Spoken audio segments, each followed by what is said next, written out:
Let's begin our story in a school where a student named Lu Sheng, our protagonist, wakes up from his teacher's scream. While his classmates were making fun of him, his teacher scolded him because he didn't do anything but sleep in class. His teacher reminded him that there were only 200 days left before their final exam, yet he didn't seem prepared. The teacher added that if he continued his laziness, even if he applied as a construction worker, no one would accept him because the lowest health status standard for a construction worker is 0.8. Some students jokingly told their teacher not to force Lu Sheng and let him sleep. The blonde-haired student let them know that Lu Sheng's health status was only 0.7. While holding the book, the teacher sighed and shook his head. He didn't see any effort on Lu Sheng's part and dismissed the class. As the students got up to prepare to go home, a chubby student named Liu Kaiming, one of his few friends, approached him. Liu Kaiming asked him if he had had a bad dream. Lu Sheng nodded and informed him that his nightmare was depressing, in a neglected field inhabited only by monsters. Lu Sheng explained that his mental state had dropped drastically, and his health status had dropped to 0.02 just because of a nightmare. In order to recover what he lost, he had to take a lot of medicine and train until he died.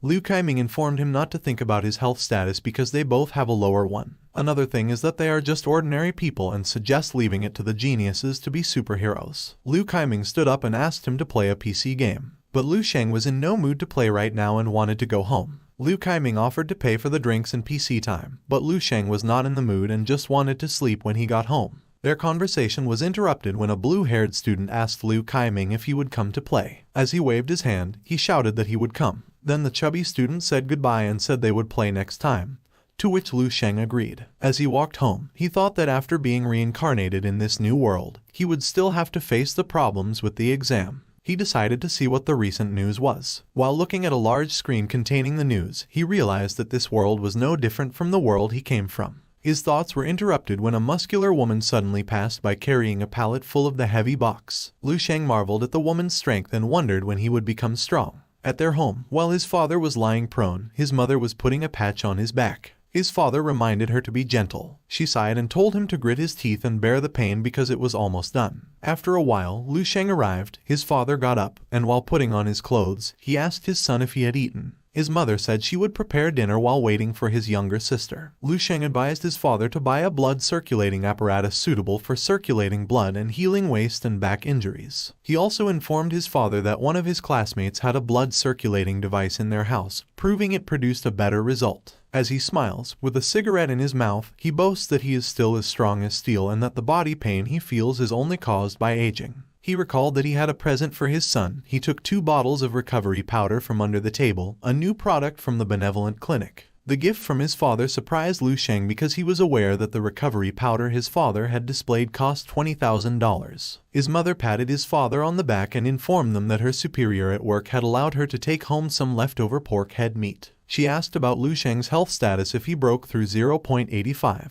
Unbeknownst to them, Lu Sheng's only health status was 0.7. His mother added that his younger sister has a 0.9 health status. According to the news, the passing point in the high school level exam will be increased by 0.01. Lu Sheng replied that he knew and then went straight to his room.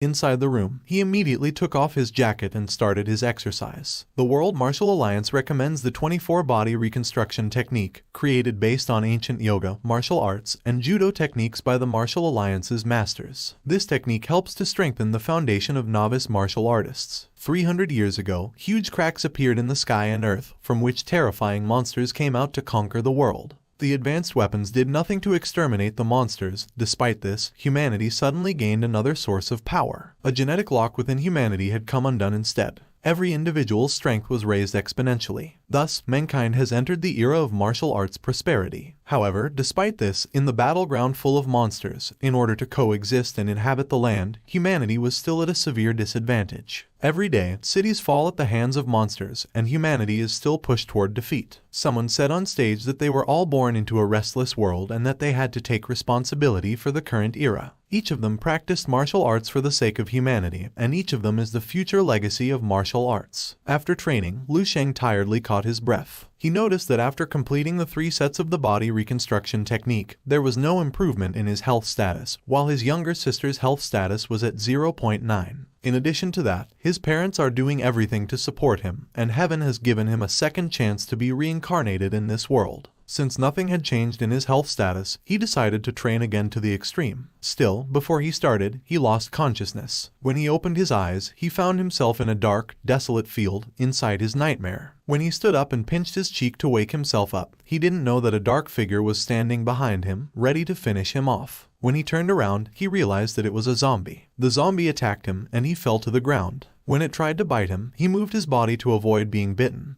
then kicked him in the chest. When the zombie was sent away, he picked up a rock and beat the zombie. While catching his breath, he realized the zombie's weakness was their head. When he stood up, a dark aura came out of the zombie that was absorbed by his body. Then he saw the memories of the zombie when it was still human. He was with a friend on a beach while happily talking. Then he was at base number 1359's Defense Corps training, and a sergeant called him YH48594. Next was their strict training while being instructed by the sergeant. The last memory that was shown was when they were attacked by evolved monsters. Lu Sheng couldn't believe he had obtained the zombie's memory after finishing it. While confused by what was happening, a zombie attacked him again from behind. He immediately felt it. With just one attack, the zombie's head separated from its body. A blue aura emerged from his body, and his eyes seemed to spark with yellow lightning. He couldn't believe what he had done and realized that he had absorbed not only memory, but also their strength. Looking at his hand, he felt he got a lifetime's worth of experience just by finishing off a zombie. But still, it was just a dream. But even though it was a dream, he felt that everything that was happening and that he was seeing was real. While wondering, the base number 1359 suddenly penetrated his memory. He decided to look for the base, which may have something to do with his dream. A while later, he absorbed another zombie. But it was just an ordinary one, and he didn't get any other abilities from it. Suddenly, the world he was standing in shook, and he woke up to reality. The reason why he woke up was because of the scream of his younger sister, Lu King. She calls his brother to eat and tells him that until when he will be lazy. When he opened the door, his sister noticed the sweat all over his body, so she said not to make excuses to her that he worked out while sleeping. Lu Sheng scratched the back of his neck and said he just took a nap. His sister noticed the abs on his body, then turned around and reminded him to go out and not make their parents wait for him. While leaving, Lu King wondered when his brother became muscular and assumed that his brother was working out. Lu Sheng remembered that when they were young, his sister was close to him. But when they started attending school and received her assessment, her attitude towards him changed. Lu King is a genius with 1.0 health status. Her combat ability is over 100. She could receive an offer at a prestigious martial arts university anytime with her status. In the case of Lu Sheng, he was a useless older brother. When he looked in the mirror, he was surprised to see his muscular body. He felt full of energy, and not only that, he also remembered all the memories he obtained from zombies, including their various combat techniques. He couldn't believe he could bring what he had obtained from his dreams to reality. When he went to the dining table, he immediately ate. When one bowl of food was finished, he again asked for another one, much to the surprise of his family. When he saw his family's reaction, he took back what he said. But his father would not let him go hungry in their own home, so he took the bowl from him and handed it to his wife to refill. His father patted him on the shoulder and informed him that it would be like that when he became a teenager. He adds that he would get some tonics and nourishing ingredients the next day. His sister belittled him because she knew Lu Sheng's health status was only at 0.8. Her father told her not to underestimate her brother. While his father and sister were arguing, he thought of going to the dojo to see if his health status had improved. A few hours later, Lu Sheng stood before Hongquan Dojo. The master of this dojo is Nai Hongquan, who is ranked 4 in martial arts, and he is the master of this dojo. The health status of a rank 1 like Kichuchai is 1.5 with a combat power of 150. Rank 2, like Lin Lan, has a health status of 15 and a combat power of 1,500.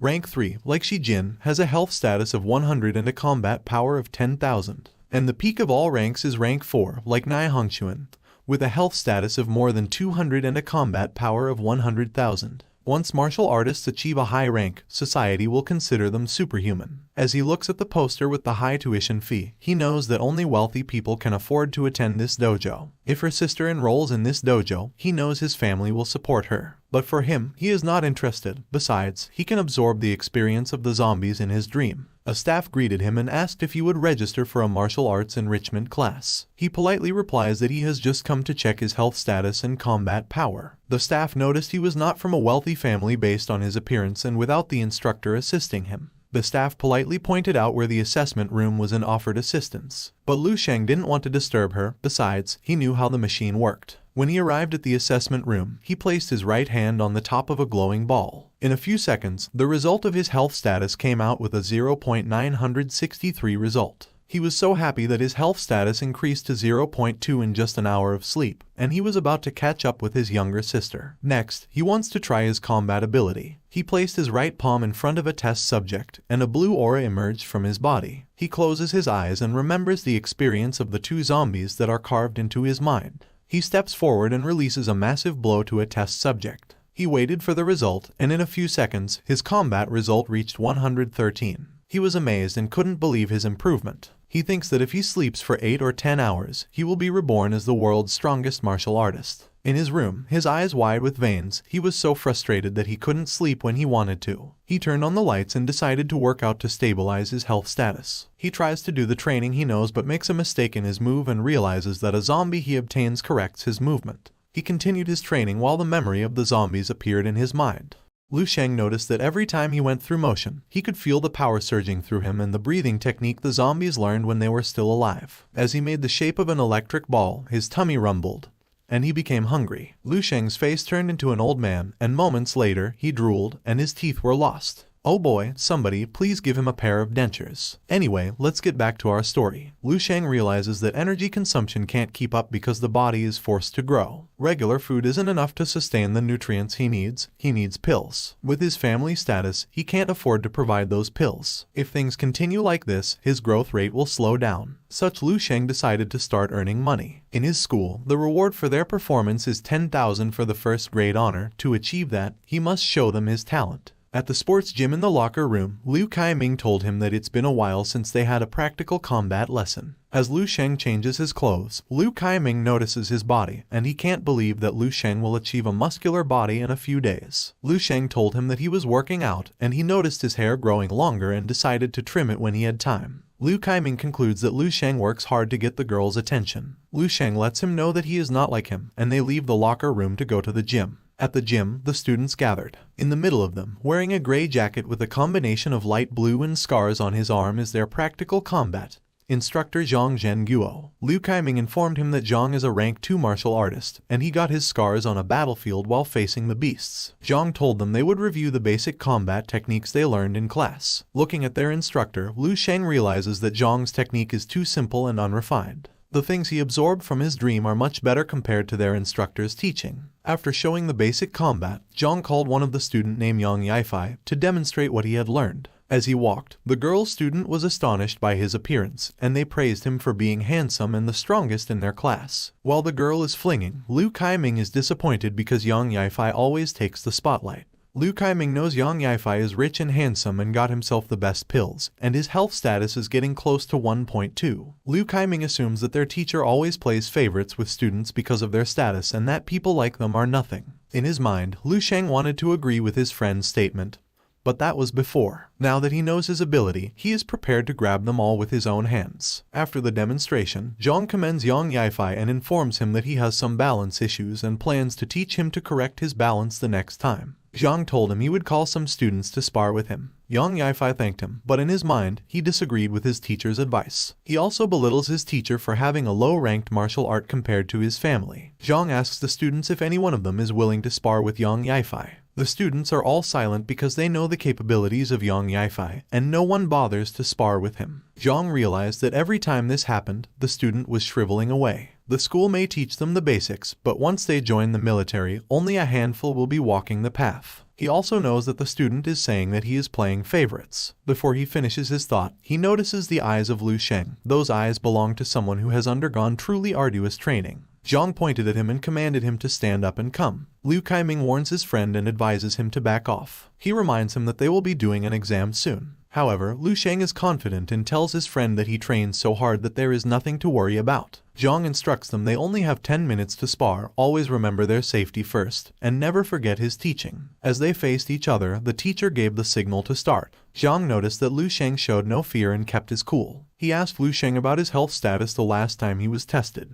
Lu Sheng replied that it was 0.8. Zhang realized that Lu Sheng's status was very low. He reminds Lu Sheng to pay attention to his strength and get ready to fight. Before they fight, Yang Yifei asks if he pays attention to their teacher and warns him that if he falls, don't use his arm because he might put pressure on his bone. Instead, he should protect his vitals, especially the head. Lu Sheng thanked him for his advice and told him he was ready. Yang Yifei quickly attacks using his fist, and a yellow and black aura can be seen. The students' mouths get wide open at what they witnessed. Yang Yifei, on the other hand, as he got closer, he ridiculed and belittled Lu Sheng inside his mind, saying a pushover like Lu Sheng deserves embarrassment, and victory belongs to the strongest like him. He was surprised that his fist punched only the air. On the other hand, Lu Sheng dodges his attack, his eyes become white with a blue aura, and his fist looks like it is gathering wind aura. He launches his attack and directly hits the face of the arrogant student. A blue and bounce away effect can be seen. His classmates were shocked. A smoke emerged from his face like a burning cigarette.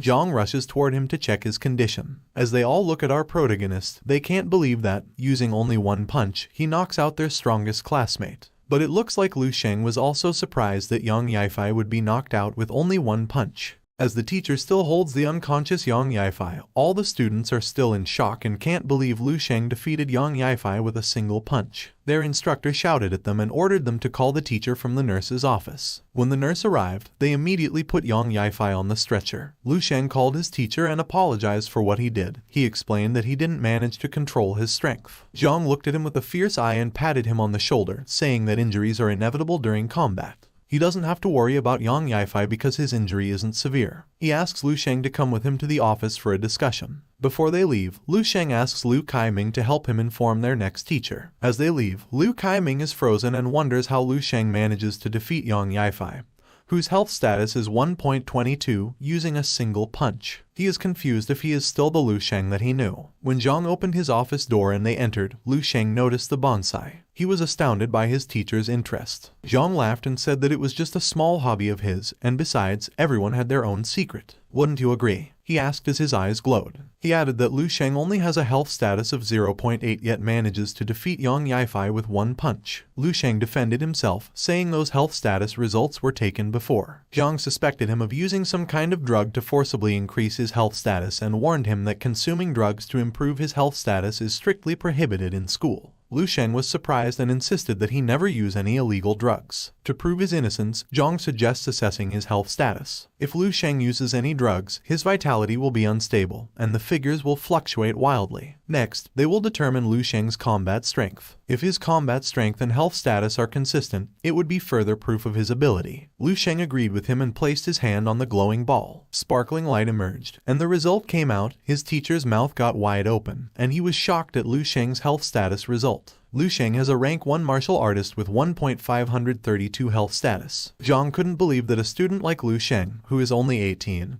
had achieved rank 1 in martial arts. No one ever reaches those levels at such a young age in the whole city of White Lake, only Lu Sheng. He also assumed that Lu Sheng was a genius. Zhang's eyes widened in shock when he realized that Lu Sheng had destroyed his combat test subject with just one punch. As their appearance becomes similar to a clown, a lake of tears comes out of Zhang's eyes, while Lu Sheng, who is holding the test subject's head, apologizes for what he did, saying that he didn't do it on purpose. As he holds his bonsai and is still crying like a baby, he can't believe that his test model that can withstand the attack of an official martial artist will be destroyed. Now Zhang realized Lu Sheng had surpassed the rank 1 martial artist. Moments later, Lu Sheng, sitting like a shy guy, held a test model's head. Zhang asks him when was the last time he tested his health status. Lu Sheng informed him that it had been almost half a month since he last took the assessment. Zhang was astounded by what he discovered and inquired whether Lu Sheng had a master or was the descendant of a noble clan. Lu Sheng clarified that he was from an ordinary family and had no master. The reason behind his rapidly increasing health status was a secret. As he stands, he is still speechless at Lu Sheng's health status, surpassing a rank 1 martial artist. Zhang only achieved rank 2 in his old days after working hard for many years and entering the military. When he stepped onto a battlefield, that's when he realized that it was impossible for humanity to defeat monsters. In the face of such a powerful monster, humans are such small and weak creatures, and the only ones who can defeat those monsters are those groups of people who are monsters in their own right. As he sighs, Zhang informs him that he is more than qualified to be in the school's gifted class, given his current results. They can provide him with guidance from the best teacher. Lu Sheng didn't accept his offer and wanted to remain in his current class. Zhang insists and wishes to provide him with the best guidance from the school. Since Zhang keeps insisting, Lu Sheng asks him a favor. He wanted to apply for a martial arts scholarship and hoped the school would allow him a more flexible schedule. As he wrote the student request, Zhang realized Lu Sheng lacked financial assistance and free time. Zhang told him he would submit an application for his special scholarship that would grant him $30,000. Zhang added that he would bring Lu Sheng's request to the office. The teacher lent him a black martial arts card with at least $100,000. Lu Sheng thanked his teacher, and the teacher responded that he should keep up the excellent work. Zhang then gives him permission to leave. As soon as the door shut, Zhang was ecstatic about what he had discovered. He wanted to keep it a secret from the other school until the national examination,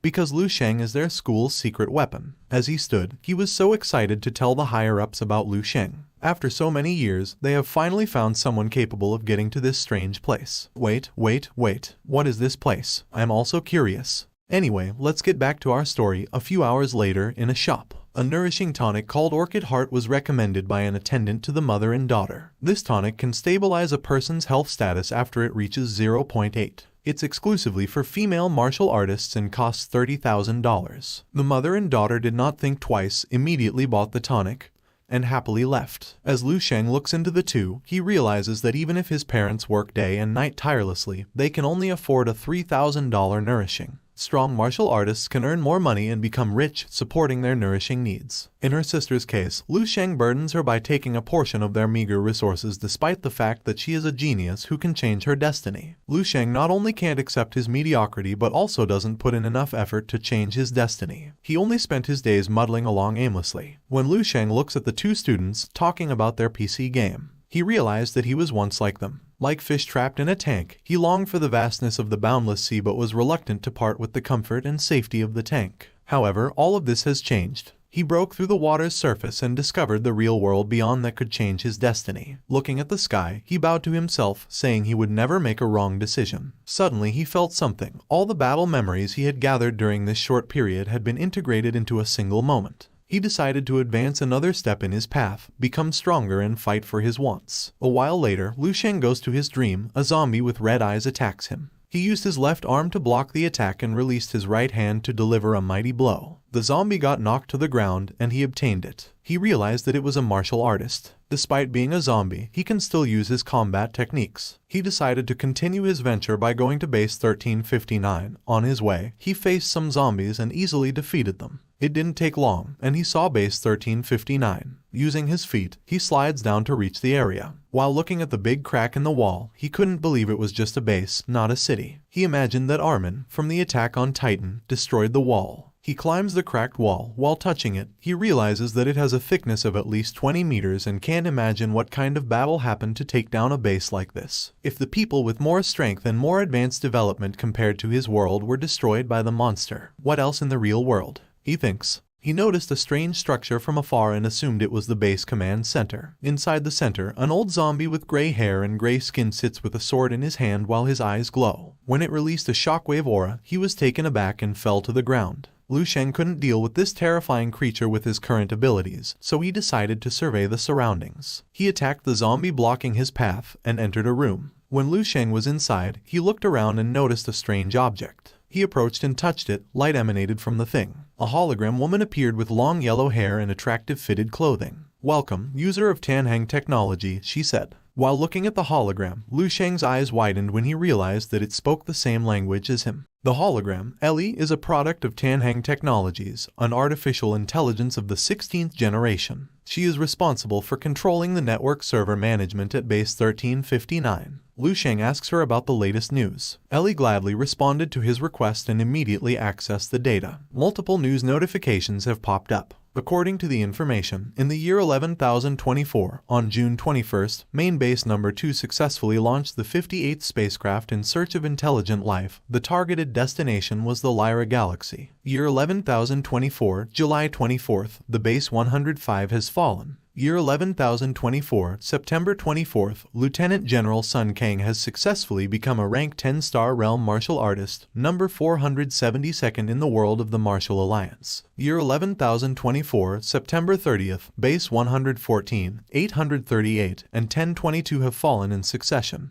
The 8th Division has been activated to search for survivors. Year 11024, November 19th, the World Martial Alliance will hold the 24th Grandmaster Conference at Main Base Number 1. They will discuss the recent strategies and policies that have been rolled out. Lu Sheng can't imagine if the rank system in his dream is the same in the real world. It means the gap between the people's strengths in the two worlds is so big. A window screen popped up, showing the emergence of terrifying monsters from the sky to conquer the world. Lu Sheng was stunned by what he had witnessed, and a bucket of sweat emerged from his face. Despite the advanced technology and strength of the people living here, they couldn't protect anything against the monsters. In addition to that, they tried to abandon their planet. They sent an exploration team to the vast galaxy to find a new place to live. Still, unfortunately, there is no news that anyone has returned as their own planet has fallen. Lu Sheng sits on a sofa and asks Ellie to show him the world history. She follows his orders and shows the world history. As he browsed the screen, he was stunned by what he discovered.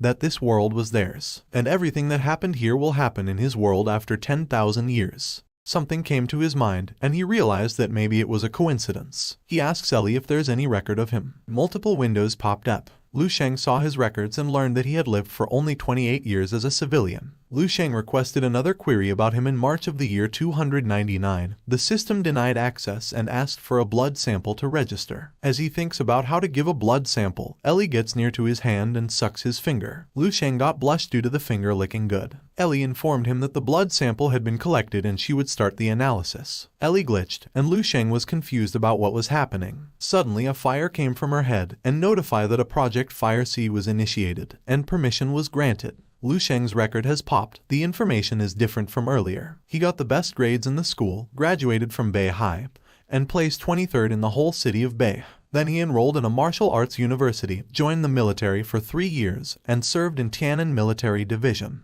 He died in the Southern War Zone at age 37 without a wife. He achieved the rank of lieutenant without making an outstanding contribution. Lu Sheng realized that the future also changed every time he got stronger. However, he was unsatisfied with the result. He wanted to become stronger. To change the future, he needed to surpass all the strongest martial artists and become number 1 in the whole world to save humanity. As he thinks of this, fire surrounds him and his body glitches. Oh my, Lu Sheng, how can you save the world if you get burned? I'm just kidding, guys, that was just an emotion fire effect. The next morning, in the dining room, Lu Sheng's mother noticed his son was not wearing his uniform, so she asked him if he hadn't had a class today. As he pulled the paper from his xiaopao, Lu Sheng informed her that his teacher had permitted him to study at home and that there was no need to go to school. His mother and sister were puzzled because they had never heard about such a thing. After eating, Lu Sheng told his mom he would return to his room to train. As he leaves, King notices the sudden change in his brother. He is not the fool she knew before. He becomes more mysterious. Upon entering his room, Lu Sheng's phone rang. He answered it, and from the other line, Zhang informed him that his scholarship money had been released. He invites Lu Sheng to come to school to collect the money. On the other hand, Lu Sheng told him he had no time to waste and couldn't explain it to him right now. Then he ended the call and went back to his training.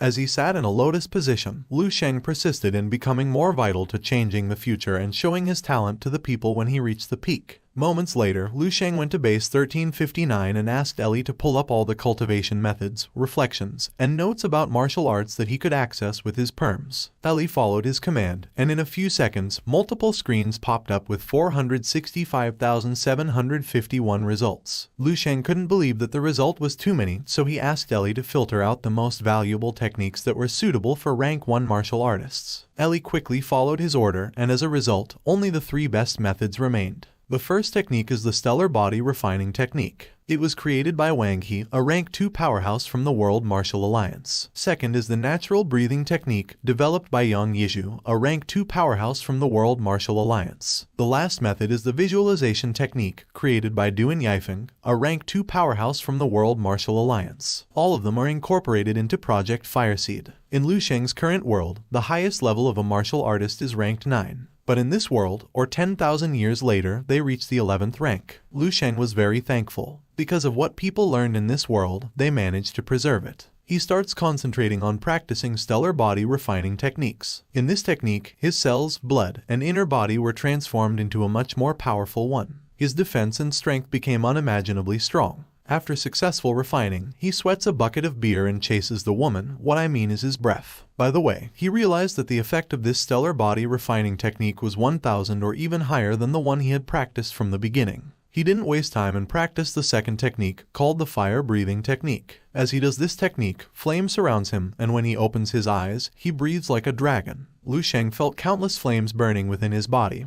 Even his blood was boiling. Now there is only one remaining technique, the crystal visualization technique. He sits in a lotus position and cultivates. Soon he went into his mind and saw his unconscious body floating. He approached the unconscious body and kicked it in the head because he didn't understand this technique. He sighed and gave up, and decided to figure out this technique slowly. Lu Sheng wakes from his dream, and I'll huff, and I'll puff, and I'll blow, blow, blow. Oh my, chinny chin chin, get out of my head. Anyway, let's get back to our story. Lu Sheng felt so exhausted and didn't know how it happened. Besides, he is just sleeping. As he looked into his arm, he felt like he was stinking and realized that the impurities became sweat and forcibly came out of his body due to the new technique he had learned. Lu Sheng decided to take a bath, and as he held his nourishing tonic, he planned to get his scholarship money and make a precious elixir and tonic he discovered in his dream. The elixir and tonic that he intends to create can not only boost a person's abilities, still, they can also change the pharmaceutical trajectory of the entire world. A few hours later, at Bay High School, Zhang gave him the scholarship ATM card and reminded him to give him a heads up the next time he decided not to attend school. As he accepts the card, Lu Sheng politely apologizes to him. Zhang gave him permission to leave and advised him to at least come to school once a week. As he walked out the door, Zhang noticed the massive improvement in Lu Sheng, knowing that just 2 days had passed. Now that he has money, he can create the medicinal prescription he learned in his dream. He will make the muscle and blood strengthening decoction and marrow nourishing pill because this best suits his current health status. Making a medicinal is delicate, so he decided to look for an alchemical lab to rent. A bearded man angrily told Lu Sheng that he would not let him rent his chemical lab because he might see their exclusive secret prescription, then closed the door and told him to leave. Lu Sheng just sighed and looked at the ingredients he brought, then he realized that the card his teacher gave him had not only 30,000 but 80,000. He decided to buy the rudimentary equipment online. Still, when he ended up in an alley and noticed a medicinal hall, he never thought that a medicinal could exist in a remote place. Upon entering, he saw a blonde man busy using his phone. Lu Sheng approached and greeted him. The blonde man, who was still focused on his phone, told him to get what he needed and bring it to him to make a payment. Lu Sheng clarified that he didn't go there to buy. The blonde man didn't pay attention to what he said and warned Lu Sheng not to leave without paying because the shop had CCTV. As the salesman pervertedly looked into his phone, Lu Sheng gets full of him and slams the blonde man's hand onto the counter table. Now he got the attention of the pervert man. The blonde man asks what he wants. Lu Sheng wanted to know if they had a chemical lab. As he smiles, he offers a business proposal to the pervert. Moments later, in front of the chemical lab, before entering, the blonde man reminded Lu Sheng of their agreement of $500 per hour, and that he only had up to 3 hours to rent the alchemical lab. Before the blonde man finished explaining, Lu Sheng took out his card to pay immediately before using the lab. The blonde man was thrilled and even wished Lu Sheng a piece of good luck. Lu Sheng put on the white coat and a pair of gloves to begin the first attempt at making the tonic. He prepared the ingredients and immersed a mutant green-scaled lizard in a water tube to remove its scales and activate its medicinal properties. Then he carefully prepares the other ingredients, and after a while, he successfully made the muscle and blood strengthening decoction. He couldn't believe that he had successfully completed a tonic from 10,000 years in the future in just one attempt. He didn't waste time and drank the tonic to know its effect. After drinking it, he didn't feel anything and tasted nothing strange, so he thought he had failed. But suddenly, his body shook and he fell to his knees in pain. After a few seconds, he was lying down, catching his breath. The efficacy of the tonic was incredibly remarkable. It filled up the vitality void created by advancing too quickly in an instant. It seems that he gained even more health status than necessary. Despite its potent effect, it doesn't cause any harm to his body. Moreover, on top of massively strengthening his health status, it even has the effects of increasing the density of his skin, shrinking his pores, whitening and moisturizing his skin, and so on. This tonic is the crystallization of all the wisdom in the entire martial arts world, accumulated over 10,000 years. His thoughts were disturbed when he heard a sudden knock on the door. When he opened the door, Lu Sheng asked the time and reminded the blonde man not to disturb him while inside. The panicked blonde man told him there was no time to explain because his boss had already returned. He advised Lu Sheng to leave quickly and go through the back door. Outside the medicinal shop, a beautiful woman with short brown hair, whirling the key, with a healthy pair of melons, wearing seductive green clothes and a green pair of high heels, was about to enter the shop.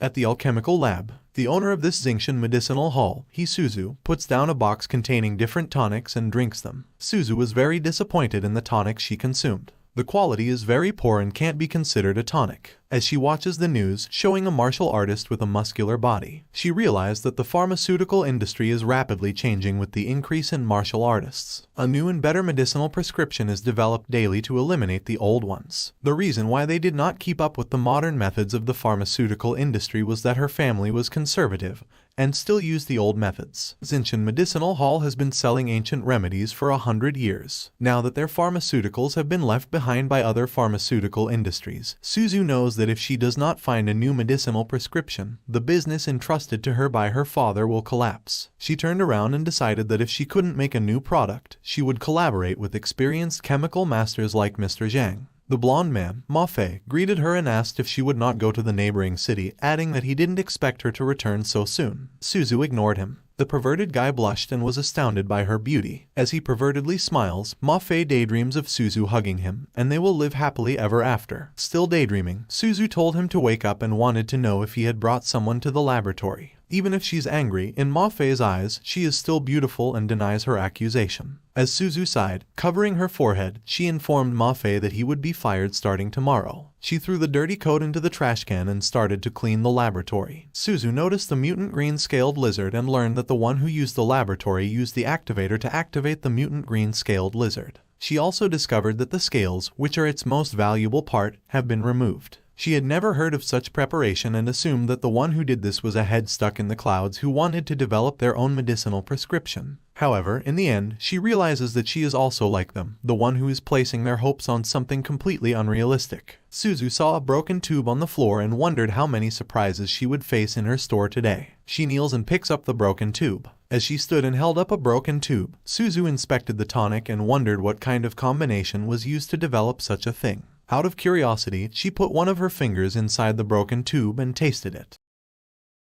Her eyes widened, and in a few moments, the scene changed. Oh boy, why didn't you show us her reaction? Instead, you changed the scene to this perverted guy. By the way, let's get back to our story. As he sighed, poor Ma Fei blamed Lu Sheng for what had happened to him, and for the last time, he wanted to see his goddess Suzu again. Speaking of Suzu, she was running towards Ma Fei and called his name. As she waves her hand, she confesses her love for Ma Fei. Hearing this makes Ma Fei blush and cry from his overwhelming happiness. He can't believe Suzu also loves him. What the F? Don't change the script, man. Sorry guys, I didn't mean to, I was just carried away by my overflowing emotions. Anyway, let's rewind and make it right. As Suzu waves her hand, she orders him to stop. Ma Fei cried as he assumed that Suzu really cared for him. He tried to run to Suzu and said that he knew Suzu cared for him and confessed that he would not go anywhere, and that his place was eternally by her side. But on the other hand, Suzu grabbed him by the collar and was determined to know who used her laboratory. As she shakes Ma Fei's head, she lets him know that if he could find the person who operated the laboratory earlier, she would let him back to work and double his salary. With a blank face and feeling dizzy, Ma Fei informed her that he had the contact number of the guy. Suzu snatched the phone and released him. While browsing the phone contacts, Suzu knows the strengthening effects of the tonic she tasted earlier were at least 10 times greater than the blood-strengthening tonics currently on the market, which cost $100. Besides, it actually has the effects of whitening and improving one's skin, and so on. On top of that, the main components are all common ingredients. The cost price of production is less than $5,000. She also knew that this newfound tonic was world-class. Suzu quickly makes a call when she finds the contact. On the other hand, Lu Sheng was intensely focused on his training. When he opened his eye, he was amazed by the stellar body refining technique. As he expected of a rank 11 martial arts technique, its incredible ability to unearth a human body's potential is beyond comprehension. At this rate, Lu Sheng might really be able to give rise to a real star within his body. The natural breathing technique is also phenomenal and has immense power. Without the complementary action of this breathing technique, the effects of the stellar body refining technique wouldn't be so good. Lu Sheng's health status has significantly increased, and the muscle and blood strengthening decoction effect is superb. Lu Sheng made 12 portions of the decoction earlier. With his current physique, 2 portions a day would be enough, and he wanted to find a way to make more tonic in 6 days. Lu Sheng noticed his phone ringing. He picked it up and answered. On the other line, Suzu apologizes for disturbing him and introduces herself as the person in charge of Zinshan Medical Hall. She informed Lu Sheng that she saw the tonic he made and wanted to collaborate to promote the product. Lu Sheng tells her to meet with him after a week and ends the call. But Suzu wishes to meet with him as soon as possible, so she grabs Ma Fei by the collar and shakes him. Suzu gave him the task of hunting down Lu Sheng. Suzu will reward him with $60,000 if he finds Lu Sheng within 6 days. Ma Fei was very pleased with her offer and reminded her to keep her word. His smile changed into confusion and asked his boss if something bad had happened. He informed Suzu that the one who rented the lab earlier was just a student. Suzu becomes puzzled and wonders who this mysterious young guy is. Meanwhile, in Lu Sheng's dream, he uppercut a big zombie and its head flew away. A rank 4 martial artist zombie catches it and smashes it into pieces. Lu Sheng wants to know if a rank 1 martial artist like him can defeat a rank 4 martial artist zombie. He rushed forward, and the zombie greeted him with a punch. Lu Sheng blocked it, but the force of the attack was twice his strength. He was stung into pain. The zombie tried to attack again and unleashed a mighty blow. Lu Sheng quickly dodges it and swiftly goes behind the zombie. He kicked it in the head, and the zombie fell to the ground. Lu Sheng jumped forward and released a slashing kick. The zombie got defeated, and he obtained its ability. After obtaining the zombie, Lu Sheng learned from its memory that this zombie died on the front lines while facing the monster to protect the city. Lu Sheng wants to clarify that he didn't obtain the zombie to be used as experience,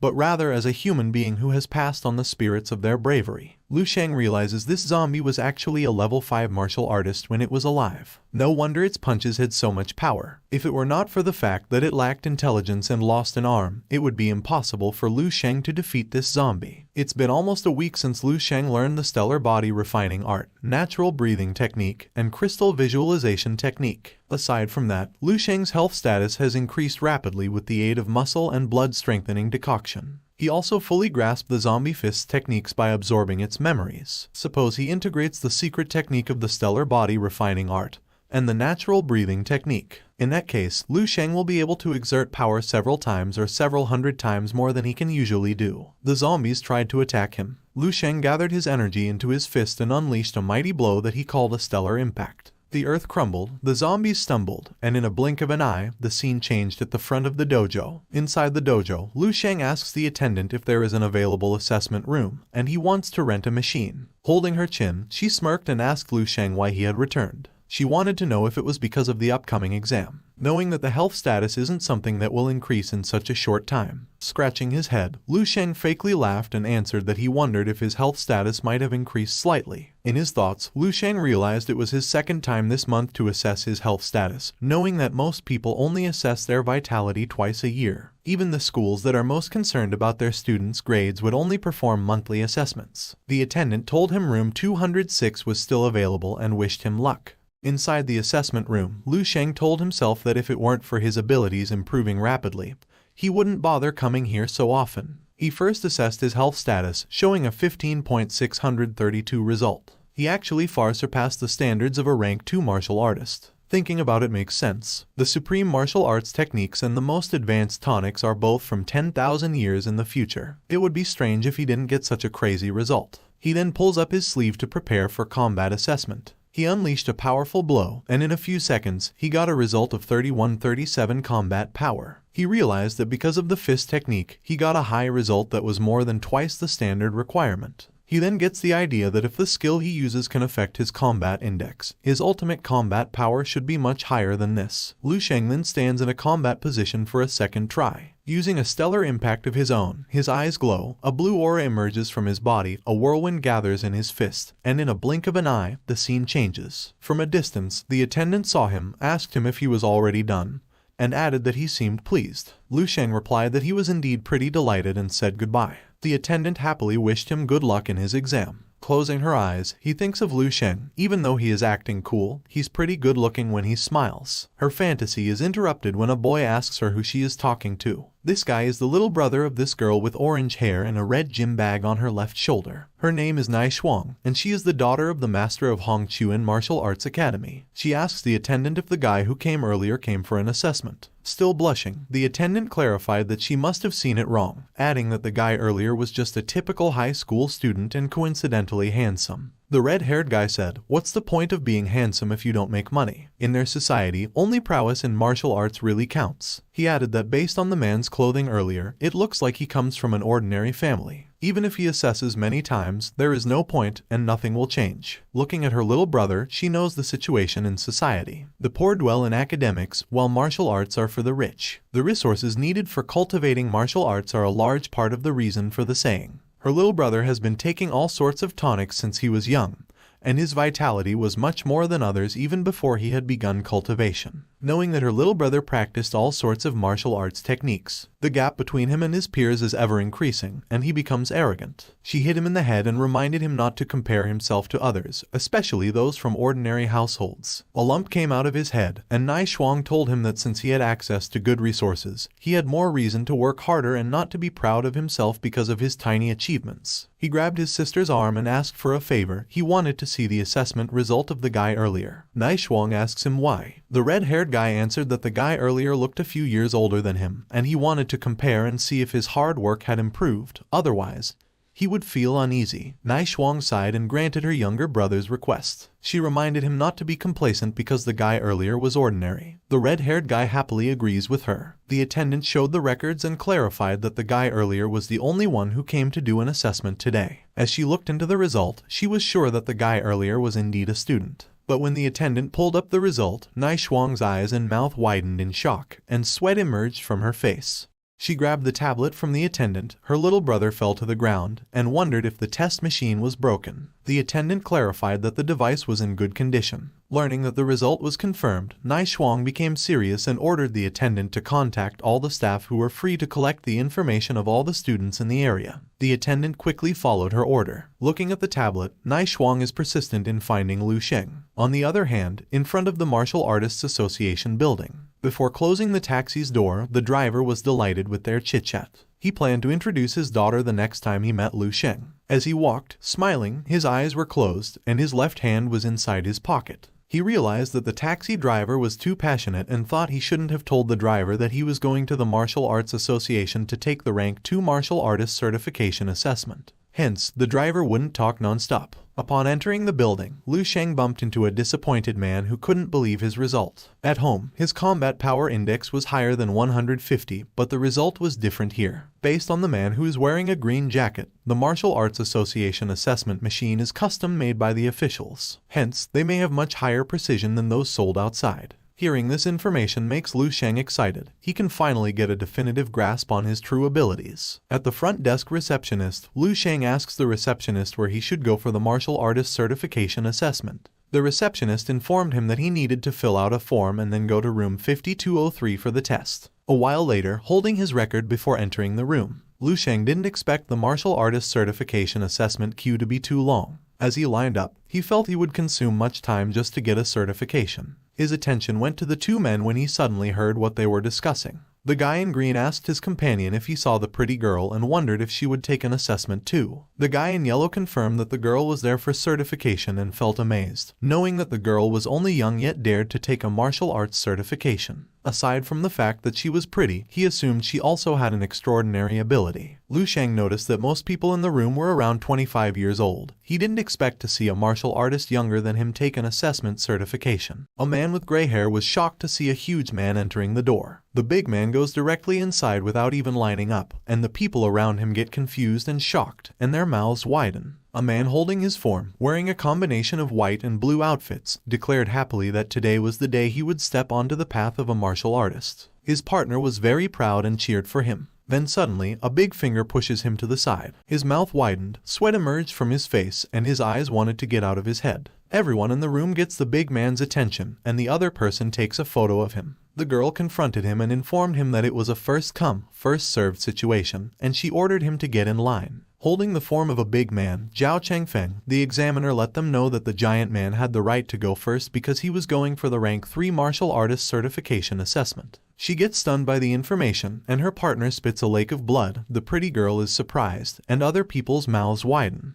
But Lu Sheng was unfazed because he knew that strength is what reigns supreme in the world of martial arts. The strong will get to enjoy all sorts of privileges. The staff ordered Zhao Chengfeng to step forward for the health status assessment. As Zhao Chengfeng prepares to test his vitality, the girl still can't accept that Zhao Chengfeng skipped the line, knowing that it is not yet confirmed that his health status is really ranked 3. When the vitality result came out, it showed a 107 health status. They were astounded and realized that Zhao Chengfeng had even surpassed the requirement. Next is the combat power assessment. Zhao Chengfeng unleashed a mighty blow, and the impact forced the applicants to fall to the ground. The pretty girl remained in her position. But on the other hand, Lu Sheng was still unfazed. The examiner opened his left eye and announced the result. Zhao Qingfeng gets a 10,831 combat power index. The examiner was impressed and congratulated him. He informed Zhao Qingfeng that he will now hold rank 3 martial artist certification from the Bay City Martial Arts Association and receive a monthly cultivation allowance of $30,000. Zhao Qingfeng looks back and notices 2 people who remain intact in their positions. The pretty girl still couldn't believe the power of Zhao Qingfeng's punch. The punch he made earlier could knock out a rank 1 martial artist. Lu Sheng stepped forward and voiced his thought, saying, "Is that the standard of a rank 3 martial artist?" The pretty girl gets puzzled and wonders what Lu Sheng means by what he said. She also notices Lu Sheng staying firm in his position during the impact. Lu Sheng approached the examiner and asked him if he could go next, adding that no one was in line. The examiner gets interested in him, thinking this kid can still be so calm after seeing the powerful punch just now. He approved Lu Sheng's request and reminded him to not be nervous and keep his heart rate regular. The result came out, showing a 15.7 vitality. The examiner was dumbfounded, and the people who had witnessed the result were stunned.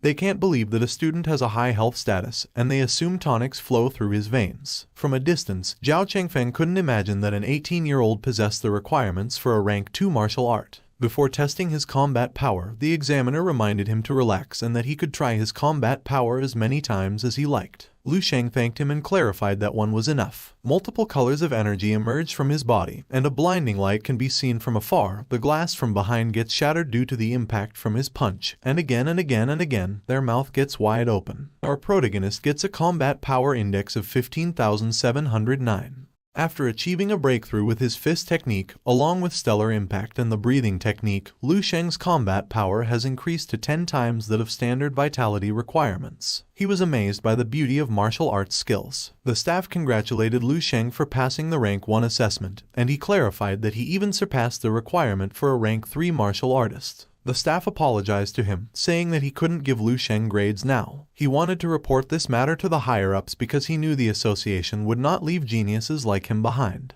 The staff quickly ran to submit the report and stated that he would stake his entire career on this matter, promising to give Lu Sheng a satisfactory reply from the higher-ups. When he was about to leave, a huge form appeared from behind. His eyes glow, and his hand moves like a fast shadow. In just one punch, Lu Sheng's face becomes severely injured. What the F? Somebody, please change this narrator. He always changes the script. Sorry guys, it won't happen again. Anyway, let's get back to our story. Video editor, please remove that beaten face from the scene. Zhao Qingfeng extended his hand and introduced himself. Lu Sheng reaches out his hand and also introduces himself. Zhao Qingfeng was secretly delighted, and the other people approached Lu Sheng and also introduced themselves. Lu Sheng quickly runs and leaves the assessment room. Outside the Martial Artists Association building, King and her friend await their senior sister, Yang Yuan, who also takes an assessment certification. The girl in the middle, wearing a purple jacket, told them that a rank 1 martial artist certification assessment is a piece of cake for a genius like Yang. King agreed with her, and from afar, she saw her older brother coming out of the building. She called him, and when he approached, Lu Sheng asked what she was doing there. King replied that she should be the one asking those questions. She knows Lu Sheng always skipped school and slept all day in his room, yet he dared to come to the Martial Arts Association. Lu Sheng wondered why his sister knew he spent most of his time sleeping in his room. He coughs, says he has some business, and asks what they're doing in the area. The girl in the purple jacket informs him that they are King's classmates. She introduced herself as Feng Fanfan. Her friends called her Rice. She also introduced her classmate Zhu Nuo, who was wearing a jumper. She added that they came here to accompany their senior sister, Yang Yuan, from their martial arts club, who is here to take the assessment. Fanfan admires him for being handsome and lets him know that he differs from what King described.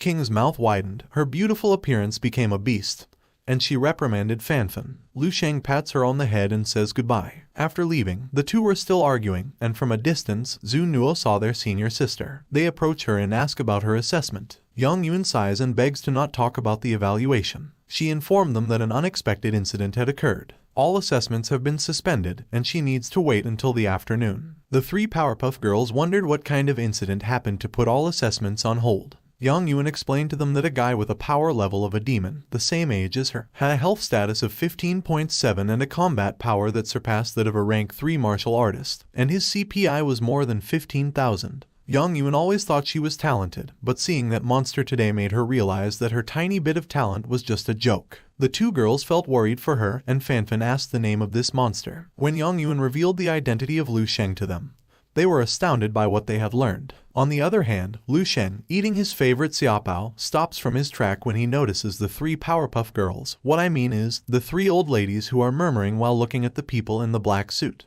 Based on their murmur, those guys in the black suit were from the Hongchuan Martial Arts Academy, and were looking for someone. They wondered who was the unlucky guy who invoked the ire of the Hongchuan Martial Arts Academy. Looking at his phone ringing, Lu Sheng realized that Hongchuan was the place where he had taken his assessment. He ignores the call from Ma Fei. After all, every medicinal prescription from the future could easily fetch him massive riches. However, he has to investigate further before he decides if they deserve to be the ones he works with. At their home, Lu Sheng quickly went to sleep and went to his dream. He activates the hologram and asks Ellie to show him his biography. Information about him had popped up. He read it and learned that he had become a level 2 martial artist at the age of 18, which shocked the whole city of Bei. He participated in the Dongning Province Prodigy Training Camp upon the recommendation of the Bei Martial Arts Association. He was ranked among the top 20 in the training camp. Lu Sheng graduated from Dongning Martial Arts University 3 years later and entered the military. He retired honorably as a captain 5 years later and founded the Sacred Martial Arts Academy with Bei City. He was promoted to rank 6 martial artist at the age of 45. He attempted to be promoted to rank 7 master at the age of 50 but failed. Lu Sheng died in a monster ambush in Bei City in July, year 383 MC, at the age of 87. After reading this, Lu Sheng was sure enough that the future could be changed, or, at least, his future could be changed. 1 week ago, he was still just a rank 4 martial artist who died at the age of 37. Now, he has become a rank 6 martial artist who lived into his 80s and even had the chance of becoming a rank 7 master. However, this is far from enough. To the world and the future, this tiny change is utterly meaningless. Lu Sheng wants to change the fate of mankind and rip the course of the entire world's future in 10,000 years off its tracks. A rank 6 martial artist is nothing. In fact, even a rank 7 master, a rank 8 grandmaster, or a rank 9 martial sage will be helpless in the face of such a future. If Lu Sheng wants to shift the trajectory of their fate and change the ending, he must reach the martial arts peak, advancing to rank 10 or even rank 11. Only then will there be a shred of hope. Even though there's only a faint glimmer of hope, Lu Sheng won't hold back since he has chosen this path. On the other hand, somewhere in Bei City, a man named Xiao Yu writes about some god's character while talking to someone on the screen. The man from the screen praised his calligraphy and added that he was sure that in a matter of time, Xiao Yu would advance to a rank 7 master. He also mentions that if only Xiao Yu could put as much effort into the work of nurturing people, it would be even better. Xiao Yu, the chairman of the Bei Martial Arts Association, a rank 6 martial artist, laughs and asks the elder not to make fun of him. He clarified that he also wants Bei City to produce more martial arts talent. He reminds the elder that Bei City lacks established martial arts families. Secondly, they do not have the abundant resources needed to support them, adding that any seedling with an inkling of talent would think of all the ways and means to go somewhere else, so even if he wanted to, there was nothing he could do. Before ending the call, the elder reminded him that the training camp was around the corner. If they didn't send a participant, it would be utterly humiliating for their big city. To his dismay, Xiao Yu crumpled the paper. He wants to discover talent, accomplish achievements, and progress too. And if he could get to a higher position and obtain those resources, he wouldn't waste time with this calligraphy. He has been stuck at his rank for too long. His sad momentum was interrupted when a girl in panic, holding some papers, a tablet, and wearing an eyeglass with a sexy body, entered his office. She said that some situations cropped up in the martial arts assessment area. Xiao Yu asked why she panicked and didn't even knock. The secretary apologized and informed him that the examiner had just given her very important news and explained about Lu Sheng. He quickly snatches the tablet from her and asks for the recordings. Looking at the record, he explained that Lu Sheng has a perfection stage fist technique. For someone his age to have polished a fist technique to the perfection stage, there wouldn't be more than 10 people in the world on par with him. Upon realizing what he said, he knows that even with a perfection stage fist technique, it's impossible to achieve a combat power of 15,000 with a health status of only 15.7. After all, a perfection stage fist technique would buff one's combat power at least twofold. The secretary gets blushes when Xiao Yu lifts her up. He was so happy that 1 in a billion gifted martial artist had appeared in Bei City. As she was swayed by Xiao Yu, she asked what the gifted martial arts meant. He explained that among cultivators, some are endowed with extraordinary gifts. They are capable of awakening supreme power that's beyond the imagination of regular people. After awakening, they will see a significant surge in their health status and obtain unique talents. Some will have shockingly explosive power, while others become as fast as electricity. They are known as gifted martial artists. He quickly wore his red suit and planned to go to Lu Sheng's house to greet and thank Lu Sheng's parents for giving birth to such a gifted son. On the other hand, Nai Shuang's junior brother Shoutli said that they had found the guy. Nai Shuang asks him to elaborate. He explained that the guy's name was Lu Sheng, a student at Beihai. His father was a delivery man at Shenheng Logistics, and his mother was a cashier at Jiajia Supermarket. He also has a first-year high school younger sister, and they live nearby in Building 15 of the Bilan district. After explaining, Nai Shuang received a call and learned from the caller that Xiao Yu had already made their move. She ordered her junior brother to buy some luxurious gifts that were suitable for parents and a teenage girl. Without question, he quickly followed her order. A while later, at Lu Sheng's house, his cultivation was interrupted when King knocked at his door. She told him to come out, and he had visitors. Looking at the mirror, he realizes that it's been a long time since he heard King call him Big Brother. In the living room, her mother told him to come closer. Xiao Yu stood up, introduced himself, and told him he had come to see him about his certification assessment. Lu Sheng greeted him and introduced himself. Xiao Yu noticed that Lu Sheng was calm and collected.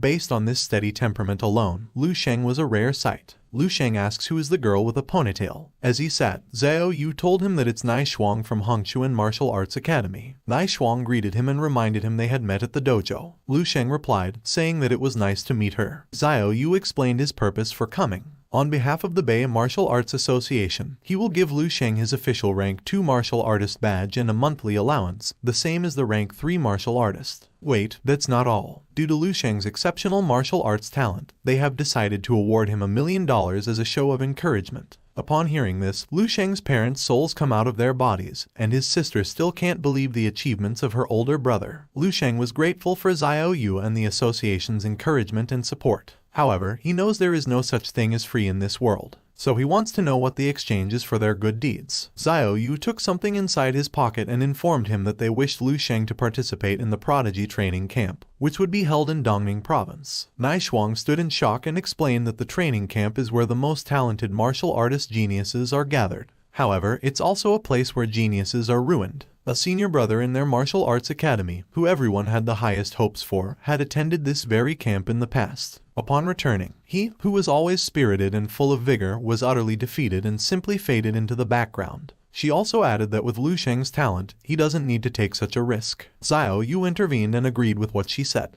However, he knows that Lu Sheng is different. From the proficiency and ability he has displayed, the heights he will reach in the future will definitely be far greater than what he has now. Xiao Yu handed him the invitation. Whatever Lu Sheng's decision was, he would respect it. Lu Sheng accepted the invitation, agreed with Xiao Yu's statement, and added that he had to reach his limit. Xiao Yu sighs in relief. He informs Lu Sheng that he will pick him up in 2 days and say goodbye. Before Nai Shuang leaves, Lu Sheng wanted to know why she came. She froze and got blushed. Before she spoke, she coughed. Thinking that Lu Sheng seemed a lot more handsome than in the picture, she wanted to invite Lu Sheng to become an honorary disciple of the Hongchuan Martial Arts Academy. Lu Sheng wanted her to elaborate. Nai Shuang points out it's the same as being a disciple, just that he doesn't have to turn up every day and may come whenever he wants to. All classes and equipment will be free. He can even have her father instruct him personally. He will get to enjoy the treatment that's accorded to the highest ranking instructors. Actually, it's just a nominal title, and he won't have any obligation to fulfill it. After explaining, she thinks that if she successfully recruits Lu Sheng, their martial arts academy will blow up Bay City, and the number of parents who will rush to send their kids will be unimaginable. Her thought was interrupted when Lu Sheng declined the offer. Nai Shuang stood up and argued that the terms could be negotiated and he didn't need to reject her so hastily. Lu Sheng explained that he was okay being an honorary member. She may advertise that Lu Sheng usually comes to train in their academy, which is indeed true. However, other than that, he wants to refuse. He's not a disciple of their martial arts academy, so he doesn't want them to say that he is one of their disciples. Lu Sheng clarified that if she can accept what he says, then it's fine. If not, then I'm sorry. He also added that he will still be going there to do his assessments in the future. After all, it's close to his home. Nai Shuang accepted his demand and promised that she would issue his monthly stipend immediately when she got back. It will be delivered straight to Lu Sheng's house. His stipend will be around $100,000, and then she says goodbye. When the door shuts, Lu Sheng's parents ask him if they are not dreaming. They still couldn't believe everything that happened. The chairman of the Bay City Martial Arts Association personally came. Besides that, Lu Sheng got a considerable reward and a big salary. They also wanted to know when he became a rank 2. Lu Sheng held his mother's hand and told them that all of this was true and they were not dreaming. From now on, their lives will change. He doesn't want his parents to work anymore. On the other hand, at the Xingshan Medicinal Hall, Suzu bit her fingernail. She was frustrated that it's been a week, yet she didn't have any information about the genius alchemy. She looked through all the information of the recently registered alchemical masters, but there was nothing. Lu Sheng's tonic has several times stronger than the grade 1 and 2 tonics, based on the standards issued by the Alchemical Masters Association. It has even surpassed most of the grade 3 tonics of the market. On top of that, a grade 3 tonic can cost up to several $100,000, but Lu Sheng's tonic only costs less than $3,000. In her frustration, she slammed her desk, which frightened the pervert Ma Fei. Ma Fei's mouth widened when he saw someone. He informs his boss that he has found the chemical master. Suzu stands up and asks where the master is. He points to the monitor containing news about Lu Sheng. The seductive Suzu can't believe that the alchemical master is just a student. On the other hand, at Shuai City Lone Fox Mountain, a bird about to land was suddenly overtaken by something as swift as lightning. It turns out it was Lu Sheng. As he swiftly ran, he didn't think the stellar impact could be used on a body technique like this. With 4 times the power from stellar implications, along with the techniques he absorbed in his dream, his body technique prowess has also reached new heights. His speed is now at least 5 times faster than that of a regular rank 2 martial artists. He calls it the cloud-chasing step. When he reaches the top of the mountain, he starts cultivating the natural breathing technique. With every breath, he is able to absorb energy from the air. While continually replenishing his stamina, he also constantly activates his body's latent capacity. At the same time, he can also sense everything in his surroundings. He can feel the changes in all of nature's creation, integrating themselves between heaven and earth. He releases a decisive blow, and a massive impact can be seen. Lu Sheng was very delighted that he had a breakthrough. His health status has increased, and his stellar impact has become even more powerful. He can probably exert 6 times the power now. He came to this mountain to gather the materials needed for the marrow-nourishing elixir. He never thought he would be making such an enormous breakthrough in his cultivation. Lu Sheng had almost finished all the muscle and blood-strengthening decoctions he had made earlier. With his growth, it's starting to become less and less effective. He has to begin refining the marrow-nourishing elixir. The medicinal value of this herb has not yet been uncovered in this era. Without the system's information, it would have been impossible for him to find this unassuming little thing. He has already ordered the rest of the herbs he would need at the base of the mountain, and he thinks they are already prepared by this time. Using his cloud-chasing step, he quickly runs to the base mountain. A moment later, at the base of Lone Fox Mountain, Lu Sheng approaches a man who is wearing green clothes and tells him that he is the one who ordered some herbs. Lu Sheng wanted to know if the herb was ready for pickup. The vendor greeted him and informed him that all his orders were gathered and he didn't have to worry. As he analyzes the herbs, the man tells him that all of the herbs are very fresh and mature enough to be used. Lu Sheng took out the money and informed the vendor that he would get 10 pieces. Based on what they agreed earlier, each piece was $500. He intended to hand over the payment, but the vendor said not to be impatient and clarified that it was not $500 a piece but $1,000. He also adds that he needs to buy all the medicinal herbs. Lu Sheng looks at the vendor and thinks for a moment. He asks what the vendor means. Knowing Lu Sheng was not from Shuhai City, the vendor told him he needed to play according to their rules. Behind the vendor are his comrades, who are grimacing for the new victim. While the man in the orange sando is warming up his fist and the man with the knife is licking his dagger like a peanut, the vendor asks Lu Sheng if his parents didn't teach him that when he is outside, he should acknowledge defeat when he has to. Seeing that the goons were trying to force him to buy their goods, Lu Sheng released his aura and looked at them confidently. As the vendor steps backward, he warns Lu Sheng not to pull anything and informs him that they are all ranked 1 martial artist. There is no surveillance camera in the area, so even if he calls the police, they won't believe an outsider like Lu Sheng. As the goons rush forward and the vendor advises him to be a good boy so he won't get beaten to a pulp, Lu Sheng puts his hand at the boulder and smash it with a little force, resulting in the boulder cracking. The goons froze in their position as if they saw their father holding a stick. Sweat emerged from their body, and they swallowed the words they had said earlier. On the other hand, Lu Sheng grabbed a piece of rock, clenched his fist, and reminded them of the words they said earlier. Given the situation, isn't it time to acknowledge defeat? He opened his hand with a trace of crushed rock and cleaned it using both his palm. The goons kneel, and, in a panic word, they apologize. They call him Big Brother but correct it to Father and add that they are blind. Knowing that the goons will not continue fighting him, Lu Sheng asks if he can get the herbals. The vendor salutes at him, calls him a father and informs him that he can get all the herbal for free. Carrying a basket of herbal, Lu Sheng wanted to teach them one thing on behalf of their parents. He advises them that a business should be based on honesty, thus, they shouldn't cheat a person, whether they're young or old. The 5 little monkeys raise their hands and thank Lu Sheng for his excellent advice and promise that they will take a new path. In Lu Sheng's mind, he wants to pay them, but since they don't like it, he can't do anything. Now that he had acquired all of the ingredients, it was time for him to make preparation for the training camp.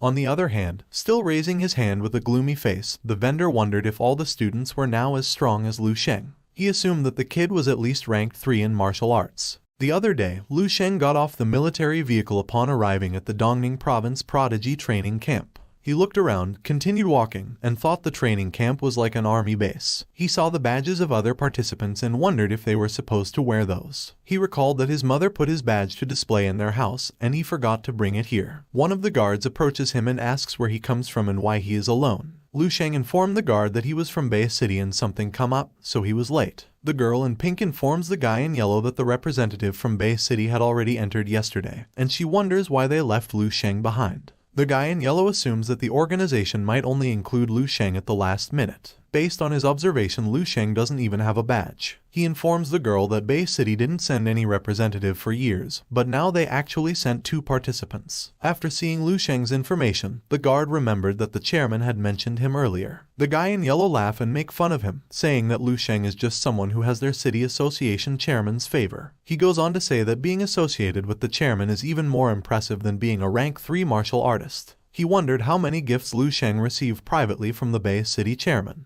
The guard got irritated and told them to be quiet. He then ordered Lu Sheng to go in with the people from Qingyuan City at the entrance ceremony. The guard told him to leave his luggage on the floor and the other staff will collect it later. Lu Sheng followed his order and arrived at the entrance ceremony. Upon entering, he looks at the ground after noticing something. The gate started to close and the participant got confused. They wondered what was going on and why they had to be locked up. The guard earlier told them to be quiet and explained that their mission was to get to the exit opposite the corridor on their own. If they succeed, they will pass the entrance exam, and those who fail can pack their bags and go home. After the guard wished them good luck, the participants started panicking. They thought this was just a simple entrance ceremony. The floor opens, and they all fall. Lu Sheng lands smoothly while the gray-hair man bumps his chin to the ground. He then sits, holds his chin, and cries like a baby. Lu Sheng turns his attention to one of the entrants, close his eye and analyze what's behind the wall using his psychic power. Lu Sheng discovered that this place was not an ordinary corridor. He was amazed at his psychic power and compared it to the novels. The guy in orange, Lin Shayu, started talking. He felt bored because he thought there was something special in the entrance exam. The man in blue scolded Lin Shayu for not informing him that there was something wrong with the entrance ceremony. Lin Shayu arrogantly explained that he has no right to call himself a martial artist if he doesn't even have the slightest ability to adjust to his circumstances. Lin Shayu warns the guy in blue not to call himself a genius of Qingyuan City when he gets out because he will just ruin Lin Shayu's reputation. The guy in blue got full of him and called him a son of a cat. The blonde girl was trying to stop them and say that they were all from the same city, and it wasn't easy for them to enter the training camp, so they should be united. The most important thing right now is for them to find a way to clear the assessment. Lin Shayu agreed with her and added that the Qingyuan should stand united, and it wouldn't be good if any of them failed the exam. Because this is the Prodigy training camp, Lin Shayu is sure that the entrance assessment isn't simple. He then pointed at Lu Sheng because he was the odd one. He wondered if Lu Sheng would be so kind as to be the first to scout the area. While the blonde girl worrying for Lu Sheng, the guy in blue laugh as he think of baby Lu Sheng like a rat who will fall into the trap. Lu Sheng sighed and told Lin Shayu that he must step aside if he didn't plan to go in. In a mocking tone, Lin Shayu called him a bay kid and praised his confidence. He wished Lu Sheng good luck and told him they would help if he begged for it. With a smirk, Lu Sheng looked at him and stated that only cows and sheep form herds. A predator walks alone. Lin Shayu gets offended. Veins emerge from his eyes, and he asks Lu Sheng what he means. He then pointed his finger at Lu Sheng and threatened that he would kill Lu Sheng for calling him a sheep. Lu Sheng didn't mind him, stepped forward, and pink balls dropped from the ceiling. Lin Shayu was taken aback, but Lu Sheng remained calm while he looked at the balls, which slowly turned into a giant puppet. The arrogant Lin Shayu, who is now taken aback, wonders if the people behind the training camp were trying to kill them, knowing that the weakest of this giant mechanical puppet can be compared to an official rank 1 martial artist. The other participants started to worry for themselves and wondered what they should do now. Lu Sheng remembers that these puppets can be programmed to perform all sorts of high-level martial arts, and a top grade one is on par with a rank 4 martial artist. However, building a top-grade mechanical puppet costs a lot more than nurturing a rank 4 martial artist. Lu Sheng was amazed after seeing a mechanical puppet in real life. Still belittling Lu Sheng, Lin Shayu wondered if Lu Sheng was a retard. He revealed that once the puppet gets activated, it will automatically attack the moment they sense a living being's presence draws near. Grade 1 mechanical puppets are made of a special alloy, and their fists are tough as anything. The guy in blue assumes that Lu Sheng wasn't even a rank 1 martial artist and might become a retard once he gets punched by the puppet. Beside him, the blonde girl worriedly shouted at Lu Sheng to watch out. The mechanical puppet tried to punch Lu Sheng, but Lu Sheng remained unfazed and just looked at the approaching fist of the robot. A cloud of smoke can be seen, and a strong wind can be felt after that powerful punch. Lin Shayu was smiling while covering his face to avoid unexpected things that might hit him. On the other hand, Lu Sheng stands firm after he single-handedly blocks the puppet attack. The two arrogant were shocked and disappointed after realizing that Lu Sheng managed to stop the puppet attack. Crushing the fist of a puppet, Lu Sheng asks if that's all the robot got. He lifted the puppet, held it in his finger tightly, and smashed it to the ceiling. Almost all participants were stunned and wondered if Lu Sheng was even a human. Your arrogant grandfather laughed while scratching his head and told them that Lu Sheng almost fooled them. He explained that those puppets were not really ranked 1 grade but just junk and looked scary. He assumes no one will pass the exam if they put so many puppets with rank 1 martial art abilities. He then pointed at Lu Sheng and insisted that there was no way a trash like him could withstand a real mechanical puppet. But the participant didn't believe in him, so he stopped explaining and called them idiots and told them to open their eyes to see how he could get past the puppets. Lin Shayu steps forward to jump and kick the puppet in the head, full of confidence. His arrogant buddy was amazed and believed that those puppets were fakes. Lin Shayu turned around, stepped his feet at the head of the robot, opened his arm, and proudly told them that what he said was true. But the puppet swings his fist and punches the face of this idiot who is now crushing to the wall with a street dancer pose. Listening to the heartbeat of the wall, like a doctor, Lin Shayu curses himself after realizing that those puppets are indeed not a grade 1 but a grade 2 level. The puppet who punched him scratched his head and felt sorry for what he did. Well, he is not really scratching his head, he just puts back his head. While the guy in blue is holding his beaten comrade, who now has 2 apples in his face, the blonde girl is thinking, what exactly is Lu Sheng's rank if he easily defeats the grade 2 mechanical puppet? While Lu Sheng continued walking as if the robots were nothing, he was aware of the puppet core, and all he needed to do was touch their core lightly to defeat them. He felt bored after destroying a lot of puppets and continued walking to the exit door as if the mechanical puppet were just clutter. One of the examiners was confused after knowing that the newly acquired mechanical puppets had all been malfunctioning. He was aware that all the participants were a bunch of kids who had newly reached rank 1, and there was no way they could destroy a grade 2 mechanical puppet. After exiting the first gate, Lu Sheng mistook the examiner as a gatekeeper for the second trial, and the examiner wondered when did he become the gatekeeper for the second trial. Lu Sheng made a move using the combination of cloud-chasing steps and tenfold stellar impact. He was expecting that the gatekeeper won't disappoint him. The mistaken examiner, who is still confused, can't help but look at the approaching retarded. At the same time, inside the monitoring room, a girl named Dong Kingsu, with long gray hair and a pair of black stockings, wearing a black skirt uniform combined with a red polo inside, earnestly looking at the monitor while typing. She was disturbed when a man with green hair, wearing a yellow flowery long sleeve, with a cup of coffee in his hand while humming, entered the room. He said Kingsu was already there. Kingsu addressed him as Major Qin Shaejun and reminded him not to call her by name. She ordered him to come and review the materials. Qin Shaejun followed her order, sat, and called her Lieutenant Colonel Dong Kingsu. He asks about the participants' quality in this year's Prodigy training camp. Kingsu sighed and massaged her forehead before explaining that no matter how she looked at it, only 8 met the standard, and they were all official martial artists whose gifts had been awakened. Looking at the monitor while comfortably sitting on the chair, Qin Shaejun notices that the 5 participants on the monitor are just ordinary, and their gifts are all related to strength. As for the other 3, there is an agility type and a defense type, and he straightened his body after seeing a girl with psychic ability. Kingsu elaborates that the psychic type martial artist is the most outstanding of all the participants. She informs Qin Shaejun that the girl's name is Zia Lim, and she is 18 years and 8 months old. Her psychic gift was awakened less than 2 years ago, and she's already on the verge of reaching the standard of a rank 1 mentalist. Zialin is also talented in martial arts and is almost rank 2. Qin Shaojun praised the participant and noticed that Zialin was as genius as Kingsu when they were just participants. Kingsu cuts his nonsense and informs him that she will list Zialin as the primary target of this year's training camp.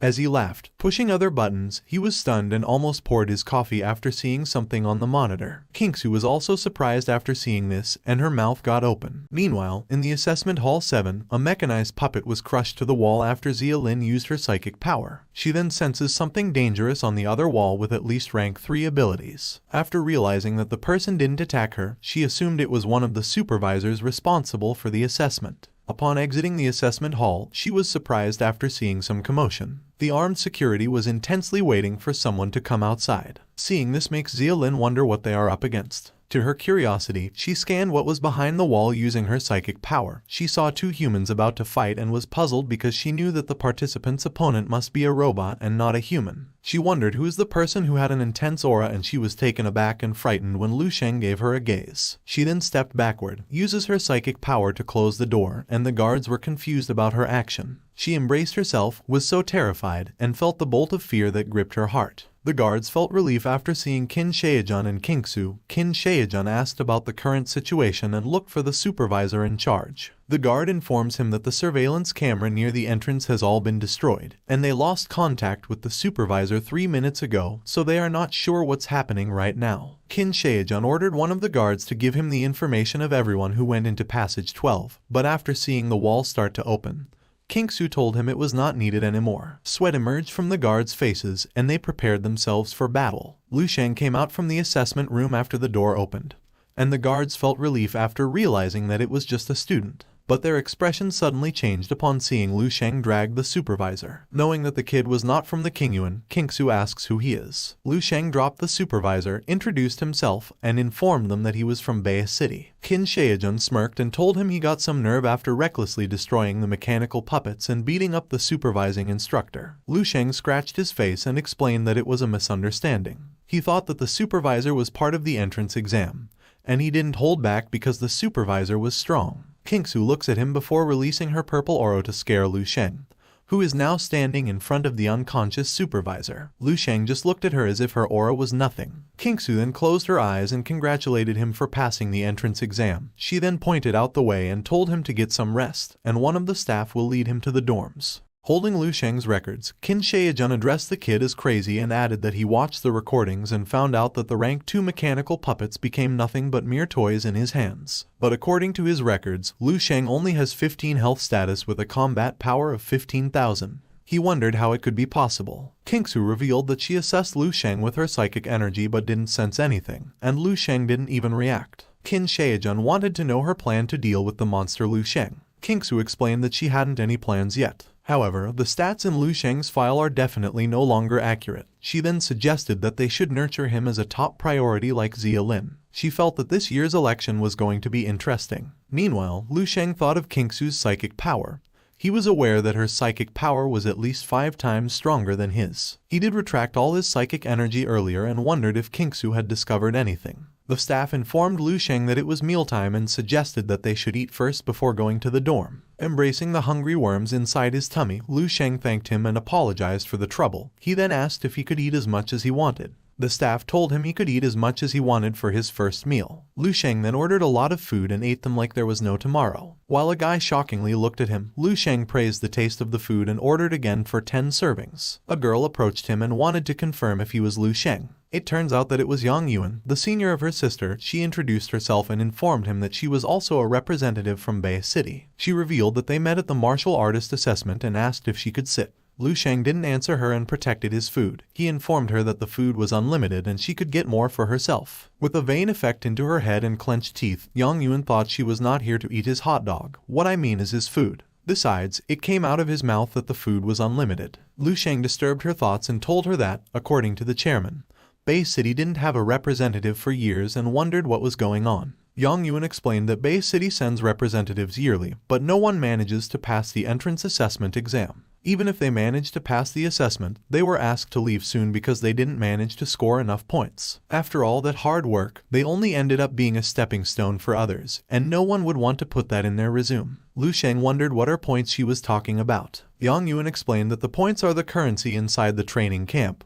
He will have to spend points if he wants to use training camp resources. They can use the points on training equipment, ask the instructor about cultivation, get tonics, and even secure lodging, all of which require the expenditure of points. She revealed that the monster meat he is eating right now is also an exclusive military ration. He can only get more by spending points. She made a three-finger that symbolized that she was not a virgin anymore. Well, that's not part of the script, I just made it quick so my boss would not scold me again. She informs him that there are only 3 people in the entire training camp who have earned points. Still eating, Lu Sheng was curious why it was only 3 and asked how they got their points. Yang Yuan elaborates that they can only get points by passing the tests and assessments. There's Cao Yang, a rank 2 gifted martial artist from Yonglin City who has the gift of stone skin. Next is Meng Jin, a rank 2 gifted martial artist from Donggang City who has speed type ability. Before revealing the last one, she turned her head in another direction. She revealed that the last person's gift is rarer than a gifted martial artist, and her abilities are mentalist with psychic power. According to what she heard, Xia Lin's ability is the strongest among all the participants this year. Having a psychic power, Xia Lin senses them and looks at them. She was shocked upon seeing Lu Sheng, who was focused on eating. Her soup spilled, her eyes became blank, and she trembled like an old woman. She turned around, used her power to balance her food, and tried to get out of sight of the monster. But Lu Sheng notices her and blubber that Xia Lin's ability is like that. Yang Yuan asks if he knew Xia Lin. Lu Sheng answers that he met Xia Lin after passing the entrance exam and wonders if only 3 people really cleared the assessment. Yang Yuan remembered the 4th person and made a gun finger before explaining the rumor about the 4th person. She informs him that the 4th person was terrifyingly strong and single-handedly destroyed all the mechanical grade 2 puppets. She added that the person was a demented maniac and even beat the supervising instructor to the point that he had to be sent to the hospital. Lu Sheng almost spit his water after hearing that Yang Yuan was talking about a rampaging man, and she added that there was no way there was really a person like him, so she didn't believe in the rumors. While Lu Sheng coughs after he almost spits the water, Yang Yuan thinks that the instructor and other staff in the camping area are talented and strong. Even the monster Lu Sheng who shook the entire Bay City can't compare to them. She then handed her handkerchief to Lu Sheng and told him not to worry and that she believed in him. Still trying to offer her handkerchief and unaware of the 3 guards behind her, Yang Yuan continued to say that with Lu Sheng's abilities and talent, he might not be any weaker than them if he focused on training at the camp. While using the handkerchief of Yang Yuan, Lu Sheng thanked her, and she was startled when one of the staff called Lu Sheng. Because he destroyed 18 mechanical puppets in the entrance assessment and beat up the supervising instructor, who's still unconscious in the hospital, they must take Lu Sheng in for questioning. He then asks Lu Sheng to come with them. Your grandmother turned to a baby, her mouth widened, and she was shocked after hearing this. Almost all participants who listened to this had the same reaction. They almost spilled their food while looking toward Lu Sheng. Lu Sheng stood up and answered that he understood. He asked if he could take out some food because he was still hungry. With a fierce look, the guard answers affirmatively. Before leaving, Lu Sheng apologizes to your baby grandmother and says goodbye. After they left, the participants were in disbelief that the rumors about the monster were true. Your baby grandmother turned into a stone, laughed like crazy, and swallowed what she said earlier. Inside the command and control center, Lu Sheng slowly approaches his food. He wants to eat fresh peanuts. What I mean is he just slowly approaches Kingsu, and upon getting closer, Kingsu elaborates on what he did. He cleared out half a year's worth of their budget just like that and informed him that the mechanical puppet cost tens of millions. Moreover, not a single one of the mechanical puppets can be repaired. However, after some discussion, they decided not to act against him. After all, Lu Sheng was just doing as he was supposed to in the assessment, and it's not his fault. Suddenly the door opened, and Qin Shaejun entered with 3 participants. Qin Shaejun informs all the participants that everyone who cleared the assessment is now gathered. They look at each other while Xia Lin is shaking like a worm. Kingsu commended them and congratulated them for clearing the entrance assessment. She then summons golden cards and explains that in this training camp, the stronger they are, the more resources they will receive. Once they accumulate a certain amount of points, it will be restored as a points card. Cao Yang happily looked at the golden card and remembered that it was the gold points card his teacher had mentioned to him before he came here, and he noticed that it had 100 points. Meng Jin was also satisfied because he was also in the lead. Xia Lin thought that 100 points it's enough for her to get the legendary high-level chief psychic mentalist instructor to give her one-on-one training. But her smile turned to confusion when she saw that Lu Sheng's card was white, and the two participants also noticed this. Lu Sheng also never heard about the white card, so he flipped it and found out that there's monster meat that costs 5 points for every meal. Training room for 10 points per hour, regular instructor training costs 30 points per session, and chief and deputy chief instructor for 100 points. But eating meat is the only most useful for Lu Sheng, so Qin Shaojun almost falls to the ground after hearing this. He then pointed his finger at Lu Sheng and told him to be grateful for what he had got. He revealed that his card had 1,000 points, and if it weren't for their chief instructor keeping the higher-ups at bay, Lu Sheng would be in debt for the damages he had caused. The other participants were stunned and confused after hearing that Lu Sheng had 1,000 points. Cao Yang grinned. According to what he knew, this training camp was only about those who had special abilities. He was disappointed that there would be things like special favors. Meng Jin sighed and wondered what kind of connection Lu Sheng had. But Xia Lin asked them with a trembling voice if they didn't know what Lu Sheng did during the assessment. Shaking in anger, Cao Yang announced that he knows that Lu Sheng spread rumors about himself and bribed the students and the instructors. He tore his shirt and continued to say that the supervising instructors were all at least rank 3 martial artists, and only rank 4 martial artists could beat them. Even if Lu Sheng had the strongest physical type gift, it would still be impossible. Besides, Lu Sheng's body doesn't even look like he's polished his vitality. If the training camp method is that the strongest will have the most resources, Cao Yang wanted Lu Sheng to prove he was worth it. Qin Shaojun tried to stop them, but Kingsu stretched her hand, signaling not to interfere. Lu Sheng sighed and asked if he was sure about this. With a fierce eye, Cao Yang cut the crap and told him to bring it on. He would like to see if Lu Sheng could get past his stone skin. Before he could finish his words, Lu Sheng positioned his finger before the forehead of his opponent, flicked it with the stellar finger flick technique, and boom, your arrogant cow head was sent to the other universe. Using a light force, the wall becomes Cao Yang's cave, and he can now rest for a while. On the other hand, Lu Sheng just looks at the broken wall and assumes that he would not pay for it because Cao Yang was the one who asked for it. Seeing the body of Cao Yang lying on the wrecked wall, the two participants were shocked and surprised. Qin Shaojun exhaled a humming tone while Lu Sheng wondered if he could go now. Kingsu called Lu Sheng and asked about his plans for training. She offered herself and told him that he could eat her peanut all he wanted.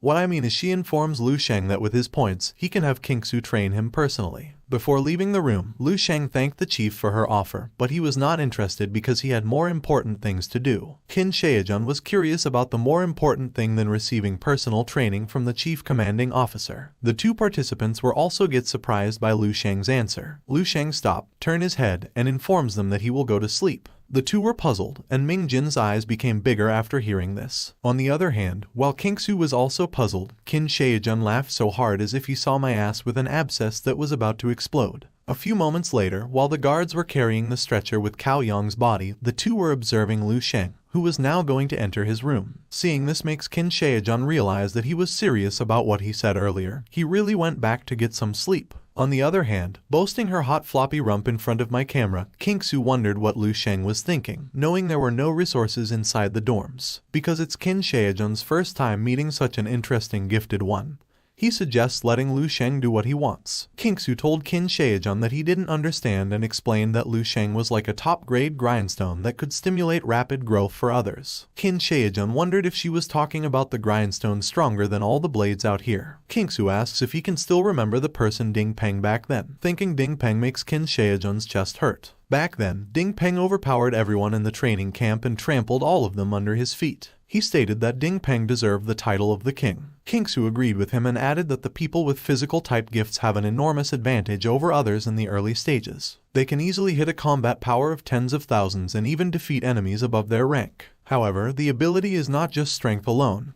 There is a skill, speed, observation skill, judgment, experience, tactics, strategy, and so on. In the process of growth and accumulating experience, people who only know how to rely on the power accorded by their physical type gifts will fade away eventually. She assumes that it might be Lu Sheng's future too. Meanwhile, in Lu Sheng's dream, he was fighting a zombie, and it looked like he was having difficulty defeating this one. The zombie makes another powerful blow. Lu Sheng grabs the zombie's fist and pushes it away. He then pierced its legs, prepared the stellar impact technique, and blew it directly into the zombie's body. After that, he holds the zombie's arm and absorbs its ability. As he did so, he discovered that the zombie was a rank 6 martial artist when it was alive, the same with Chairman Xiao Yu of the Martial Artist Association. He no longer wondered why he had difficulty fighting this zombie. He could have been defeated if he hadn't used all of his psychic energy to block the zombie's attack. Martial arts, combat experience, and different techniques are the true ability he needs to gain from his dreamscape. But human strength is limited, and it's impossible for anyone to be talented in everything. However, Lu Sheng stands on the shoulders of countless people, multifaceted and without flaws or blind spots. Clenching his fist, Lu Sheng claimed that his path in martial arts was the complete martial arts. He then sits and thinks of his psychic energy. If it weren't for this ability, he wouldn't be able to take even a single blow from this zombie. It's a shame that his psychic energy is of the most basic type, and he can only use it against zombies for now. In his current status, Lu Sheng was aware that he is not much for an actual rank 6 martial artist. He then went inside his psychic energy training and focused on the within. Without any external distractions, he needs to engage his inner mind and refine the mind. A dazzling light slowly emerged from the giant Lu Sheng. He was sucked inside, and as he wondered, he was thrown into the core of his mind. As his psychic power and actual body merge, he shouts in pain. Glasses shuddered due to his massive psychic aura. After a moment, he was delighted that he had succeeded in advancing again. Lu Sheng pushed the watch button to summon Ellie and ordered her to retrieve his biography. Ellie followed his order and showed Lu Sheng's biography. He was so glad after learning that he became a rank 7 martial master, and if this were in ancient times, these powers would have been similar to a feudal lord. Even in Lu Sheng's current world, that is a high-status position. Now that he was a martial master, Lu Sheng wondered if his evaluation and perm's access had increased too. He then asks Ellie to look up the advanced techniques of stellar body refining art, natural breathing techniques, and crystal visualization techniques. Ellie started to follow his orders, and multiple screens showed the results of the 3 techniques he asked for. Just as he thought, with level 3 perm's access, he can now look up higher level techniques. One of the techniques caught his attention. He slowly touched it to see the information, and to his surprise, this was a complete martial arts technique on its own, the divine illumination of the King of Hell. Still in shock while looking at the techniques, Lu Sheng wasn't surprised that the technique wasn't in the combat skill selection because it's an art specially designed for psychic mentalists. It includes techniques on how to use psychic energy, battle tips, and, most importantly, this art is entirely different from other psychic arts. The essence of divine illumination of the King of Hell is to use psychic energy to create another body from within the martial artist. In other words, it's a second self, and the clone is so intricate that it duplicates the martial artist's muscles,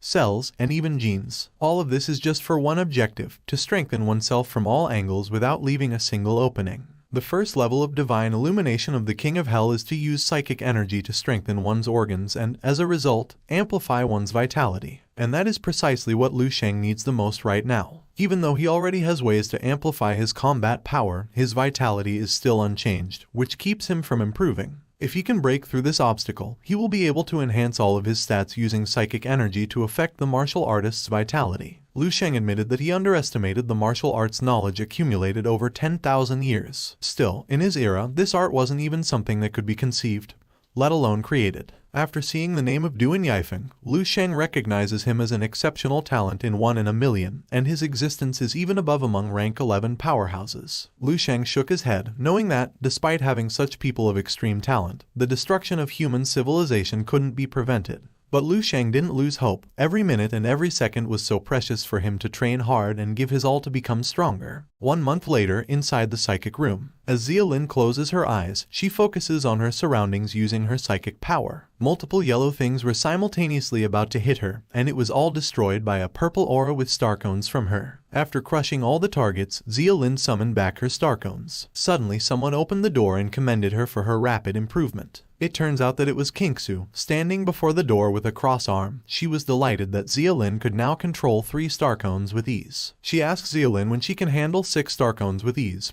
And when that happens, it means that she has entered the realm of rank 1 mentalist. Xia Lin bows her head before thanking Kingsu for personally instructing her. Kingsu told her that it was nothing. Besides, she was talented. However, Kingsu noticed something. There seemed to be a massive weakness in Xia Lin's mental fortitude. Sweat emerged from Xia Lin, knowing her instructor's observation was accurate. Kingsu asks her if someone has previously left her with mental trauma. Hearing this makes Xia Lin's body tremble, and the gaze of Lu Sheng pops into her mind. She confesses that she is facing mental trauma and asks if there is any way to resolve this. Kingsu answered that it was simple. She needed to find the person who caused the trauma and defeat or kill them. After that, her mental trauma will naturally be gone. Zeolin was taken aback, with an open mouth, while biting her hand because she knew she had no chance of defeating Lu Sheng. Seeing the weird reaction of her student, Kingsu encourages her that she is now in the midst of rapid growth in terms of abilities and it wouldn't be difficult for her to defeat the person who caused her trauma. Hearing this made Zeolin think that she may really have a chance to defeat Lu Sheng, knowing that Lu Sheng did nothing but sleep in his room. In the hallway, leaning at the wall, Qin Shaejun asks how Zeolin is training. With a little disappointment, Kingsu responds that Zeolin is pretty talented.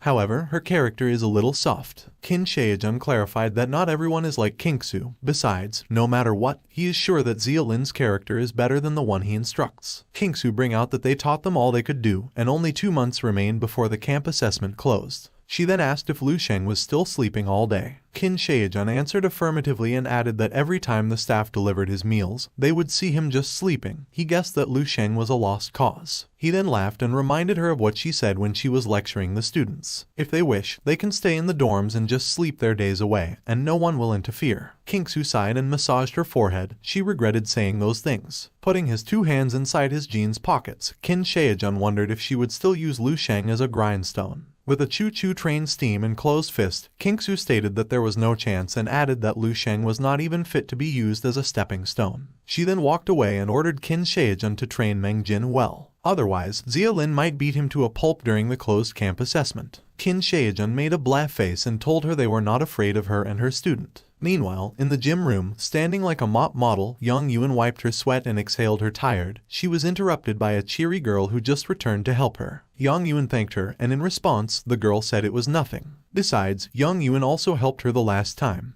As the girl in a yellow size, she mentions that she envies those who got 100 points, knowing that those points were enough for their expenditure for 2 months. Yang Yuan replies that people like the two of them have to scrimp and save and hold in their hunger just to get by, and there is no comparison. The girl in yellow asks what Lu Sheng has been doing the whole time. According to what she knows, Yang Yuan is close to him. With concerned eyes, Yang Yuan replied that she didn't know. The girl in yellow remembers the day Lu Sheng made such an impact that makes they all cower with his aura, but in the end, it was all over for him the next day. She informs Yang Yuan that Lu Sheng has been shutting himself up in his dorm room all this time, and she guesses the others have already caught up with him. She asks Yang Yuan if Lu Sheng is scared or something. She assumes that Lu Sheng might realize the advantage of strength-type talents will gradually diminish and decide to hide away to enhance the sense of mystery around him. But Yang Yuan thought differently. She knew Lu Sheng wasn't like that. She then turned around and told the girl in yellow to get some rest, and she will do the rest herself. The girl in yellow was confused by her sudden action,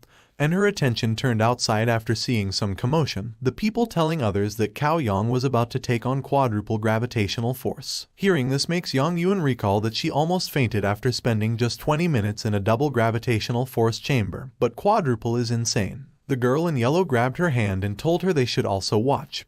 Doing so, Yang Yuan wondered what Lu Sheng was doing right now. Unbeknownst to them, Lu Sheng is doing his best to become stronger to save the world. Inside the gravitation force training room, Cao Yang holds his stand as he endures the triple gravitational level. He was inside for almost 4 minutes. As a result, he broke his earlier record for more than 30 seconds. Cao Yang smashes the button with a heavy hand to stop the system. Before leaving, the people praise him for lasting 4 minutes under triple gravitational force. He sighed as he enjoyed the sweet words. He thought these people were making a fuss over something like this. He wondered how these people would react if he went up to quadruple gravitational force. A man with a bumped fist thinks that Cao Yang will soon be able to take on the quadruple gravitational force, and that no one in this training camp will be his match when he reaches the rank 3 martial artist. Cao Yang scratches his forehead and asks how the guy is doing. The man wondered if he was talking about Lu Sheng and explained that Lu Sheng was still the same. Whenever someone goes to deliver his meals, they'd see him sleeping in bed, and added that Lu Sheng seems to be having wild dreams. Cao Yang elaborates that even though he was no match for Lu Sheng back then, no matter how slow a turtle is, it will still be able to catch up to a sleeping rabbit. Moreover, Lu Sheng has been sleeping for more than a month now. With a turtle in his head, Cao Yang smiled, assuming that he could now match Lu Sheng. Suddenly, he was stunned when Lu Sheng appeared before him and swiftly moved towards the front door. He turned his head to confirm if it's really Lu Sheng, while on the other hand, Lu Sheng was amazed at the gravitational force training room. Cao Yang put his right hand on his waist and told Lu Sheng that he was finally coming out. He asked if he suddenly thought of coming out of his room after a month and then training in the gravitational force. Lu Sheng ignored him and thought he spent so many points just for food. He set the system for 3 hours with level 2 gravitational force and then pushed the start button. Before the door closed, Lu Sheng turns his head, looks at Cao Yang, and asks if it's been more than a month, but just as well, he can find out how much he has grown. Hearing this makes Cao Yong's ear hot, and he can't buy the joke of Lu Sheng. He told Lu Sheng that he was just sleeping for the whole month, yet he expected himself to grow. As the gravitational system is counting down, Cao Yong asks if he is not going to do any warm-ups before entering. While the others are waiting on what will happen, Cao Yong blubber that the gravitational force training room is not a joke. If a person doesn't do warm-ups like Lu Sheng, the sudden external pressure can render a person motionless and easily cause the organs to burst. With a smirk, while touching the glass, Cao Yong wondered if Lu Sheng didn't know the basics or if he was just full of himself. But anyway, Cao Yong expected him to be dead. When the gravitational system announced that it already started, the two old monkeys looked closely and wondered what would happen. Upon seeing no slightest reaction from Lu Sheng, they began to confuse. Lu Sheng started to move and make a blow. Cao Yong trembled, the other man shaking, and one of the participants pointed his finger toward Lu Sheng and informed others that it was Lu Sheng. They hurriedly go to see Lu Sheng closely and cheer for him after seeing that Lu Sheng can smoothly move under the gravitational room with such pressure while the other is still in disbelief. Lu Sheng stops from moving, looked at his hand, and felt amazed. He then approached the gravity system and wondered which button he should touch. Outside, Cao Yong wondered if Lu Sheng stopped because he could no longer endure the gravity. Inside, Lu Sheng pushes a button and a loud beep can be heard. The other participants outside cover their ears and wonder what is happening. Cao Yong's mouth and eyes widen after seeing Lu Sheng take on quadruple gravitational force. After confirming the sensation of the increased gravitational force, Lu Sheng gives it a go and puts his palm on the ground. The monkeys wonder what he is trying to do. Lu Sheng slowly positioned his hand, and they were shocked. Sweat emerged from their body after seeing what Lu Sheng did.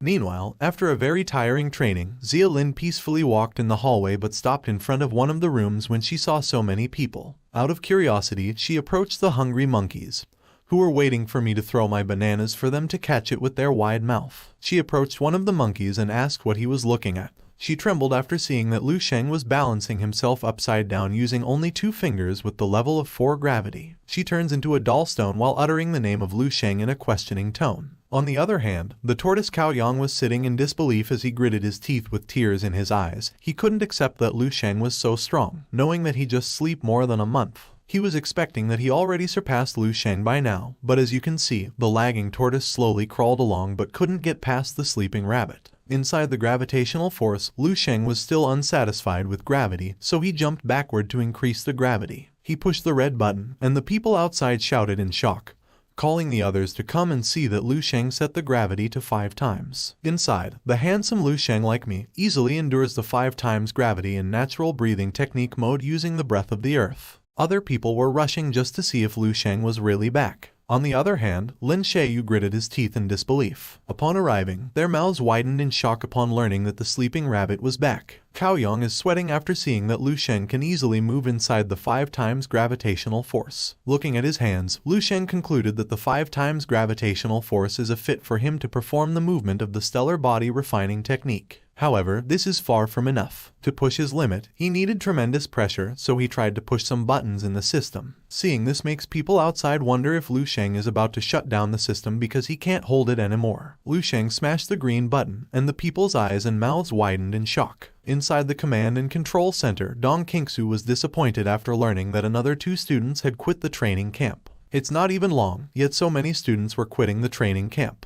As Qin Shaojun handed her a glass of juice, he explained that those students who left were just spoiled, pampered kids. They quit after having a little suffered in the training camp. Sipping, Qingsu added that if a student can't take a bit of difficulty and hardship, they won't last if they face the real battle with the monsters in the future. Shaojun told her not to take the matter seriously.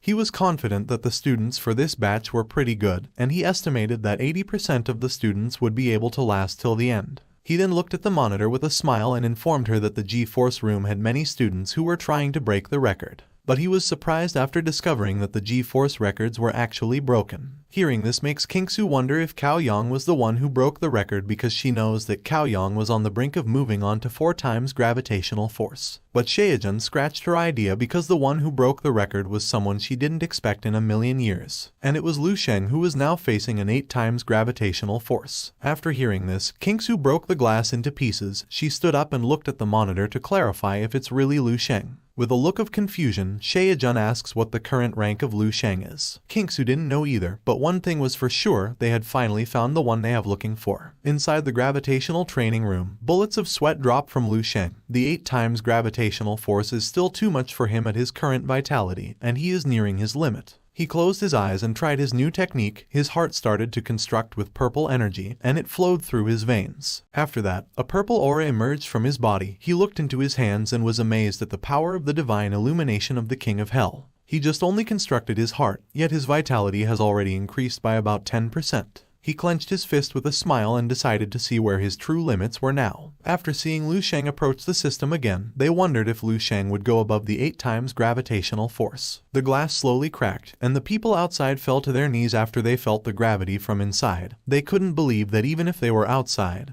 they could still feel the pressure from the G-Force room. With one open eye, your lagging tortoise Cao Young wondered what in the world did Lu Sheng do. Inside the 10 times gravitational force, Lu Sheng's body almost sunk to the wall due to gravity. He slowly tried to get up from the intense gravity. He felt that every bone in his body was crying out loud, and his blood felt like it would coagulate. This 10 times gravity is taking all his energy just to remain conscious, and he can't even move an inch. It's entirely beyond the realm of what he can handle. However, this is precisely what he wants. He then asks himself, what kind of person does it take to change the future and overturn this doomed ending? Is it someone who's learned high-ranking martial arts? Someone with an incredible talent? Or someone with unlimited resources? Slowly standing up, Lu Sheng answers his question, saying that it is someone who can surpass their limits. Multiple electric bills can be seen inside the G-Force room as he stands, and all the monkeys are still on their knees due to the gravity they feel. Yang Yun slowly opened her right eye, and after learning that Lu Sheng was really the person inside the G-Force room, she stated that Lu Sheng had back. Moments later, Lu Sheng gets out of the room. People's eyes are all on him as he walks. A girl called his attention and offered him a towel. Lu Sheng looked in the direction of a cute blushy girl, and delightfully accepted the towel with promo words of thank you. After that, the cute girl happily made a high five with her friend. Lu Sheng regretted that he spent his points, which were equivalent to 3 hours. If he knew that he could finish the training quickly, he wouldn't spend such points. Suddenly, a reward popped up in his window. He received a total of 4,335 points for setting a new record. The people were in awe after seeing thousands of points from Lu Sheng. They were aware that even if they added all their points, they couldn't gather such points. Now that Lu Sheng had 4,000 points, enough to fill his needs, he then continued walking and decided to go to his next training. People looked at him and happily followed him. They wondered where Lu Sheng was going. In the midst of the excited people, Yang Yuan felt the domineering presence of Lu Sheng. His head and shoulder were above the others. His figure can be compared to a ferocious tiger out on a walk and hundreds of beasts scampering after him. The girl in yellow asked if Lu Sheng was a strength-type talent. She was amazed that Lu Sheng had broken the record of Cao Yang, who has a defense type. She wondered if Lu Sheng had already reached rank 4. Hearing the strength type, Yang Yuan wondered why Lu Sheng was headed in the direction of the footwork and movement studio. Inside the footwork and movement studio room, Meng Jin was doing his training by avoiding all the red lasers. He stopped after getting hit, and he completed the level of training with an 87% completion rate. The system congratulates him and informs him that he has surpassed 52% of the trainees in terms of his footwork and movement skills. Looking at the result, Meng Jin was so proud of his achievements. He was aware that the result of the footwork and movement studio was constantly being updated to the Martial Alliance main framework, and he could see his world ranking anytime. He discovered that he already surpassed half of the people in the world, equivalent to a few billion. He put his hand on his waist and continued daydreaming. He expected that humans were not equal. Having obtained a speed-type talent and the private instruction of instructor Qin Shaejun, the distance between him and the others is now beyond measure. With closed eyes and a broad smile, he was expecting that by watching his training,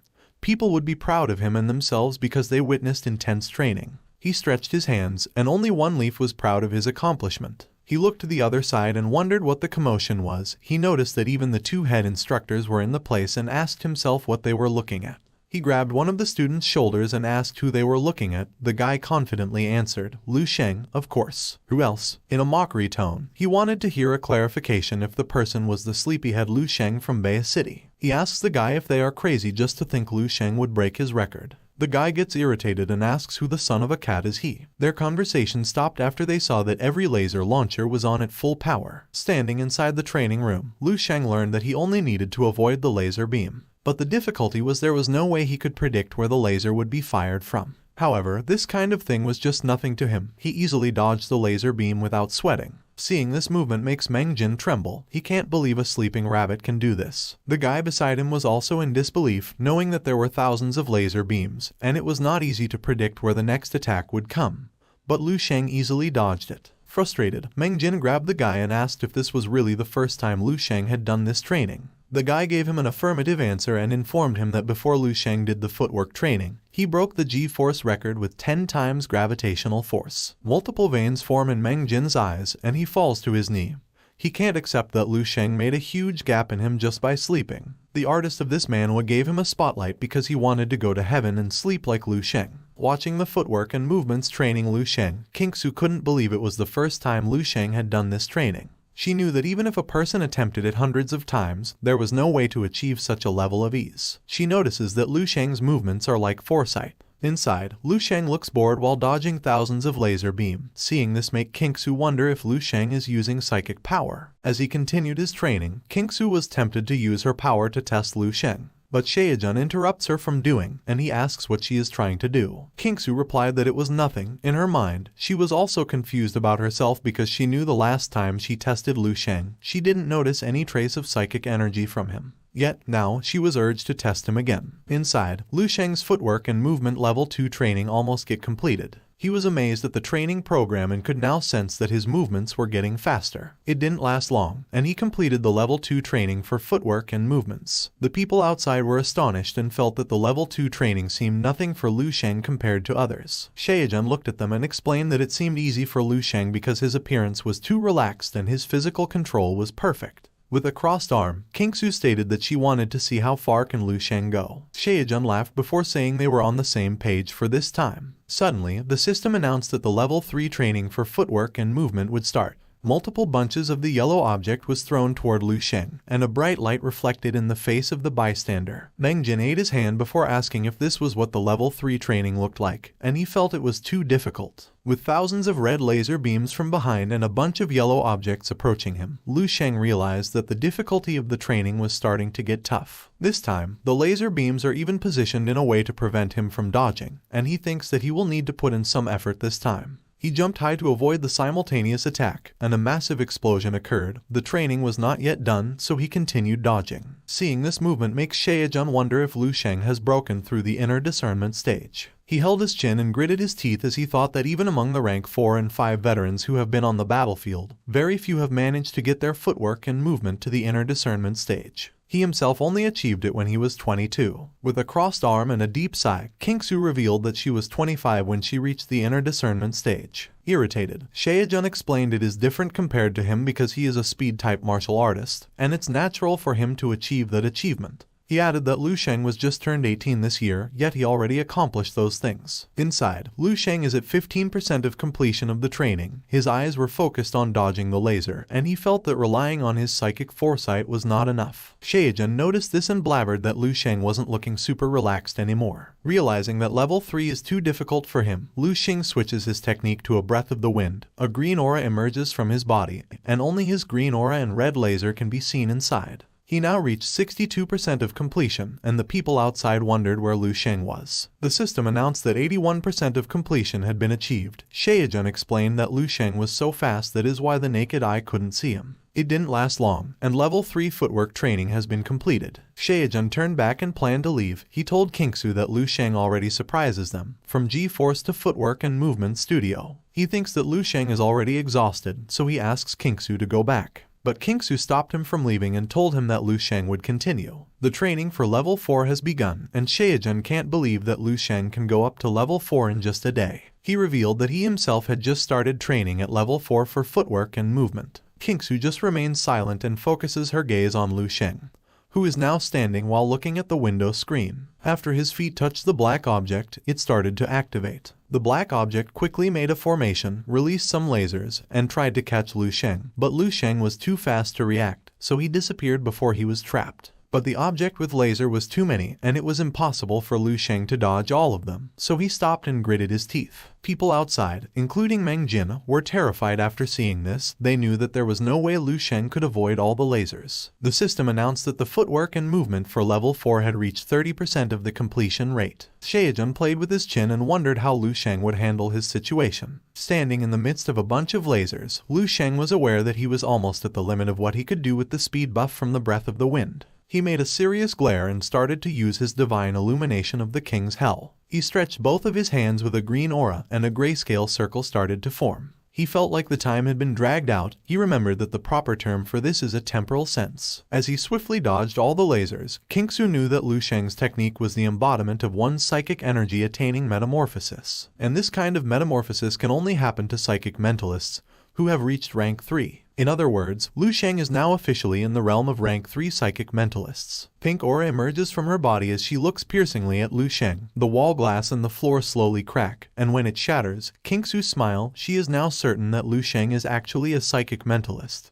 Shaejun looks at her in awe, and he asks her if she has gone insane. Kingsu explained that she planned to test Lu Sheng again, so she commanded her psychic spirit to go. Inside, while Lu Sheng was busy with his training, he noticed an approaching hand. He smirked before it touched him, moved his hand, and swung it at the spirit, and it burst into thin air. Kingsu's eyes widened. She held herself due to the impact. She is now 100% sure that Lu Sheng is a psychic mentalist. Moreover, his psychic power is no less than hers. Looking at the evaporating spirit, Lu Sheng told the spirit she could look but could not touch him. Lu Sheng didn't expect activating temporal sense for the first time would drain so much psychic energy, and he almost reached his limit. On top of that, someone came and interfered with his training. He realizes that he is only halfway through the level 4 training. Yet, he already uses both the breath of the wind and the divine illumination of the King of Hell. Knowing that this is far that his vitality can go for now, Lu Sheng didn't dodge the laser beam anymore. The system congratulates him and informs him that he completed 56% of the level 4 training. He has surpassed 97% of martial artists in terms of his footwork and movement skills. People outside were amazed at his ability. They wondered if he was really a student, and based on footwork and movement skills, Lu Sheng was already ahead of a few billion people. Meng Jin turned into a stone and slowly shattered. He was crying after learning that the sleepy had surpassed him by 45%. Aside from that, Meng Jin knew that Lu Sheng was a strength type.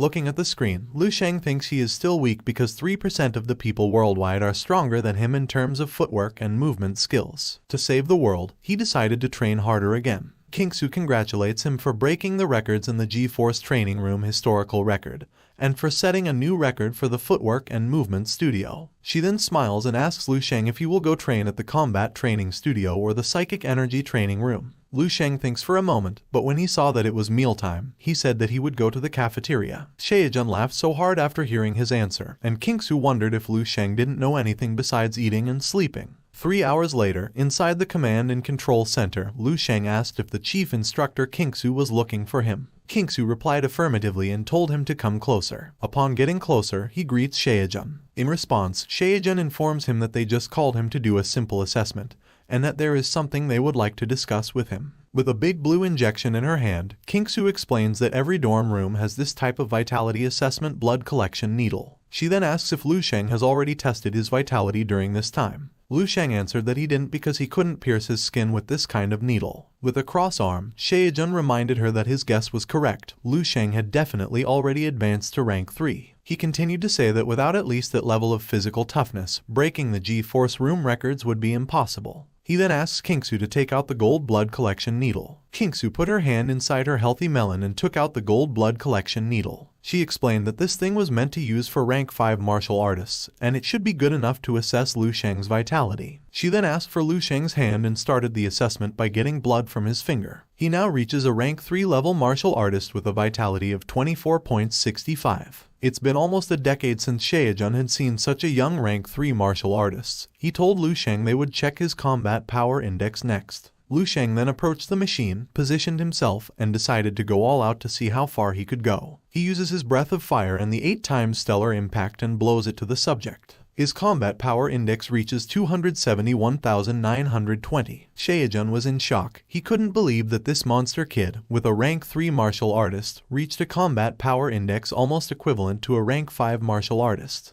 He then taps Lu Sheng's shoulder and informs him that he has now graduated from this training camp and can now do whatever he likes. He reminded him to submit a report when he went back to his town so the Martial Association could update his rank status. In response, Lu Sheng thanked him. But before he could leave, King Su stood up and told him there was still one more test. She shows an energy crystal and explains that this is a special crystal that was discovered in the Lion's Country's Mantra Canyon more than 100 years ago. It has extremely high psychic energy absorption. After its discovery, it is now especially used to assess the psychic power of psychic mentalists. To assess a person's psychic power, they must touch the object with their hand and infuse it with their psychic energy. After demonstrating, King Su's assessment of her psychic power result shows up. Shaejun commended her for increasing her power again. He noticed that her purity index had risen quite a bit too. He remembered that it was only 3 points something the last time she assessed.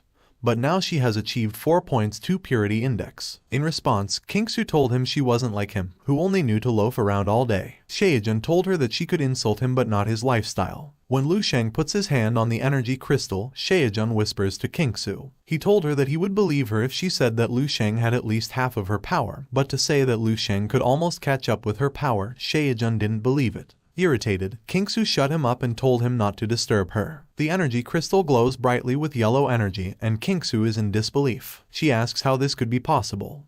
Lu Sheng's psychic power reached 113, and his purity index surpassed King Su 5 times with a whopping result of 20.3. With a mouth wide open, waiting for a jumbo hot dog, King Su thinks that increasing the purity of psychic energy, even at one point, is very difficult. It can be compared to a towel by folding and compressing it repeatedly until it becomes a coin-sized compressed towel. However, Lu Sheng's psychic energy purity index exceeded hers 5 times. With that conclusion, King Su can't help but compare herself to Lu Sheng, who is only 18 years old yet has achieved those things. For her, she only managed to increase her psychic energy purity index by 1 point after 2 years of hard work. The word genius is not enough to describe him. She was thinking of a word how to describe Lu Sheng's talent when Shaejun said that Lu Sheng was so incredible, and continued to praise Lu Sheng, repeatedly saying that he was so incredible with unnecessary words from the start and compared to a god. King Su got annoyed at him and gave him a smack on the head, resulting in a smoky lump emerging from his head. In his background, King Su asked Lu Sheng if he had a teacher, and she wanted to know if he had learned psychic energy cultivation techniques before. In response, Lu Sheng told her he has a mentor who teaches him unique psychic energy cultivation art methods and techniques to use his psychic energy. Hearing the answer that she expected, King Su breathed a sigh of relief. In her mind, if Lu Sheng didn't have a teacher and relied solely on his talents to get to this point, she may not believe or accepted his achievements. Now that Lu Sheng has proved that he has a strong talent, King Su wants him to clarify if he really just awakened not too long ago. Scratching his chin as he thinks the time, and when he recalled it, he revealed that he was awakened less than 3 months. Hearing this makes the 2 instructors stunned for a moment. After recovering from the shock, King Su informed Lu Sheng that even if they gave it another 10 years, it was impossible for another monster like him to appear in the Psychic Mentalist Association. Aside from that, he already reached the rank 3 of psychic power, even though he just awakened less than 3 months ago. King Su revealed that there is an association for psychic mentalists too, and it was a completely different system from the martial association. Unlike in martial associations, few people are only in the psychic association. Despite the country's large population, there are only less than 1% who have psychic gifts. King Su slowly removed her clothes, and as she did so, she told Lu Sheng that if he wanted to get into the psychic association, he needed to eat a pear of her watermelon and throw his banana inside the cave. Hey, you pervy old man. I already fired you. Why did you come back? Sorry, Dad. I called Henry because he is the one who wrote the whole recap for this manhwa. Okay, fine. Just quickly finish your job, Henry, and don't ever come back. Unless the viewers requested your recap. Understood, sir. Thank you for letting me continue. Okay, guys, let's get back to our story. King Su unbuttons the top of her inside uniform to get something. While doing so, she assumed that Lu Sheng's teacher kept the information from him on purpose, not to affect his training. She added that if a person knows so much, it can distract them from their training, which will cause the purity of a person's psychic energy to decline. After taking out the pendant, she told Lu Sheng that she still hoped that a genius like him would join the association. She added that the association can provide him with more resources for his cultivation. She told him that this pendant was her personal token, he just needed to show it to the association, and they would assist him accordingly. Looking at the glowing pendant, Lu Sheng revealed that he never met his teacher because his teacher only mysteriously guided him. In response, Kingsu told him that his teacher must be a truly incredible person. In her mind, if a teacher discovers someone with overpowering talents, they would keep that person close to themselves as a precious treasure. But Lu Sheng's teacher allowed his student to act freely and didn't even reveal himself. Only someone with great wisdom would act in such a manner. But to think of it, there is no such thing. On the other hand, Lu Sheng is also in deep thought. Knowing his talent was difficult to explain, he admitted he had a teacher. He just didn't tell them that his teacher was from 10,000 years in the future, a rank 11 martial artist named Duan Yifeng.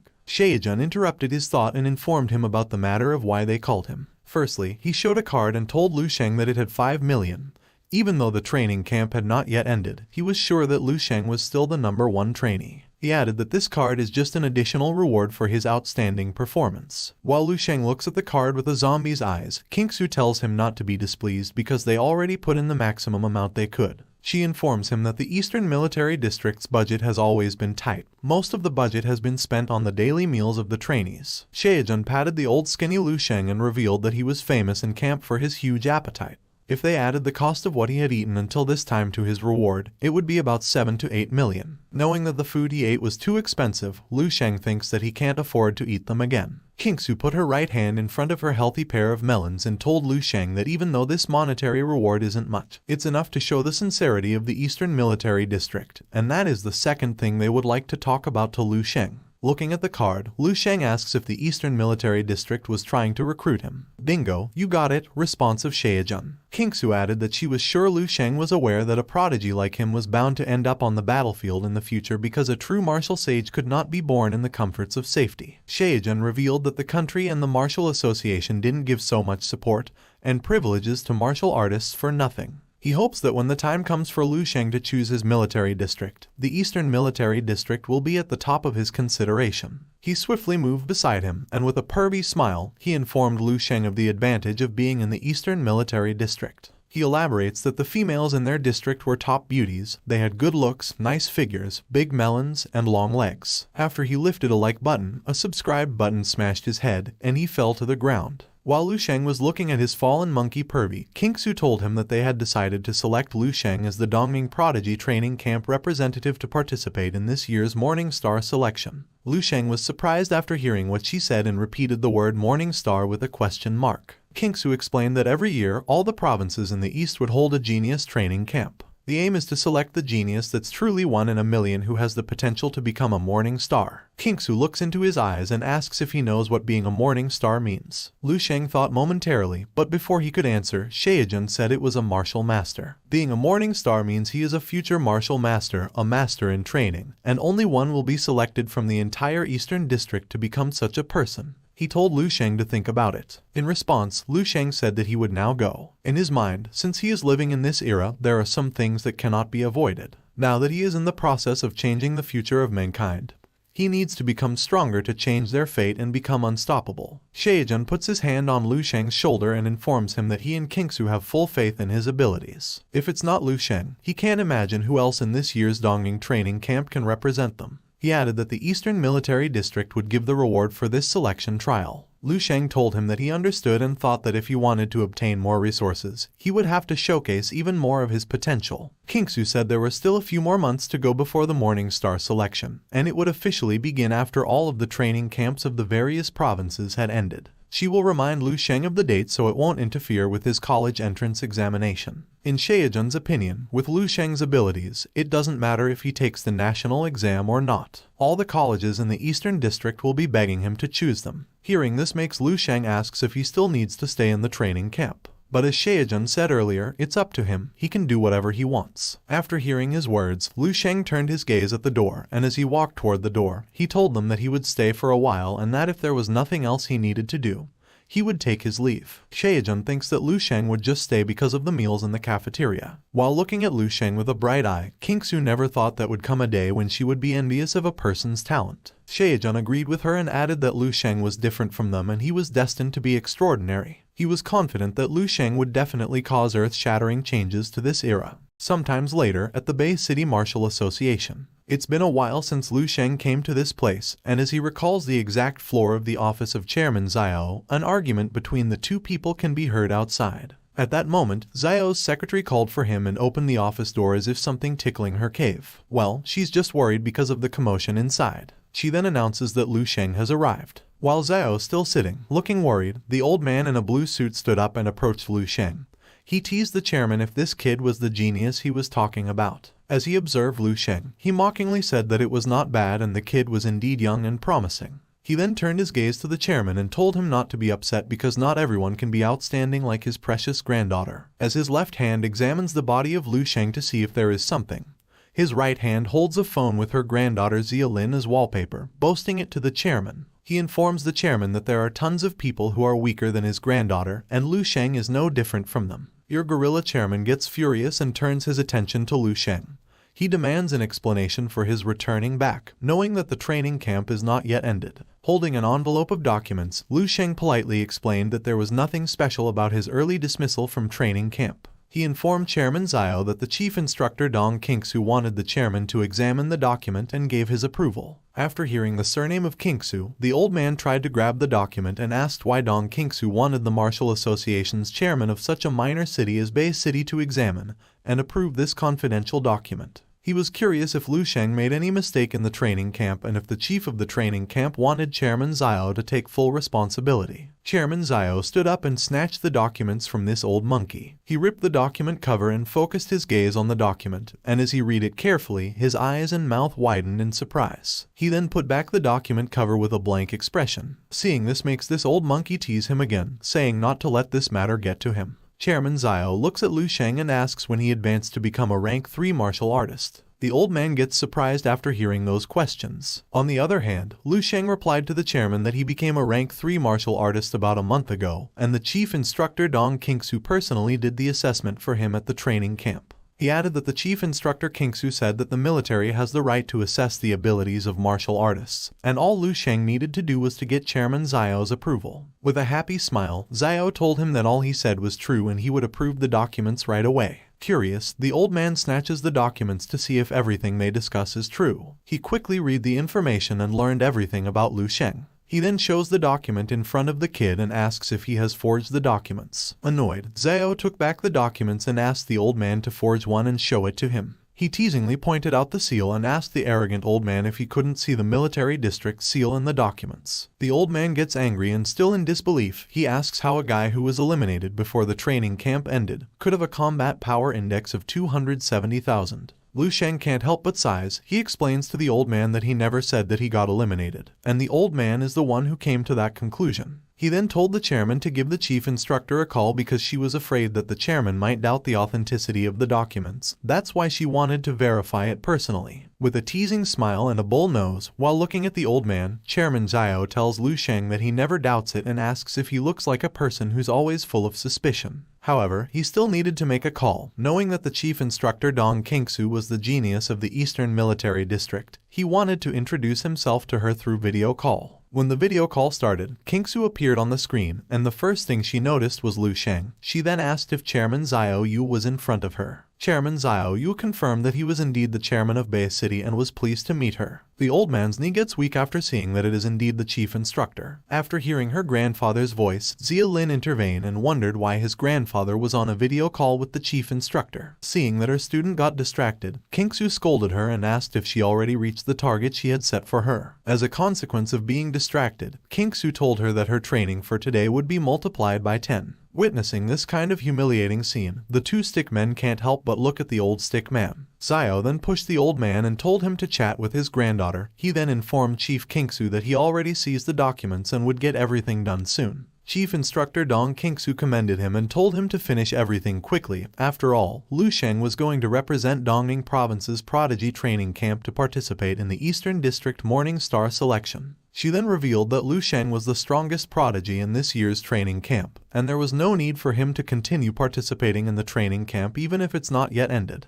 Hearing this makes the chairman freeze in his position for a moment. He then backed to his feet with a thumbs up. While the old man contemplated the monster her granddaughter talking about at the training camp, it dawned on him that it was Lu Sheng. He then takes a sit after hearing the chief instructor scolding her granddaughter about her training and asks if she is still determined to win against Lu Sheng. In response, Zia Lin has no will to persuade those dreams, and she will run if she sees Lu Sheng in the future because of fear. The chairman then waved his hand and says his goodbye, but before the video call ended, the chief instructor wanted to have a word with Lu Sheng. She informs Lu Sheng that she has sourced most of the materials for crafting the psychic mentalist weapons he asked her for. She will make an itemized list with the prices and send it to Lu Sheng, and if there is something else he needs to buy, she will help him buy it. She told Lu Sheng to hurry up and do the psychic mentalist assessment. When he passes, he will have the right to log on to StarWeb to buy the materials himself. She then says goodbye after saying that information. When the video call ended, Chairman Zio was in disbelief and quickly approached Lu Sheng. He asks if the chief instructor's statement about Lu Sheng's psychic mentalist assessment was true. Lu Sheng explained that because he was assessed to have a psychic-type gift at the training camp,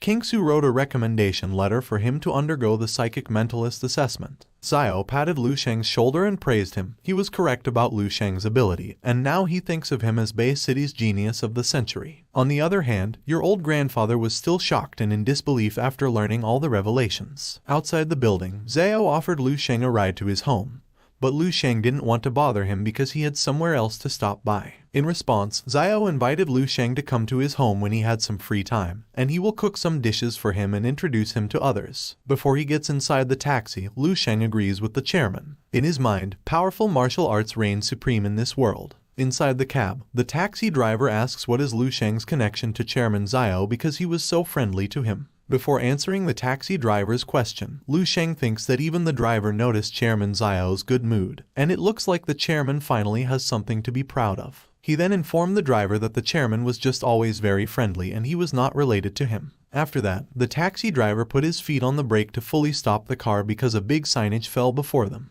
Lu Sheng got out of the taxi and learned that the signage was from the Hong Chuan Martial Arts Academy, and he wondered what happened. Inside the Hong Chuan Martial Arts Academy, while Hong Chuan and his daughter kneel on the floor, Lin Taishan, the leader of these goons, informed Master Hong Chuan that they didn't come to shop. He wanted to challenge each and every one of the Hong Chuan Martial Arts Academies in a fight. Nai Shuang pointed her finger at him and told him he was already a rank 4 martial artist, yet he came to the academy and shamelessly challenged everyone, knowing that his father had an internal injury. Struggling to move, Hong Chuan reminded Lin Taishan that the academy already promised not to recruit any new students for a year. He asks what else Lin Taishan wants. Lin Taishan ignores the old man's words and informs him that since he dared to hang up his signboard, he has to be prepared that someone might come to smash it to bits at any time. Hong Chuan stood up and agreed with what he said. Since he put their signboard up, they must have the ability to keep it up there. He came alone to Bay City 20 years ago and established this career with his fists. If he was able to do it back then, he will be able to do it now too. After those brave statements, Hong Chuan coughs blood, so Nai Shuang can't help but worry about his father, but Hong Chuan tells her he is fine. The goons chuckled with their leader after stating that Hong Chuan must not brag too much if he didn't have the ability, and was in a state of being beaten to a pulp. He asks how they recruit an 18-years-old rank 2 martial artist in this academy. Uneased, Nai Shuang reminded him that Lu Sheng was not his father's student and he was just a member of this academy. But Lin Taishan didn't care, so he stomped his feet to the ground and got furious. With a breath of a toilet bowl, Lin Taishan shouted at them and told them that all he knows is that on account of Lu Sheng fella's reputation, this dojo has stolen more than half of his martial arts academy business. Since this dojo dares to reach into his pockets, he warns them not to blame him for being ruthless. Nai Shuang stepped forward with a serious expression. She clarified that the student who quit his academy came to this dojo on their own accord, and he had no right to blame them for that. Lin Taishan spread his arm and told her that he knew that's why he came to wreck this academy, and once it's wrecked, students will have nowhere to go, and they will have no choice but to return to him. Nai Shuang gets irritated and gathers her courage. She declares that she is the one who will fight him. In response, Lin Taishan chuckled and was so excited to crush her. Worried, Hong Chuan warns his daughter that she is no match for Lin Taishan because he has solid skills and is a rank 4 martial artist. He explained that even if he wasn't injured and in his best condition, fighting Lin Taishan could only result in 50-50 at best. Nai Shuang looked at her father and reminded him that she was a rank 3 martial artist, and if they joined to fight Lin Taishan, they had a chance to win. On the other hand, Lin Taishan get bored of their talking and commands them to hurry up and fight him because the Martial Association is going to close, and he doesn't want to come back again tomorrow. In response, Nai Shuang told him that after they took him down, she would make him carry their signboard and parade it on the streets. Lin Taishan scratches the back of his head and gets annoyed at her sharp tongue. He then rushed forward with a dark aura and smiled like a worm maniac, and when he was about to hit Nai Shuang with his palm, the old man blocked it with his cross arm and was thrown back and crushed to the ground. Seeing that Hong Chuan can't even take one punch, Lin Taishan calls him trash and laugh. With a trembling body and a Sailor Moon pose, Hong Chuan asks if Lin Taishan has advanced to rank 5. In response, Lin Taishan asks if he is surprised and tells the old man that all he did was just hide behind this academy for a long time so he doesn't fight a pro like him for a long time. He then asks who's next. Hong Chuan got enough, so he declared that he would give what Lin Taishan wanted. He would now go to the Martial Association to close this academy. After hearing those words, Nai Shuang couldn't help but cry and just called his father. Knowing that Hong Chuan was a man of his word, he laughed like a worm maniac and declared that he was now leaving. But before they could leave, a loud laugh could be heard from the front door and told them to stand by. It was Lu Sheng. Surrounded by blue energy, he asks where he should train if this academy shuts down. With a teary eye, Nai Shuang called Lu Sheng with a question mark, unsure if it was him. In response, Lu Sheng waved his hand and said to Nai Shuang that it had been a while since they met. In front of him was the two little monkeys. According to these two monkeys, Lu Sheng was the reason why all of their students quit their academy. Hearing this made Lin Taishan get annoyed and smashed the face of a monkey using his elbow, and told them to shut up while facing Lu Sheng. He then tapped Lu Sheng's shoulder and praised his attitude and talent. Suppose Lu Sheng was worried about the place to train after the Hong Chuan Martial Arts Academy gets shut down. In that case, Taishan Martial Arts Academy is always open for him. He belittles the Hong Chuan Academy and informs him that the dojo master can't even take one punch from him, so this kind of academy has nothing to teach him. He invited Lu Sheng to come to his academy and will personally teach him about the Taishan secret technique. Lu Sheng fakes a surprised reaction and asks what the Taishan secret technique is. Lin Taishan opens his shirt and boasts his body. He explained that the Taishan secret technique is a restricted art that is not simply passed down. Mastering this will make a person tough and invincible. He clarified that he was not bragging and elaborated that hardly anyone can break through his defense within the same rank. He added that Hong Chuan also couldn't break his defense, and no one else in this academy could do. Hearing these words makes the dojo master feel sad. With a face of annoyance, Lu Sheng asks if he really going to teach him such an amazing technique. Lin Taishan responded that he would indeed teach him the secret technique and everything he knew as long as he joined his academy and became his disciple. With a mocking eye and a smile, Lu Sheng asks how he plans to teach him. Lin Taishan faked a smile and thought, why this kid has so many questions. Before he could say sweet words to Lu Sheng, he felt the monster with multiple mouths and sharp teeth coiled up into him. But in reality, he tore his shirt into pieces just to defend himself, and his feet sunk into the floor due to his strength. He gritted his teeth, and sweat emerged from his whole body as he contemplated what happened.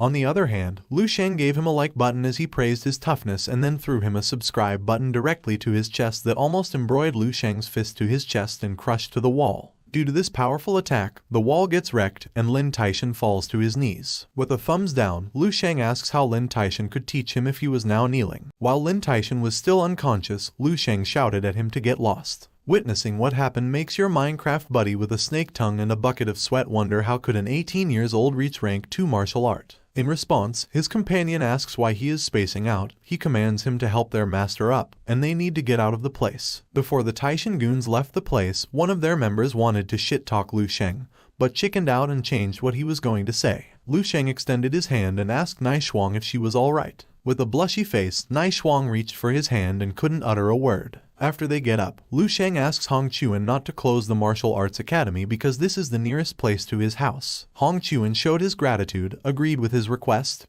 and thanked him. He told Lu Sheng that if he needed anything, just tell it, and he would provide it as long as possible. Lu Sheng gave him a sweet smile and told him it was nothing. Besides, everything that had just happened was because of him. However, he only helps out this once, and if something like this happens again, they need to protect their academy with their own strength because power is the law of the jungle in this world. As they looked at the departing Lu Sheng, Hong Chuan still couldn't believe that a martial artist who was almost at rank 5 and had mastered the strengthening arts would be defeated by this kid in just a blow. To think about it, only a peak rank 5 martial artist could be able to do such a thing. Nai Shuang wondered what happened to Lu Sheng within 3 months because he just reached rank 2 when they met, and now she didn't have any idea of Lu Sheng's level. The sun goes down and the night has come. At Lu's apartment, Lu Sheng is delightfully welcomed by his family. His mother asks why he was late because he just told them he would return in the afternoon. In response, Lu Sheng informs her mother that he saw a bunch of goons bullying the old and weak on his way home, so he helped them. Realizing that his dearest son got into a fight, Lu Sheng's mother gets worried and asks if he get injured.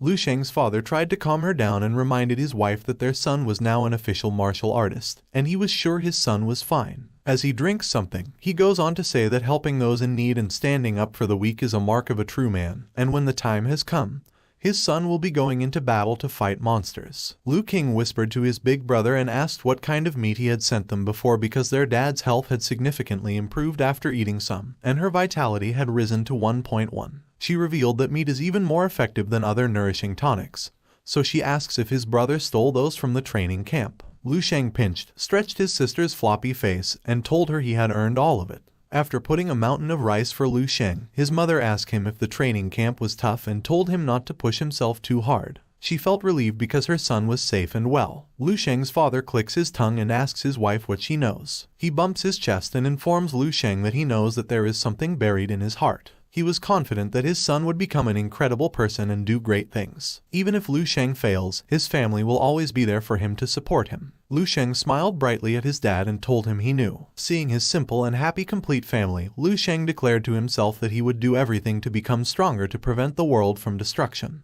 Moments later, inside Lu Sheng's dream, he easily defeated zombies with just a blow. As he looked into his fist while absorbing the zombie's ability and memory, he was amazed that he could now easily defeat a zombie of rank 6 martial artist with just one punch. When he reached the center of the base, Lu Sheng put his right hand to his forehead and looked at the top of the tower. He remembered that the zombie with an overpowering aura he had seen before was in this tower. He wondered if he could fight it now, but knowing it was too powerful, he decided to just take a look at the situation. But the zombie caught his attention and jumped down. As a result, Lu Sheng protected himself from the massive impact that the zombie had created by just jumping. Lu Sheng was taken aback after seeing the powerful zombie surrounded by a divine aura. He notices that the zombie has a vitality as thick as molten mercury and a body like the finest steel. He knows that even a rank 6 martial artist couldn't compare with this kind of oppression. He was sure that this zombie was a martial master. Still looking at the master zombie, Lu Sheng realizes that after he absorbed so many battle memories in just one go, he keeps having the urge to destroy. He can get rid of this feeling using his crystal visualization technique. Still, he will not do that for now because he doesn't want to lose the courage to fight this master zombie. He then prepared himself to fight the zombie, switched his technique to Breathe of the Wind, and unleashed a massive blow using the stellar impact. However, he was surprised after seeing the zombie smiling and unscathed. He jumps back to avoid the unnecessary movement from the master zombie. He couldn't believe that even though he didn't give his all just now, he had already used 6 times of his stellar impact along with the buff from his footwork. The combat power that he used was at least more than 100,000, yet he couldn't make his opponent move even 2 of its finger. He gritted his teeth and switched his technique to Breathe the Flame, rush forward, and used the stellar impact 10 times. A massive explosion can be seen after his attack, and a bucket of sweat emerges from his body when he notices that nothing has just happened to his opponent after his powerful attack. Realizing that his opponent has an invisible force field,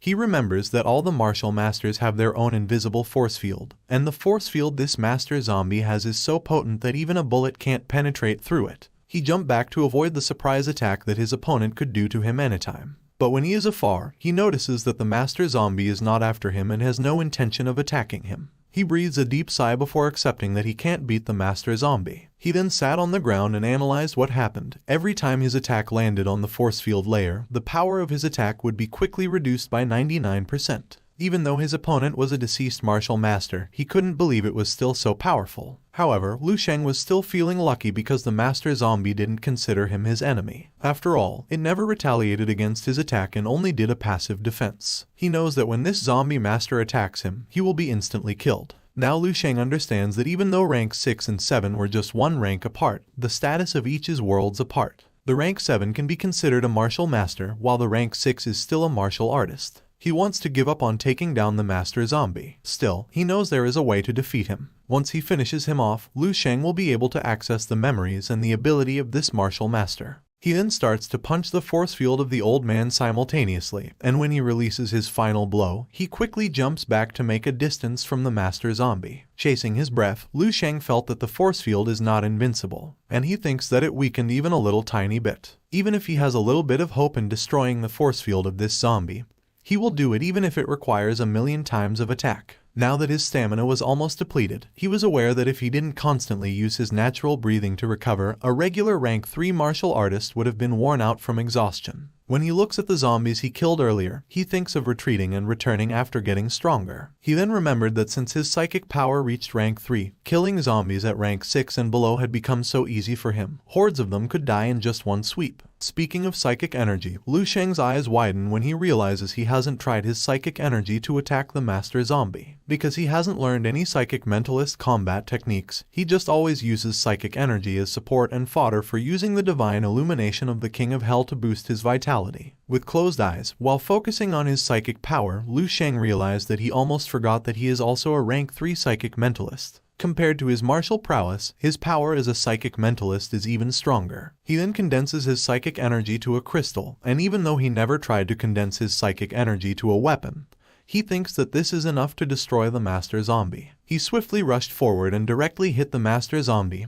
He noticed that his attack had worked, but it was still not enough to break through the master zombie's force field. He then jumps up high, uses his maximum power, and condenses it to the crystal, throwing it down to the master zombie. He manages to crack the master zombie force field, but it is still not enough. He pushed himself to his limit, and this time, his crystal was 10 times larger than before. When it slowly got through the barrier, the master zombie was just looking at it with a slight smile of relief. But Lu Sheng's attack was still not enough to break through the force field, so he used his psychic energy, a breath of flame, 10 times stellar impact, and the perfected fist technique simultaneously and directly blew it to the master zombie. He successfully destroys the force field and quickly moves closer to the old man to give his final blow. But before he does so, Lu Sheng states that the souls of the heroic never die. And when he gave the final blow, he told the old man that he would inherit his will. In response, the zombie smiled at Lu Sheng. Lu Sheng froze for a moment after seeing the saddest smile. He then slowly absorbs the master zombie's abilities and memory. One of the soldiers congratulated Mr. Shishengning on his breakthrough and added that from now onwards, he is a martial master. The memory jumps to the other scene where people are panicking because the situation worsens. Even though the higher-ups from the Star Realm have been going around,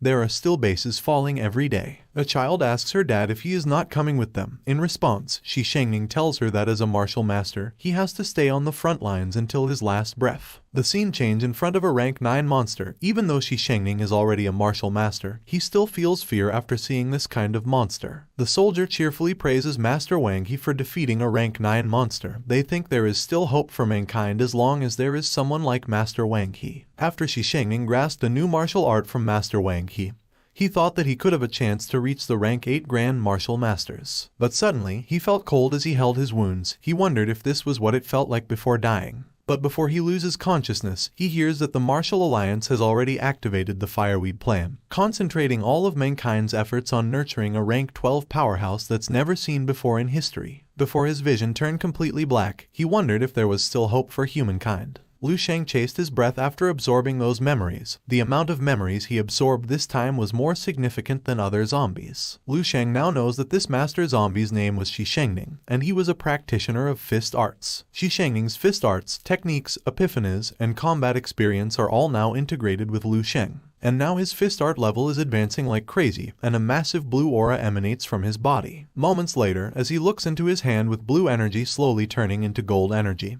he thinks he is now at profound control stage. He was delighted after seeing divine energy emanating from his hands. This was the culmination of martial master Shishengning's lifelong learnings. As he looked at a fallen master zombie, Lu Sheng wondered if the master Wang He that he had seen in Shishengning's memory was the same Wang He who had created the stellar body refining art technique. This Wang He has the nickname of the Eastern Evil Sun and is one of the strongest martial artists from 10,000 years into the future. Even Shishengning, a rank 7 martial master, was one of Wang He's fanboys. However, it seems like Shishengning once witnessed Wang He's attack and had an epiphany, then created an incredibly powerful martial arts himself. But the thing is, Lu Sheng couldn't find it in Shishengning's memories. He wondered if it was buried deep inside Shishengning's memories, so he browsed deeply to find what he was looking for. He stopped and kneeled after seeing a glowing yellow ball and touched it. Upon touch, the object quickly sucked him, and he was teleported from Shishengning other's memory. It was dark, and he was surrounded by a bunch of glowing red eyes. When he saw the big red eye with sharp teeth, Lu Sheng wondered if Shishengning had once faced this monster. He then looked from afar and saw a figure of Shishengning. After seeing the old man, a divine line forms before Shishengning, and it pierces all the thing in its path, and even Lu Sheng could feel it.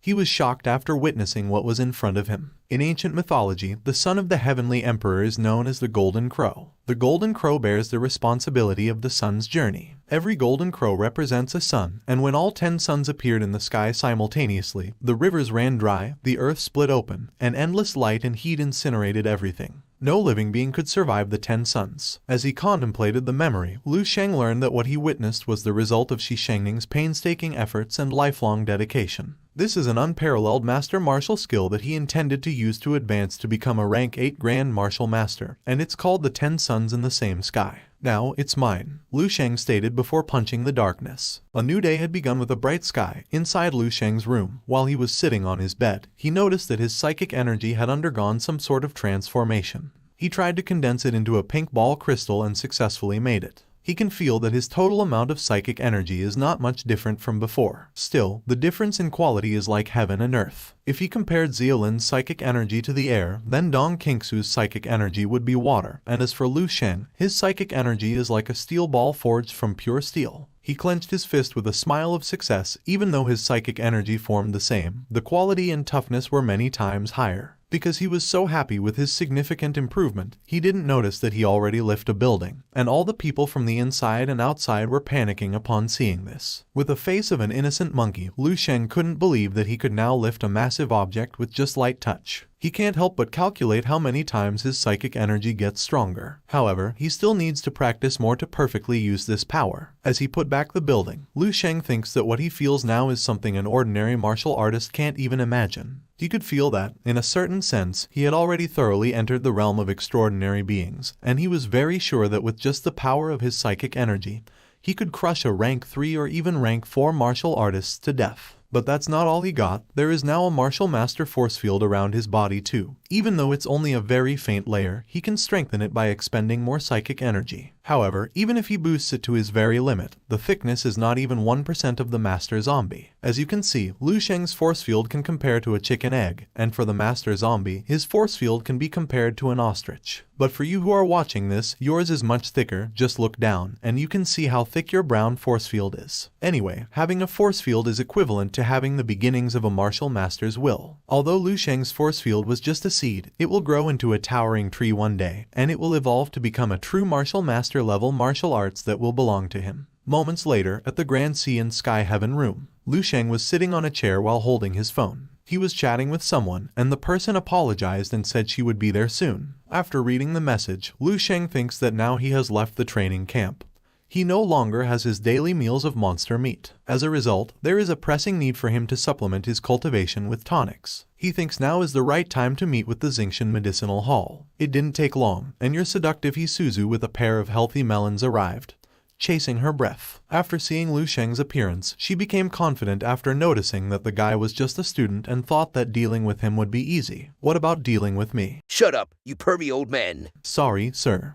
Anyway, after seeing the arrival of the Xingshan medicinal owner, Lu Sheng told her to sit. Holding a food menu, Lu Sheng informs her that the steak in this restaurant is pretty good. He then asked if she didn't mind having lunch as they talked. Of course not, Suzu replied while she handed her coat to a waitress and was thinking about how she should start. Lu Sheng then ordered 40 servings of high-quality steak, and the waitress quickly wrote his order with a smile. On the other hand, Suzu wondered if Lu Sheng was a pig and thought it was normal for a martial artist to have a big appetite. However, each serving of steak is 1,280, and 40 servings would be 51,200. Thinking of this makes her wonder if Lu Sheng is also going to eat her peanut. What I mean is Lu Sheng will ask her to pay the bill. Lu Sheng then looked at her and asked if she wanted anything. When Isuzu responded that she had already eaten, Lu Sheng hurriedly told the waitress to serve the dishes as soon as possible because he was hungry. What a pig, Isuzu thinks while smiling, but before she can start to talk, Lu Sheng throws her a file that indicates some information about her. She was Lingsu, 22 years old. She lived in her ancestral home in Ning'an Province, Guanglan City, Ba County. Her great-great-great-grandfather was initially just an apprentice in Lao Jian's medicinal shop. In the beginning years of the martial calendar, he used his martial arts talents and exemplary alchemy talents to become a rank 5 alchemist. Then he established the Xingshan Medicinal Hall. As Lu Sheng continued talking about her background, she started to get furious. But Lu Sheng continues to talk about her, saying there are now 213 branch stores in over 20 cities throughout Dongning Province. Xingshan Medicinal Hall was still rather prestigious initially. However, as the management was not handled well subsequently, by the time it came to her father, Hejai's generation had rapidly declined. Irritated, Hisuzu told him that all he said could easily find on the internet. She asked if Lu Sheng was boasting about his good memory. Their conversation was interrupted when the waitress served Lu Sheng food. As he started to eat, Lu Sheng answered her question, clarifying that he didn't just find it on the internet because he also knew that her mother, Chen Lan, had not returned to Dongning province for almost 20 years due to their family issue. Aside from that, she never met her mother even once. And for the He family business, it collapsed so quickly during Hisuzu's management. It was all because of her being outdated and lacking in management. Hearing these words makes her angry, but she still controls her temper. Lu Sheng was not yet done talking. He revealed the most important thing about her mother and the Chen family. They have been secretly suppressing Xingshan Medicinal Hall all these years. Hisuzu gets enough of his talking, and she angrily asks what basis he has to say that thing. Eating calmly with a fork in his mouth, Lu Sheng told her that it didn't matter whether what he said was true or not. All she had to do was to ask her father, Hezhai. After saying that, Lu Sheng thinks that the quality of this meat is good, the nutritional value is high, and it can provide him with a pretty good amount of energy. On the other hand, Hisuzu remembered that her mother left her and her dad when she was 2 years old. After her mom left, their business started to face difficulties, and her father had no choice but to manage it. Back then, there would be stores going bust practically every single day, and it went on for a few months. Even though her father was terrible at management, she thinks it shouldn't have been so bad. Her thoughts were interrupted when Lu Sheng told her it would inexplicably fall through whenever she agreed on a new project with a collaborative partner. As he chewed the steak, Lu Sheng hoped he wouldn't blame him for investigating deeply. In response, Hisuzu stood up and told him she would ascertain what he had said and wanted to discuss their collaboration. Speaking of collaboration, Lu Sheng will be responsible for providing medicinal prescriptions and requisite skills training. On the other hand, Xingshan Medicinal Hall will be responsible for production and sales. As for the profit, Lu Sheng wanted to take 90%. Hearing this makes Hisuzu shocked and angry. Why doesn't he take all the profit? Lu Sheng wanted to, but he knew Suzu won't agree. Suzu told him that 70% was the higher share profit she could offer to them. Lu Sheng accepted the 70% and explained that she needed to add another 20%, equivalent to 90%.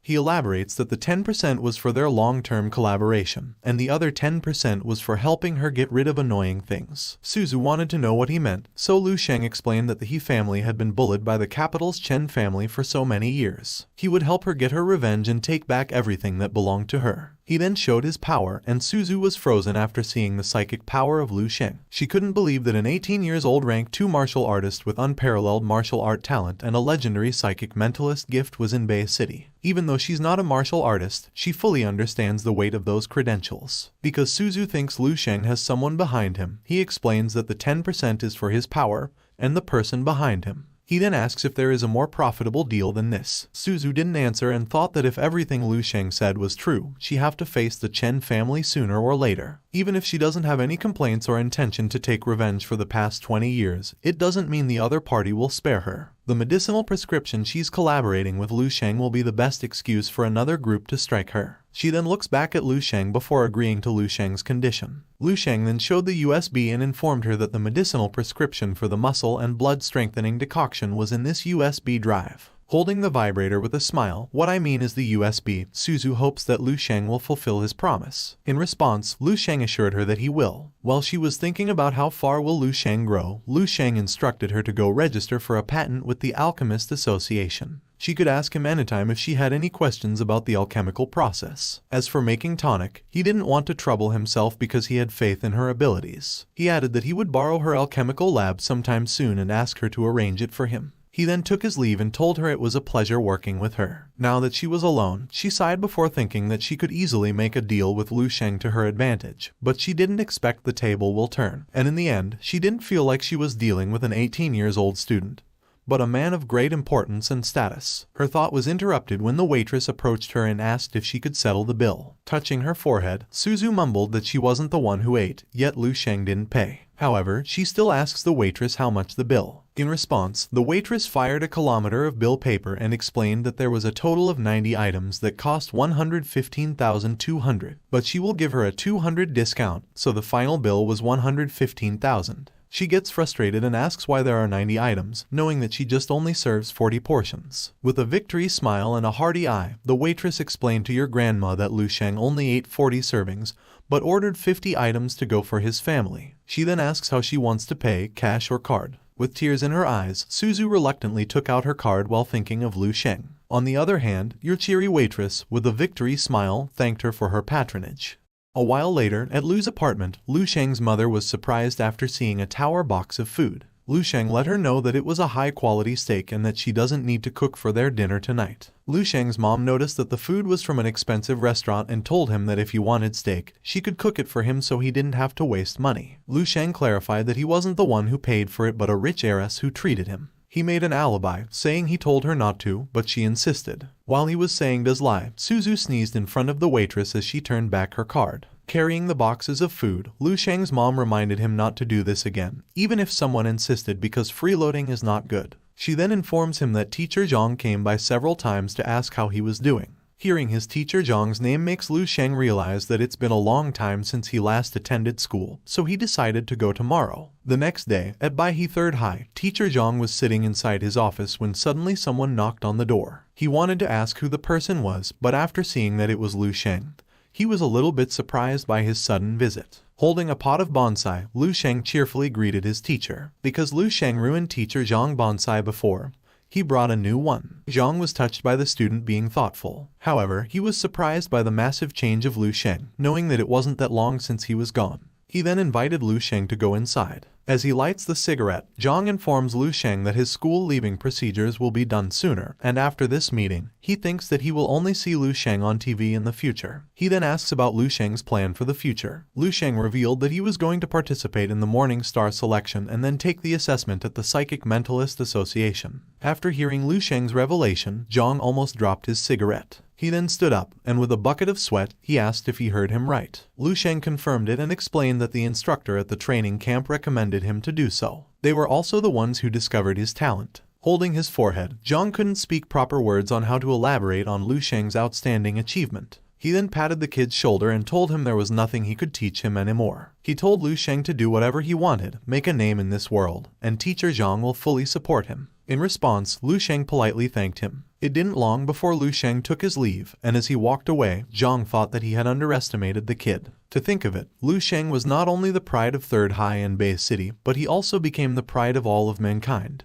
In Lu Sheng's classroom, as the teacher lectured them, another student was playing a mobile game while others were sleeping. The teacher pauses for a moment, sighs, and slams the book while shouting at the students to wake up. To his surprise, one of the students unconsciously throws an object at a girl behind him. The teacher continued scolding them, saying not to belittle their cultural studies because it's part of their grades. If they want to get into the Martial University, which they are all dreaming of, they must pass the cultural subject. As the teacher continued lecturing them, one of the students, Zhu Xingji, yawned and felt bored. He then turned around and asked Kaiming to go to the internet cafe after school. But Kaiming declined and explained that he signed up for martial arts cram school and needed extra training after school. Zhu Xingji felt confused because he noticed that Kaiming had been working so hard these past few days. The teacher shouted at them, commanded them to stand up, and asked what are they blabbering about. He wants to scold the two more but gets interrupted when Lu Sheng announces his arrival. The students, including their teacher, were shocked after seeing Lu Sheng,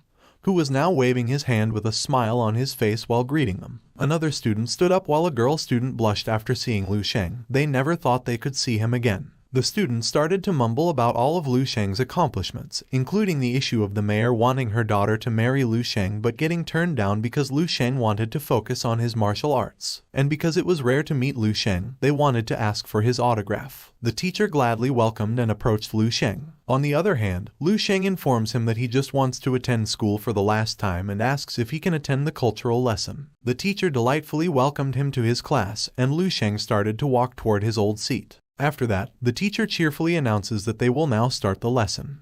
While Lu Sheng was opening a book, other students' eyes were on him. Zhu Xingji couldn't believe he could still attend class with Lu Sheng and felt that Lu Sheng was so amazing. He wondered if Lu Sheng was still the same age as them. He also mumbled that he heard Lu Sheng was a rank 2 martial artist. On the other hand, Lu Kaiming, Lu Sheng's best friend, couldn't say anything but just look at Lu Sheng. He thinks his best friend really changed a lot. Time had passed, and the school bell rang. The teacher sighed and happily dismissed the class. When Lu Sheng stood up, all of his classmate attention was on him. He looks at them with a bright smile and says goodbye. He says to his classmates that he will never forget them. The students felt honored because they had a classmate like Lu Sheng and wanted to become like him. Kaiming was startled when Lu Sheng faced him and put his arm on his shoulder. Lu Sheng advised him to do his best if Kaiming had free time.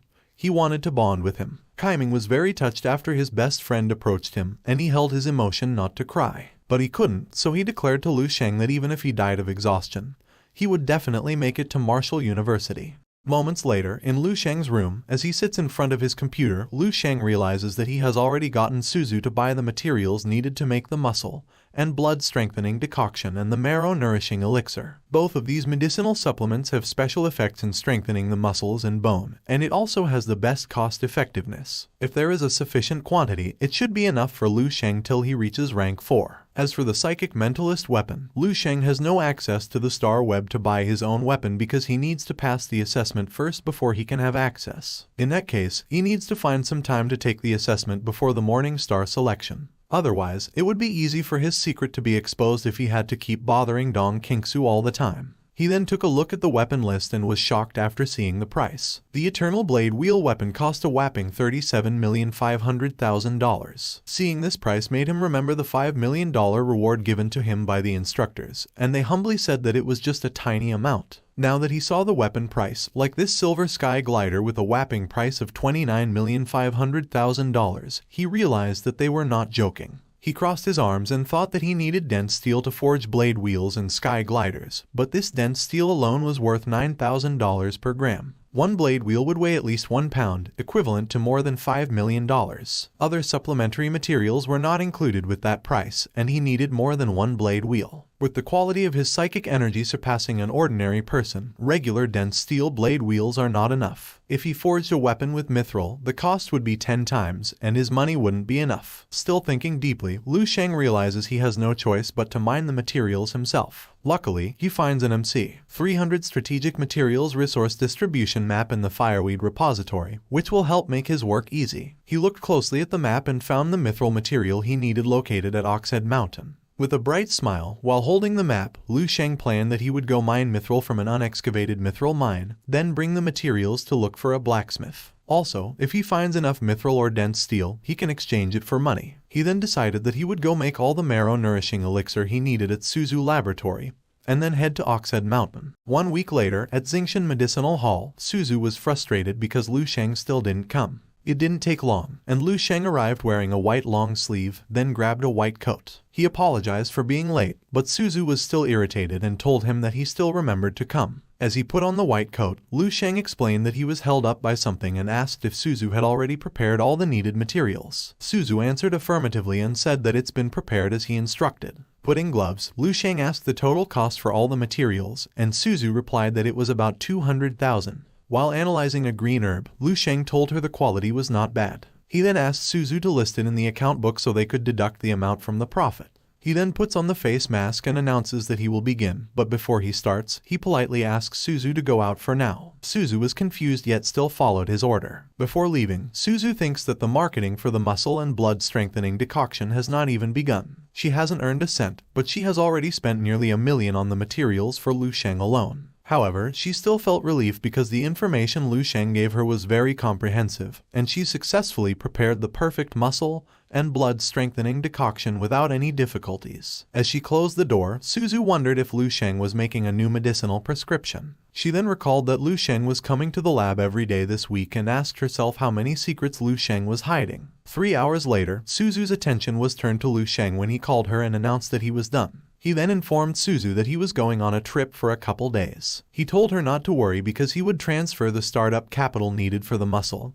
and blood strengthening decoction to go public soon. But your seductive grandmother with healthy pair of melons ignores him. Seeing her reaction makes Lu Sheng mumble about her big melons. What I mean is about her bad temper, and your grandmother gets more irritated after hearing what he said. She then looked at Lu Sheng's departure, and when she was sure that Lu Sheng was already gone, she quickly went to the laboratory. Upon entering, she noticed that the elixir that Lu Sheng had made was unknown and new. Holding the tube, Suzu remembered that she tested the effects of this elixir before, and the effects were truly incredible. It has the ability to directly fortify one's bones after consumption. Similar tonics on the market are at least grades 4 or 5, and it costs a few million. She was amazed that Lu Sheng managed to make this elixir with just some materials that cost a couple $100,000, and she was sure that the profit they could make for this was very huge. She gritted her teeth and thought that inside Lu Sheng's backpack has many more new types of elixir. Her thought was interrupted when Ma Fei got inside the lab and informed her that he was done with the task she had given him. Ma Fei then explained that even though he was staring at the security monitor the whole time, he didn't see anything. He elaborates that it was like the security cameras were broken. But when Lu Sheng left the laboratory, all the cameras went back to normal. Suzu then sighed and touched her forehead. She already expected that this would happen. In front of a psychic mentalist, she knows such a trick would never work. She then looks at the green elixir with an eye of disappointment, throws it into the trash can, and says to forget her plan and follow Lu Sheng's obediently because no matter what, Lu Sheng is the hope for the revival of the He family. At Qiming City, inside the bus, a tour guide informs the travelers that their destination, Xianlin Villages, is located in the depths of Oxhead Mountain and far from the bustling city. It boasts breathtaking views, and it's one of the Dongning province's few 5-star scenic attractions. She goes on to say that they can experience the warm and simple folk customs and culture of the Xianlin village, taste the unique traditional local delicacies, and take in the serene and magnificent scenery of Oxhead Mountain. She cheerfully said and added that they would even have the chance to purchase Xianlin Village's mysterious and exquisite traditional handicrafts. After hearing about the traditional handicraft, the lady in red stood up and asked if they were going to force just to buy such a thing. Your grandmother, with no teeth, asked where they should stay for tonight and wondered if the mountain was full of mosquitoes. The tour guide politely responded that they would not force anyone to buy anything because they were a reputable and renowned agency. She added that they would stay in a guest house in the village with excellent facilities, air conditioning, and television. On the other hand, Lu Sheng didn't mind and had his own world.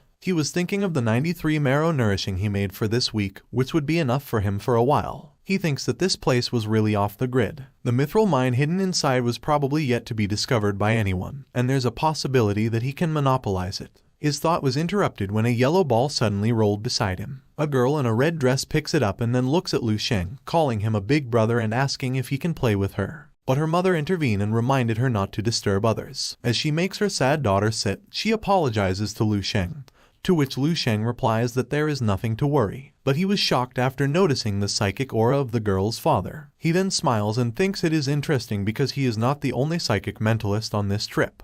On the other side of the bus, a girl named Zhang Dandan with pink hair, pink sleeveless, skinny short jeans, and a pair of not-so-healthy melons felt hot and bored. She told her companion she regretted coming with her because the ride was too long, and it took 3 days and 2 nights before they could arrive at their destination. She thought she wouldn't last, but her companion, Lin Zishan, wearing a fascinating outfit with a pair of not-so-healthy melons that I think were so floppy, reminded her that she didn't force her to come. Zhang Dandan was the one who insisted on coming. Zhang Dandan gets furious, snatches the fan from Lin Zishan, and reminds her that she just came because Lin Zishan got broke, and she just worried that Lin Zishan would do stupid things. That's why she came with her. Lin Zishan tried to calm her best friend, saying that she was not that fragile, and since it had been a long time since she went on a trip, she took this opportunity to unwind. She added that this tour was a little shabby, but the scenery at Oxhead Mountain was pretty good, and she was sure that her best friend Zhang Dandan wouldn't regret coming. In response, Zhang Dandan irritably answered that she won't regret it, but her attention was turned to her back when she heard someone laughing.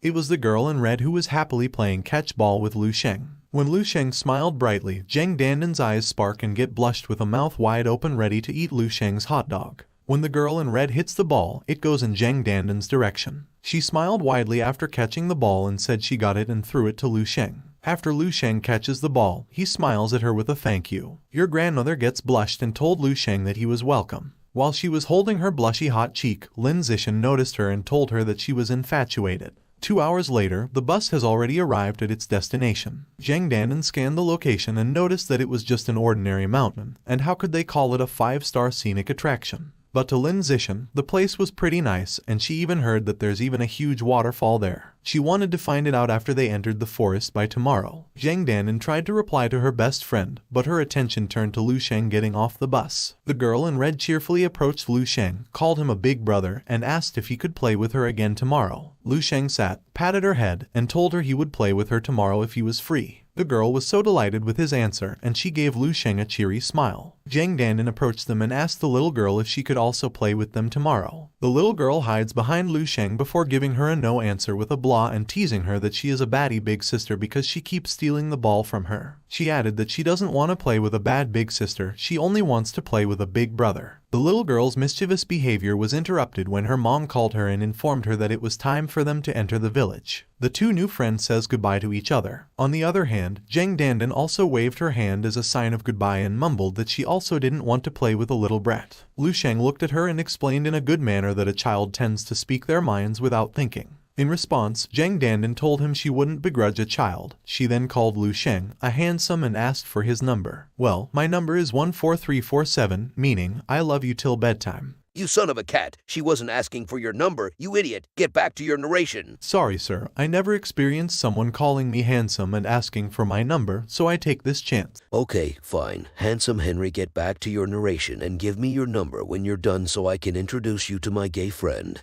Never mind, sir, I'm just kidding earlier. Anyway, let's get back to our story.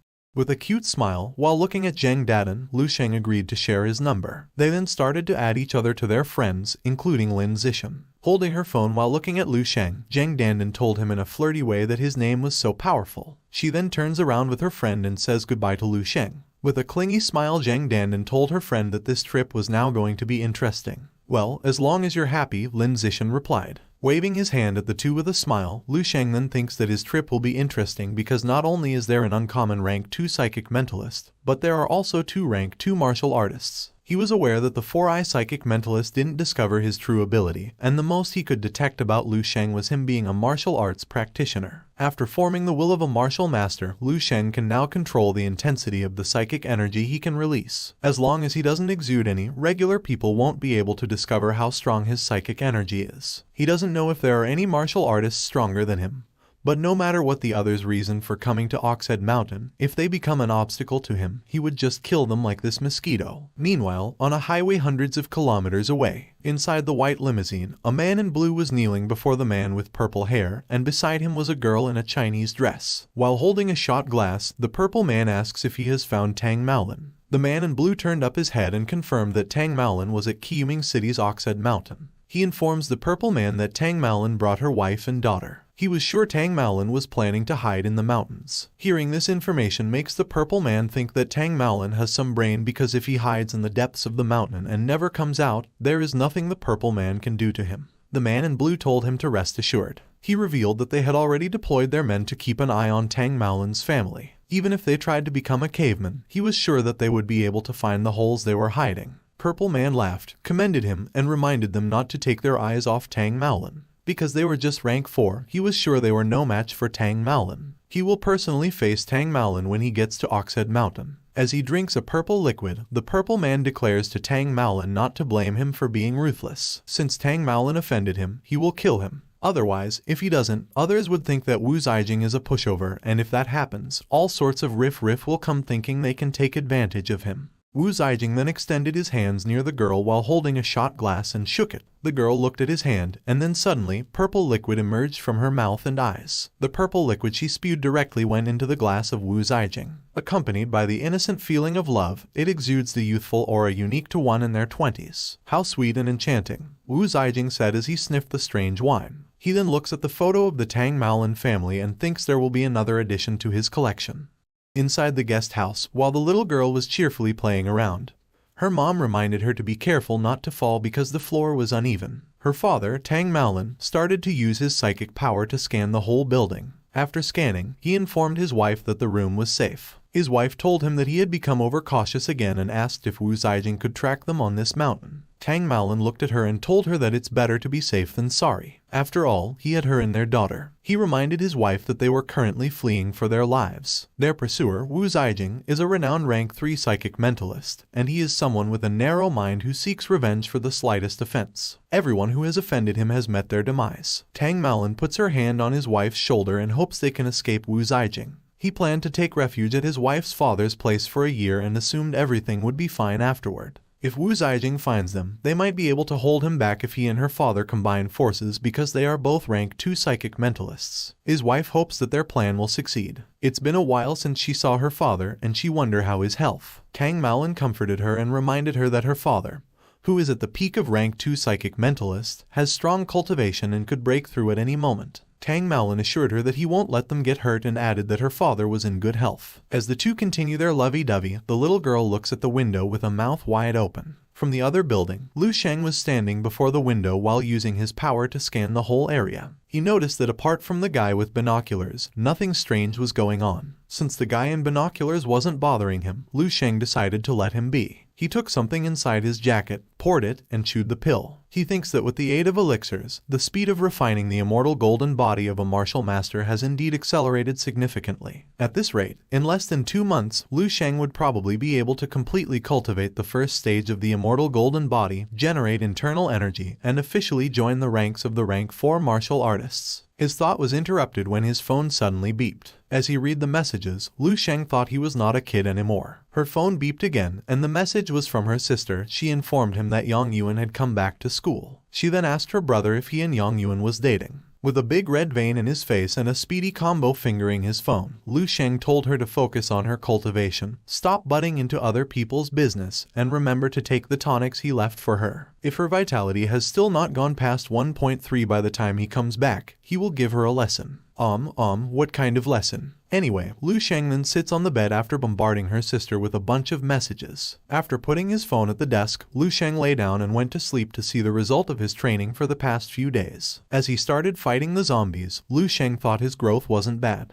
Ever since he grasped the 10 suns in the same sky and formed a martial force field, he can say that he is now unstoppable. After he gave one of the zombies a mighty blow, a massive impact occurred, and the other zombies who were standing near them were blown away by fire. He then continued beating the zombies using his crystal ice. After that, he notices that there is something from afar. While the other buildings started collapsing near the big crystal ice he made, he felt an overwhelming aura. A person with a silver sauret slowly walks from his crystal ice. She has an eye mask, red hair with a white wing on top of it, see-through teeth, and in the middle of her healthy pair of melons, a crystal was stuck on it. After swaying her sword, Lu Sheng's crystal ice is shattered into pieces, and the girl just looks at him like a brave warrior. Lu Sheng was shocked and realized that the zombie before him was at a martial master level. His vision suddenly gets blurred, and he notices that the zombie girl swiftly disappears. Multiple danger warnings suddenly appeared before Lu Sheng, and he wondered what is this bunch of warnings for. The zombie girl appeared above him, and before he could make any move, the zombie girl had already launched a powerful attack that made his body split into 2. After that powerful attack, the zombie girl just stood up as if he just sliced her ex-boyfriend's jumbo hot dog. Lu Sheng woke up in pain with a bucket of sweat and felt like his body had actually been torn apart. He wondered if this is what it feels like after dying from the dreamscape. Still catching his breath, Lu Sheng felt relieved it was just a dream. Otherwise, his life would have ended in an instant. Even though he used all of his power to block the zombie girl's attack, it was useless because her attack was so beyond powerful than he had encountered before. He thought he was doing well fighting even higher zombies with his intellectual, but he was wrong because the dreamscape is not the lost paradise he thought it was. After the downfall of the civilization, only blood and fire can create a true savior within the wasteland, and the female martial master was way too strong. Her combat ability far surpasses Shi Shengning. Lu Sheng thinks that the female martial master was a rank 8 Grand Master. Looking at his hand, Lu Sheng thinks of the ice river the zombie girl created as a manifestation of her consciousness, and if Lu Sheng can obtain it, he believes it would be unimaginable. He remembered his fight with the zombie girl and calculated that if he had reacted instantly with his profound control stage fist technique and martial master skill, he might be able to hold up against her if he had given his all. He then sat in a lotus position, closed his eye, and tried to go back to Dreamscape so he could try again, but he suddenly felt pain and failed to go to Dreamscape.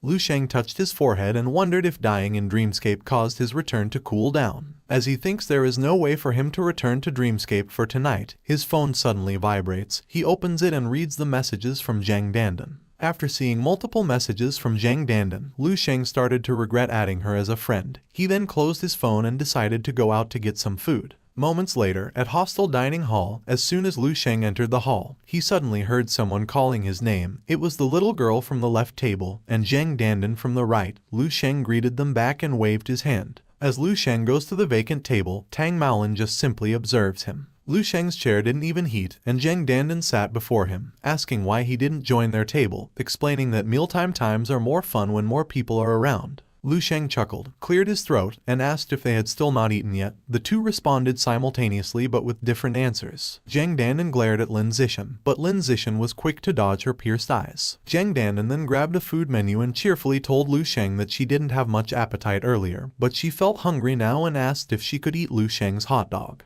Lin Zishan looks at her and asks where she plans to eat Lu Sheng's hot dog. Zhang Dandan replied under the table. You dirty, ugly, pervy old man. I think you will never change. Do you want me to fire you again? Sorry, sir. I'm just hungry. Okay, fine. Eat my hot dog after you finish narrating. And don't you give a wrong meaning in my words because what I mean is my leftover hot dog. Thank you, sir. Okay guys, let's get back to our story. Zhang Dandan cheerfully told Lu Sheng that she didn't have much appetite earlier, but she felt hungry now and asked if she could eat with Lu Sheng. Lin Zishan looked at her with a naughty smile and told her that it seemed that Zhang Dandan was feasting on something other than food. At the other table, the little girl asks her dad if she could join her big brother Lu Sheng. Her mom wipes her mouth and asks if it isn't the same as eating with her parents, but the little girl insisted she wanted to eat with big brother Lu Sheng. Tang Malin gave her permission and reminded her not to trouble others. The little girl stood up and cheerfully thanked her dad. As she walked toward Lu Sheng with a bowl of food in her hands, her mom asked Tang Malin why he let their daughter go eat with a stranger, knowing that they were in a difficult situation. Tang Malin told her not to worry and informed her that he already scanned the surroundings using his psychic power, and there was no danger. He continued to explain that the guy their daughter called Big Brother had eyes clear and pure, and he wasn't a bad person and was just an average martial artist. About the two girls, they were just simply university students, and he was impressed that they already achieved rank 2 martial arts at their age. As he wiped his mouth, he clarified that everyone within his range could be dead with just a moment's thought if he wanted to. Wifey felt relief after hearing her husband's explanation. After the waitress placed all of Lu Sheng's orders, the two girls were in shock, so Zhang Dandan asked if Lu Sheng would eat all of the food. As Lu Sheng started to grab a plate of 2 poor pigs, the little girl was amazed at the cuteness of the food. Lu Sheng then looked at her and challenged her to compete with who could finish their food first. The little girl quickly bites her food, but on the other hand, Lu Sheng simply throws all of Doraemon's army into his big mouth. While the little girl was so shocked by how fast Lu Sheng ate his food, Lin Zishan wondered if only people with ordinary backgrounds who haven't yet become official martial artists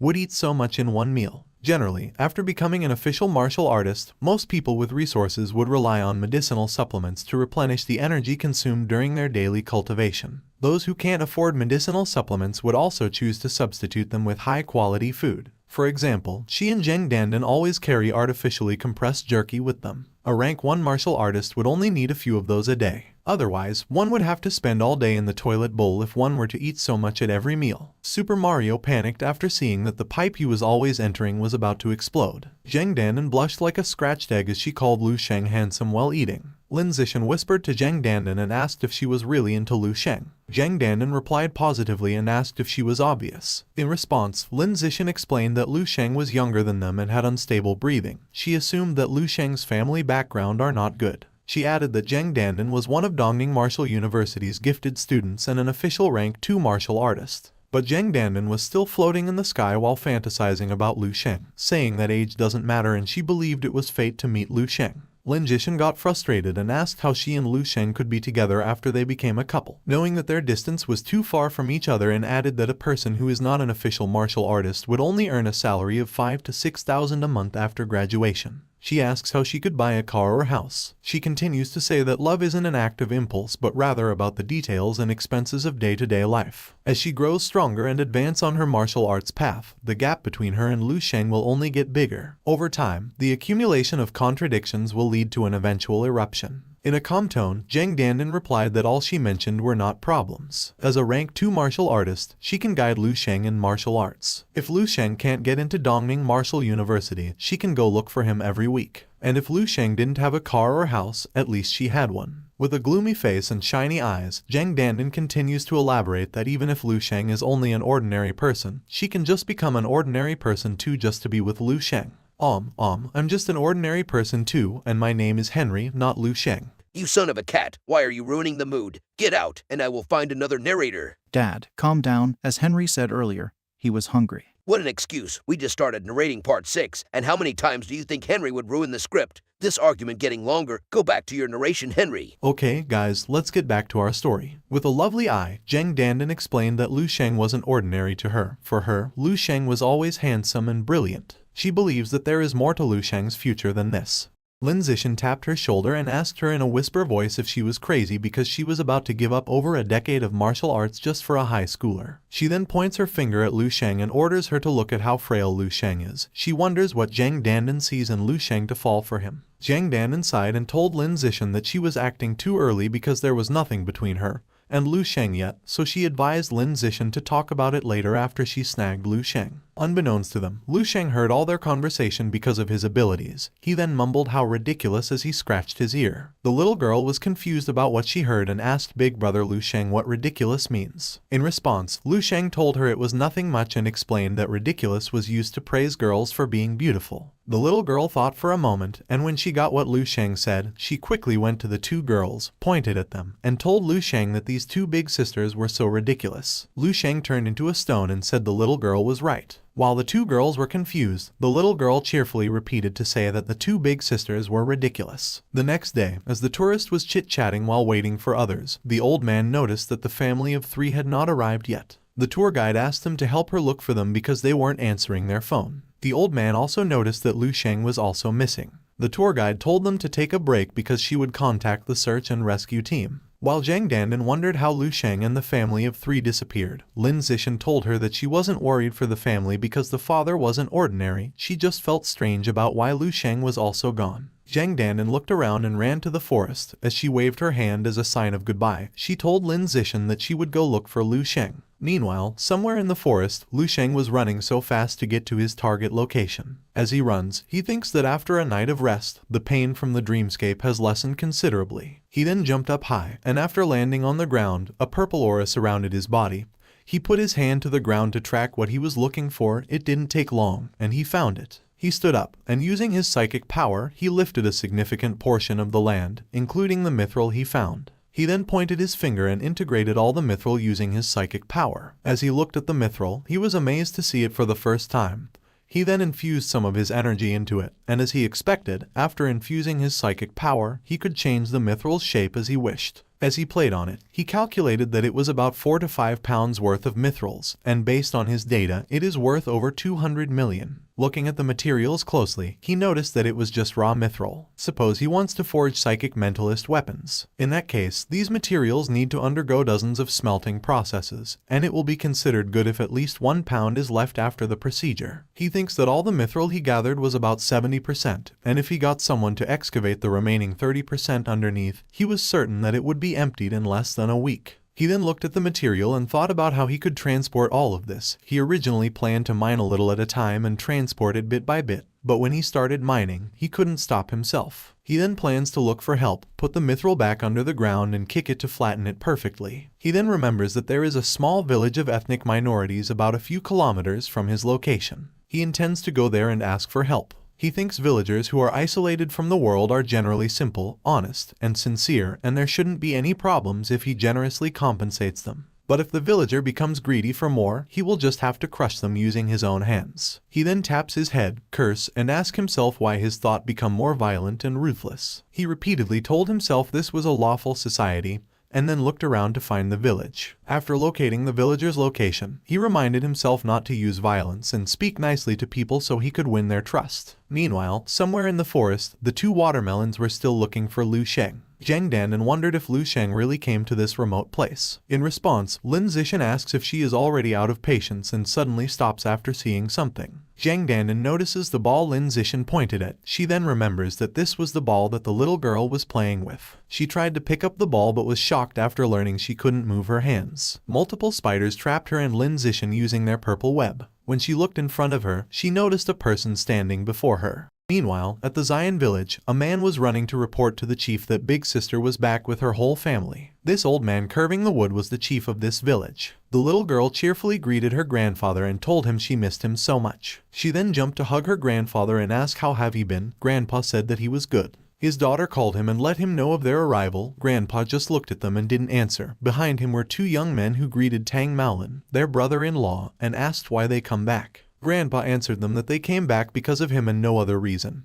He then ordered the two young men to hunt for some wild game to have fun for tonight. After answering in affirmative, he carried the little girl on his shoulder and told her they would catch some wild game. The little girl was so happy that they would catch some wild game, and she wanna have quail soupy like the one she had last time. Now that there are no other people except for the three of them, Chief tells them that they must come back for a reason. Wifey worriedly looks at her husband. Tang Maolin gathers his courage to tell Chief their problem. They sit and tell him everything. A moment later, after hearing that they provoked a rank 3 psychic mentalist, Chief coughed before saying that he knew Tang Maolin was a bad news. Even before, when he barged into their village and took away Minghua, he knew this day would come. Minghua pleaded for her father to help her husband. Tang Maolin recalled that Minghua's father had been trying to advance to rank 3 psychic mentalists for a long time and asked if he had managed. In response, Chief told him he failed, suffered internal injuries, and damaged his cultivation. If the rank 3 psychic mentalists they provoke will come into the place, he can't do anything but buy them a little bit of time, so he asks them to quickly leave and look for help for someone else. Tang Maolin stood worriedly and asked the old man where they could find help.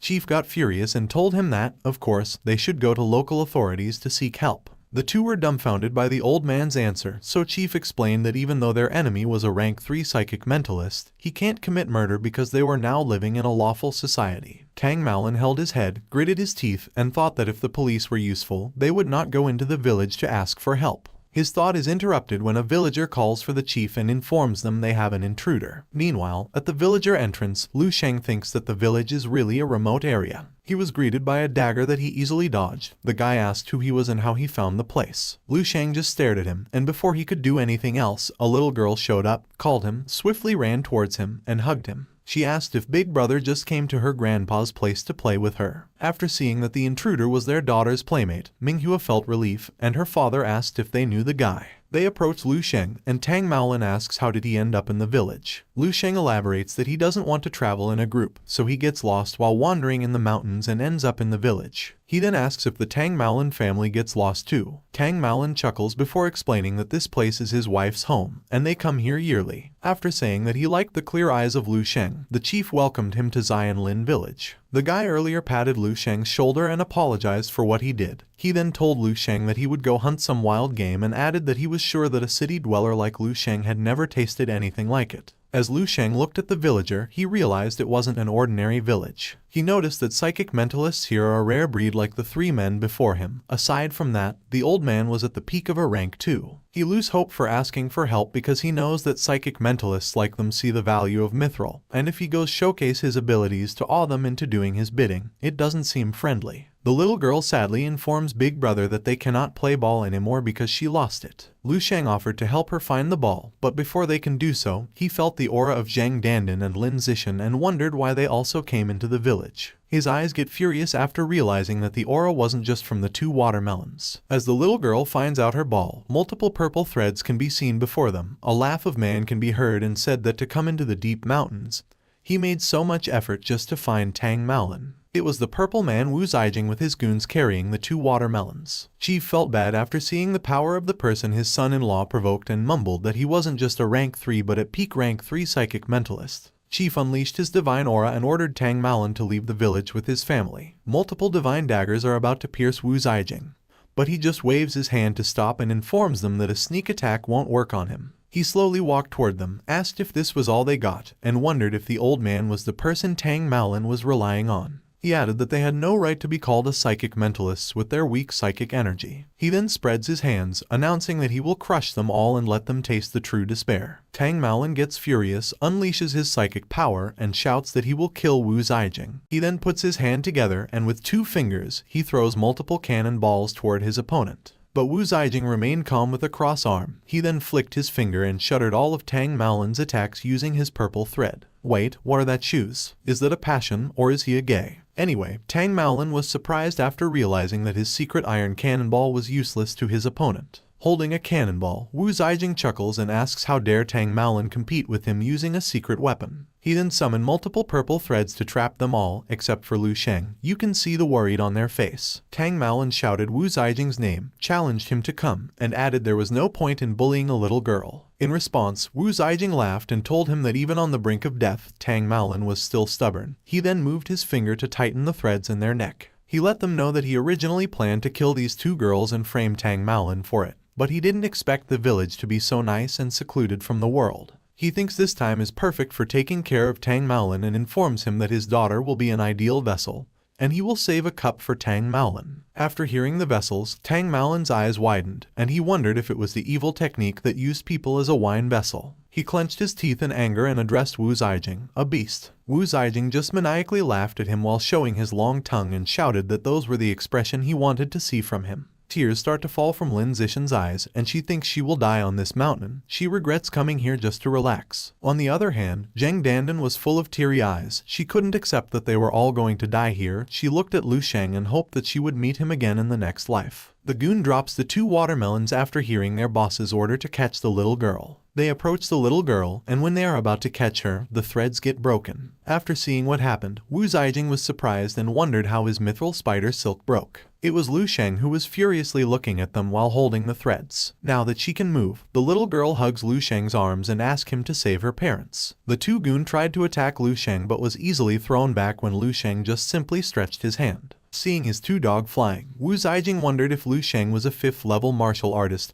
but disposed of his thought after observing that Lu Sheng hasn't visible aura and no internal power. He thought it was impossible that Lu Sheng was at the 5th level, so he asked how he managed to defeat his 2 dogs and wanted to know if Lu Sheng was the one who broke his mithril spider silk. He then requested Tang Maolin if this young man was his genuine support, but Tang Maolin was surprised by his question and couldn't utter a word. Wu Zijing turns his attention back to Lu Sheng and informs him that without the protection of aura, Lu Sheng is just a little guy with some strange strength. Under his mithril spider silk, Lu Sheng's frail body will be sliced open like butter, and he can't wait to hear the sounds of Lu Sheng's agonizing wails. In response, Lu Sheng calmly told him that he can give it a try and assure the little girl that he would protect her. Wu Zijing got furious at his answer and said he overestimated his ability. He then unleashed his enormous mithril spider silk toward Lu Sheng.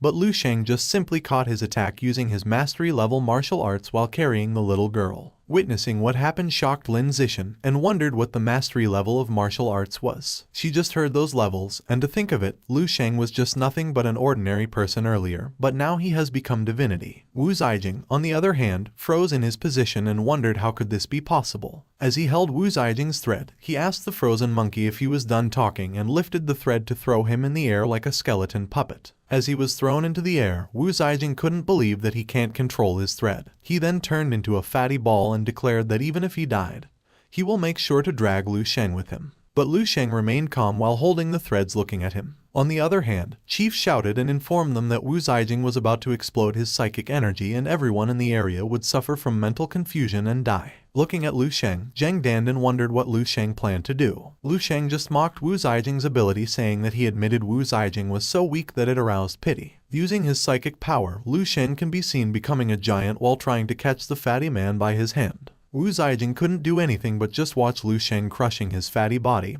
and then fall to the ground. Lu Sheng said Wu Zijing's name and said what a lousy name. He then controls the purple thread to release all of them, praises the mithril thread forged by the psychic master mentalist, and thinks he can use this temporarily with some compromises. Little girl cheerfully praised Big Brother Lu Sheng for being awesome and thanked him for saving them. Tang Maolin was amazed at the terrifying strength that Lu Sheng displayed. Moreover, Lu Sheng's psychic power was even more frightening. Chief sighed and thought he was really old after seeing a young man like Lu Sheng, who possessed martial arts skills comparable to a 5th-level martial warrior, and psychic power and easily defeated Wu Zijing, who was at the peak of a 3rd-level psychic mentalist. Frozen like a doll, Lin Zixin couldn't believe how a gluttonous, useless person like Lu Sheng possessed such strength. Zheng Dandan, on the other hand, was so happy in her mind that a handsome like Lu Sheng turned out to be a real genius. Tang Maolin approached Lu Sheng and, thinking about how to address the young man, he couldn't utter a complete word, so Lu Sheng called him Brother Tang and informed him that he didn't have to thank him. He then asked for Tang Maolin's help, and Tang Maolin was glad to help him. After 3 hours, inside the tourist bus, Lu Sheng thinks that he now completed his task in the mountain. He entrusted the matter of mithril to Tang Maolin,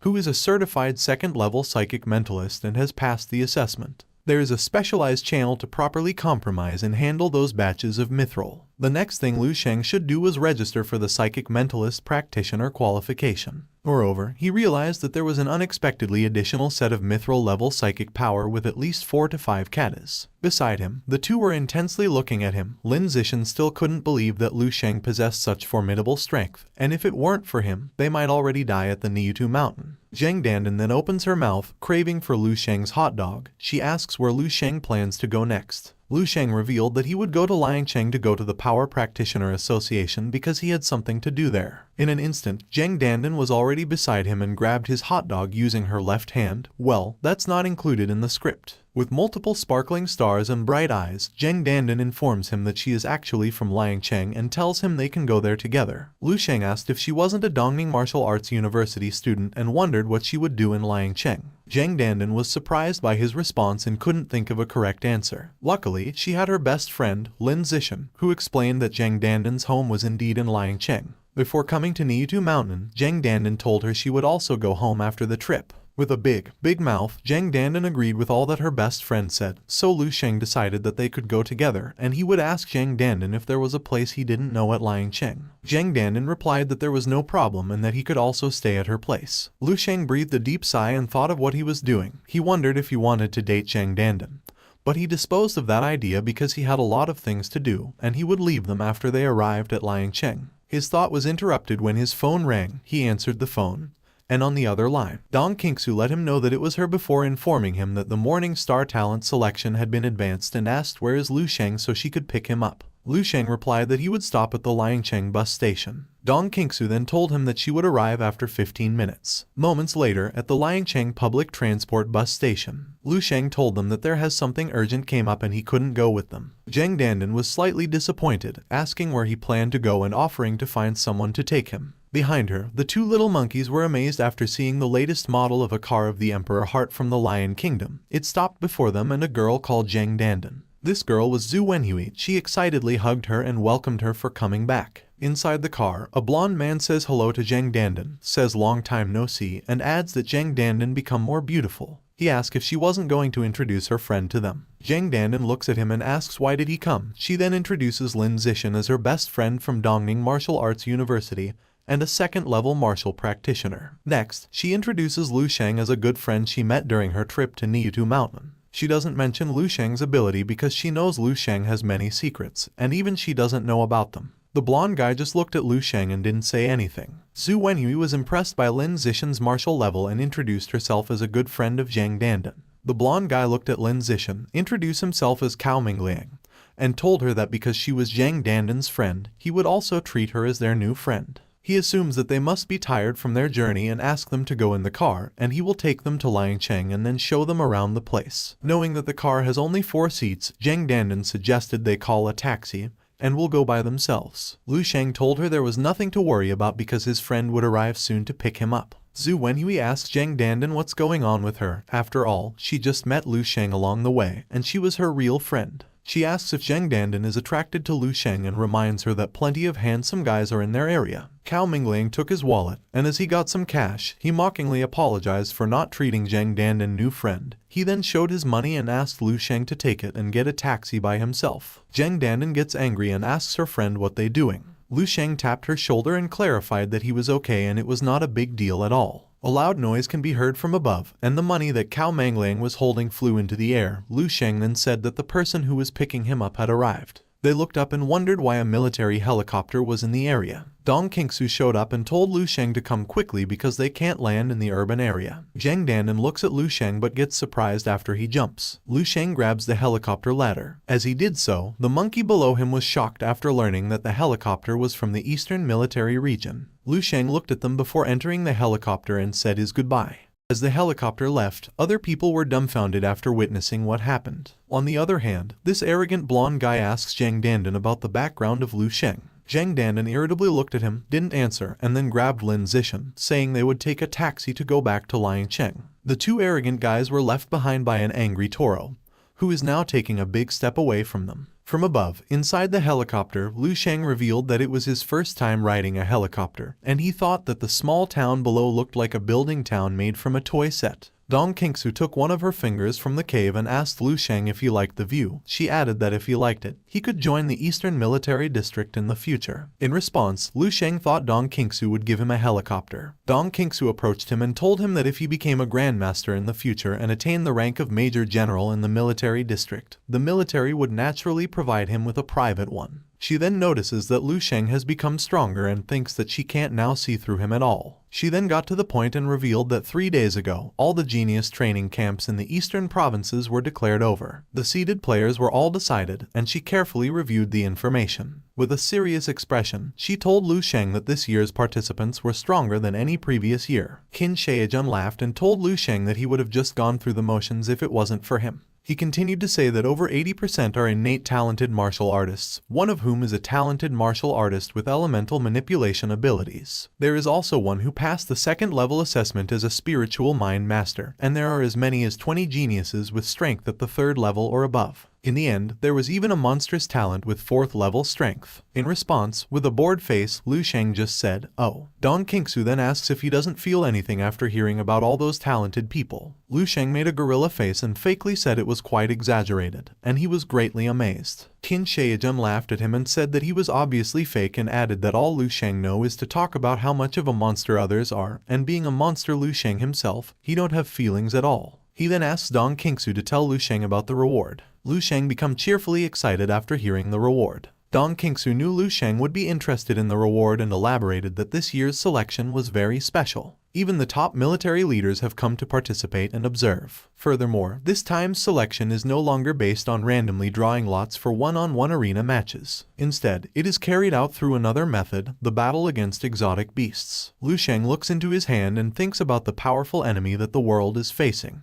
Endless and incredibly powerful exotic beasts surge from the crack in the ground and the sky. Even though countless strong individuals of the human race rush into the battlefield every year, they can still not stop the gradual deprivation of human living space. Lu Sheng told them that he didn't expect the military district to allow students to encounter exotic beasts at such an early stage, and it seemed to him that the frontline situation was becoming more and more unfavorable. Dong Qingsu told him he was right and informed him that strong individuals from all countries sought ways to break the deadlock. The decision from above was to focus on all the geniuses who had great potential, and they will no longer adopt a gentle and gradual policy like before. The military decided for the future geniuses to experience pressure in advance, which would then transform into motivation on the path of martial arts. She continues to say that only in the midst of true blood and fire can true top-level martial arts experts be forged. She advises Lu Sheng not to be deceived by the tougher selection process because the rewards are even more generous. As long as Lu Sheng can enter the top 10, he will receive a share of exotic blood. For the top 3, they can directly enter the exotic blood pool and obtain the title of the Bright Star General. Moreover, they can even enter the exotic marrow pool. Hearing a lot of exotic, Lu Sheng was intrigued about this.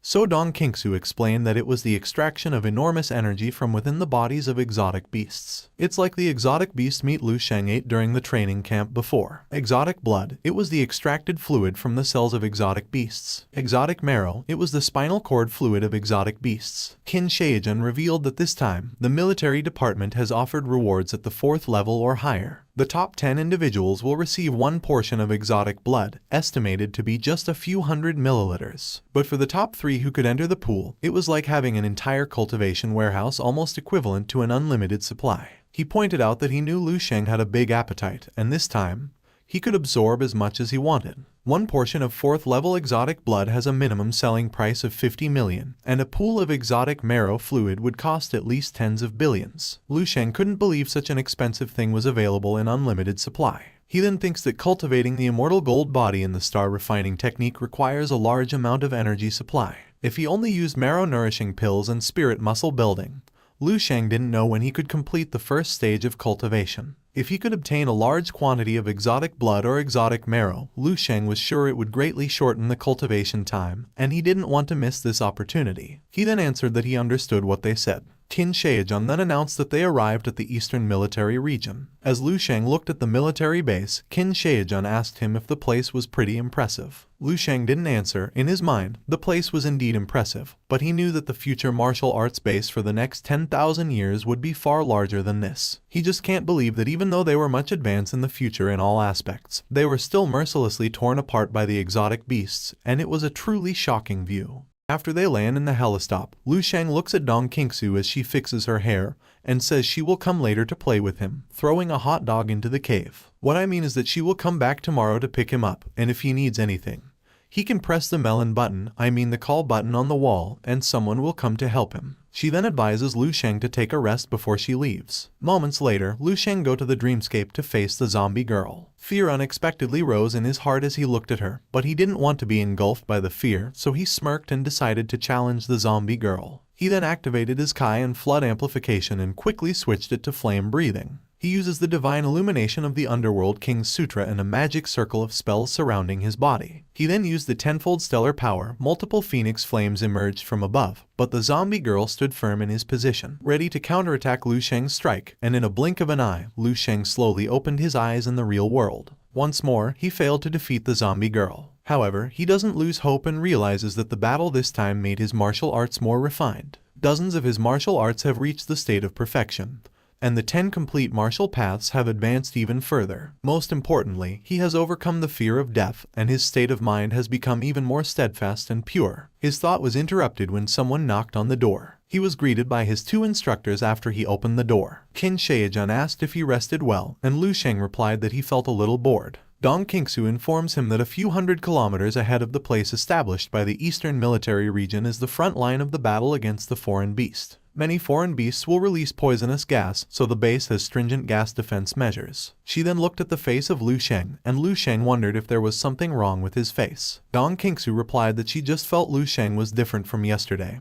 and seemed like he was giving a different impression to other people now. Qin Shaojun agreed with her and added that yesterday when looking at Lu Sheng, he felt like he saw Lu Sheng as a jade stone covered in silt. Still, today, he felt like the outer layer of silt had been washed away and become a polished jade stone. Holding his chin, Lu Sheng confidently says that maybe he has become more handsome and thinks the changes are normal for his age. While Dong Qingsu couldn't swallow the thickness of Lu Sheng's face, Qin Shaojun laughed and just agreed with what Lu Sheng said. As they walk, Qin Shaojun elbows his shoulder and asks how confident Lu Sheng is in winning this time. "Well, my confidence is not very high," Lu Sheng replied with a smile. A man in a black leather shoe recognized Dong Qingsu and said, "What a coincidence." He then waved his hand and told her that it's been a long time since the last time they met, and he felt like it was just yesterday. Dong Qingsu addressed him by his name, Shangguanling, and reminded him that he was still annoying, just like before. As Lu Sheng looks at her, he thinks that they are not on good terms. Shangguanling mocked Qin Shaojun for having a bad eye for picking a talent like Lu Sheng.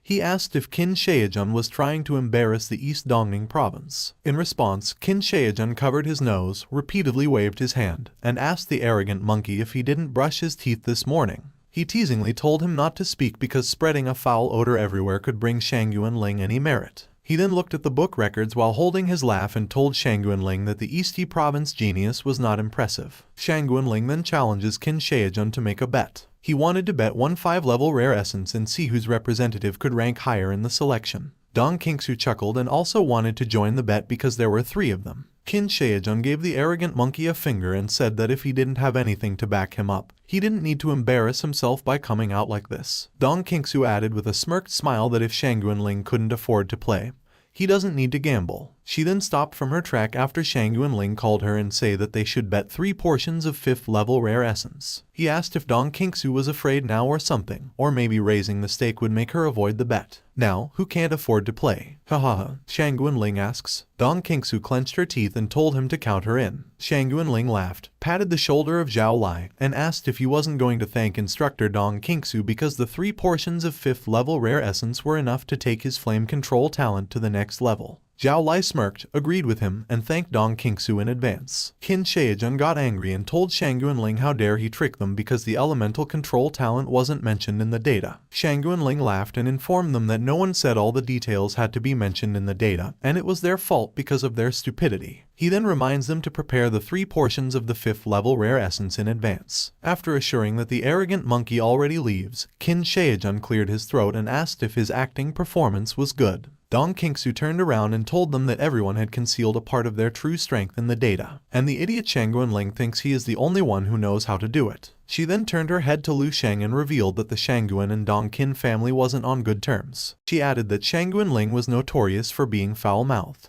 Every time they meet, Shangguanling has to say something sarcastic or provocative to them. Unfortunately, in their region, they never produced any talented individuals, and they have always been suppressed and unable to lift their hands. But now, their hopes were pinned on Lu Sheng. She told Lu Sheng not to worry about her bet because it was her decision. If she loses, she will make sure to cover the 3 portions, and if she wins, she will give all her portion to Lu Sheng. Qin Shaojun chuckled and said he would also give Lu Sheng his portion if they won. When the elevator opens, Dong Qingsu informs Lu Sheng that someone will explain the selection rules after he goes down. Lu Sheng thanked them before entering the elevator, but before the elevator door closed, Dong Qingsu stopped it and told him that she would eat his hot dog if he won. What I mean is she asks Lu Sheng if he really has the confidence to become a bright star among the candidates in this selection. Lu Sheng scratched his chin and said that he had confidence but not much. The two were surprised by his answer and wondered if he was for real, so Qin Shaojun asked if his confidence was around 30%.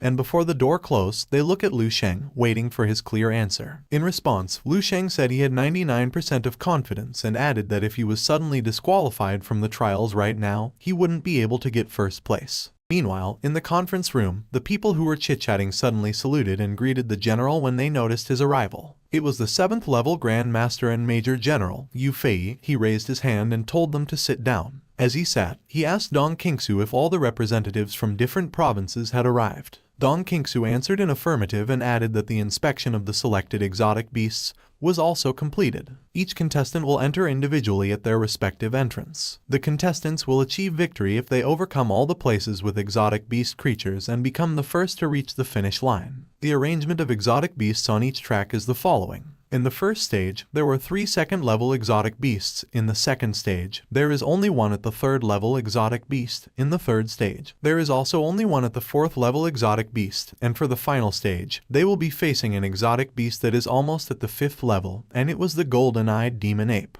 Other officers were shocked after hearing that there was a golden ape near the 5th level. They knew even officers like them needed to form a group of 2 or more to confront it. Moreover, the participants were all youngsters who were around the age of 18. Dong King explained that participants didn't need to engage the golden-eyed demon ape individually. Instead, they could face it together. The Vega Star is the leader of the military forces in the face of a powerful enemy. Gathering all the strength is the path to victory, and even competitors are no exception. General Yu Fei added that the Eastern Military District Guards were the 2nd most important region of the Dragon Kingdom, and it is also the 2nd most dangerous front. However, it is ranked bottom in the national military district competitions for several consecutive years. If they gathered the most elite group of martial arts talents from the entire eastern region and didn't manage to confront a mere near 5th level exotic beast, then their eastern region, nor the Dragon Kingdom, can be simply said that has no future. Officers get silent after hearing the general explanation. General Yu Fei then announces that they should start to see the new talents. Meanwhile, at the test area, one of the participants in a brown jacket thought that this selection was the most unique one in years and he was the hope of Haking Province, as he thinks that he has the potential to become a Vega Star.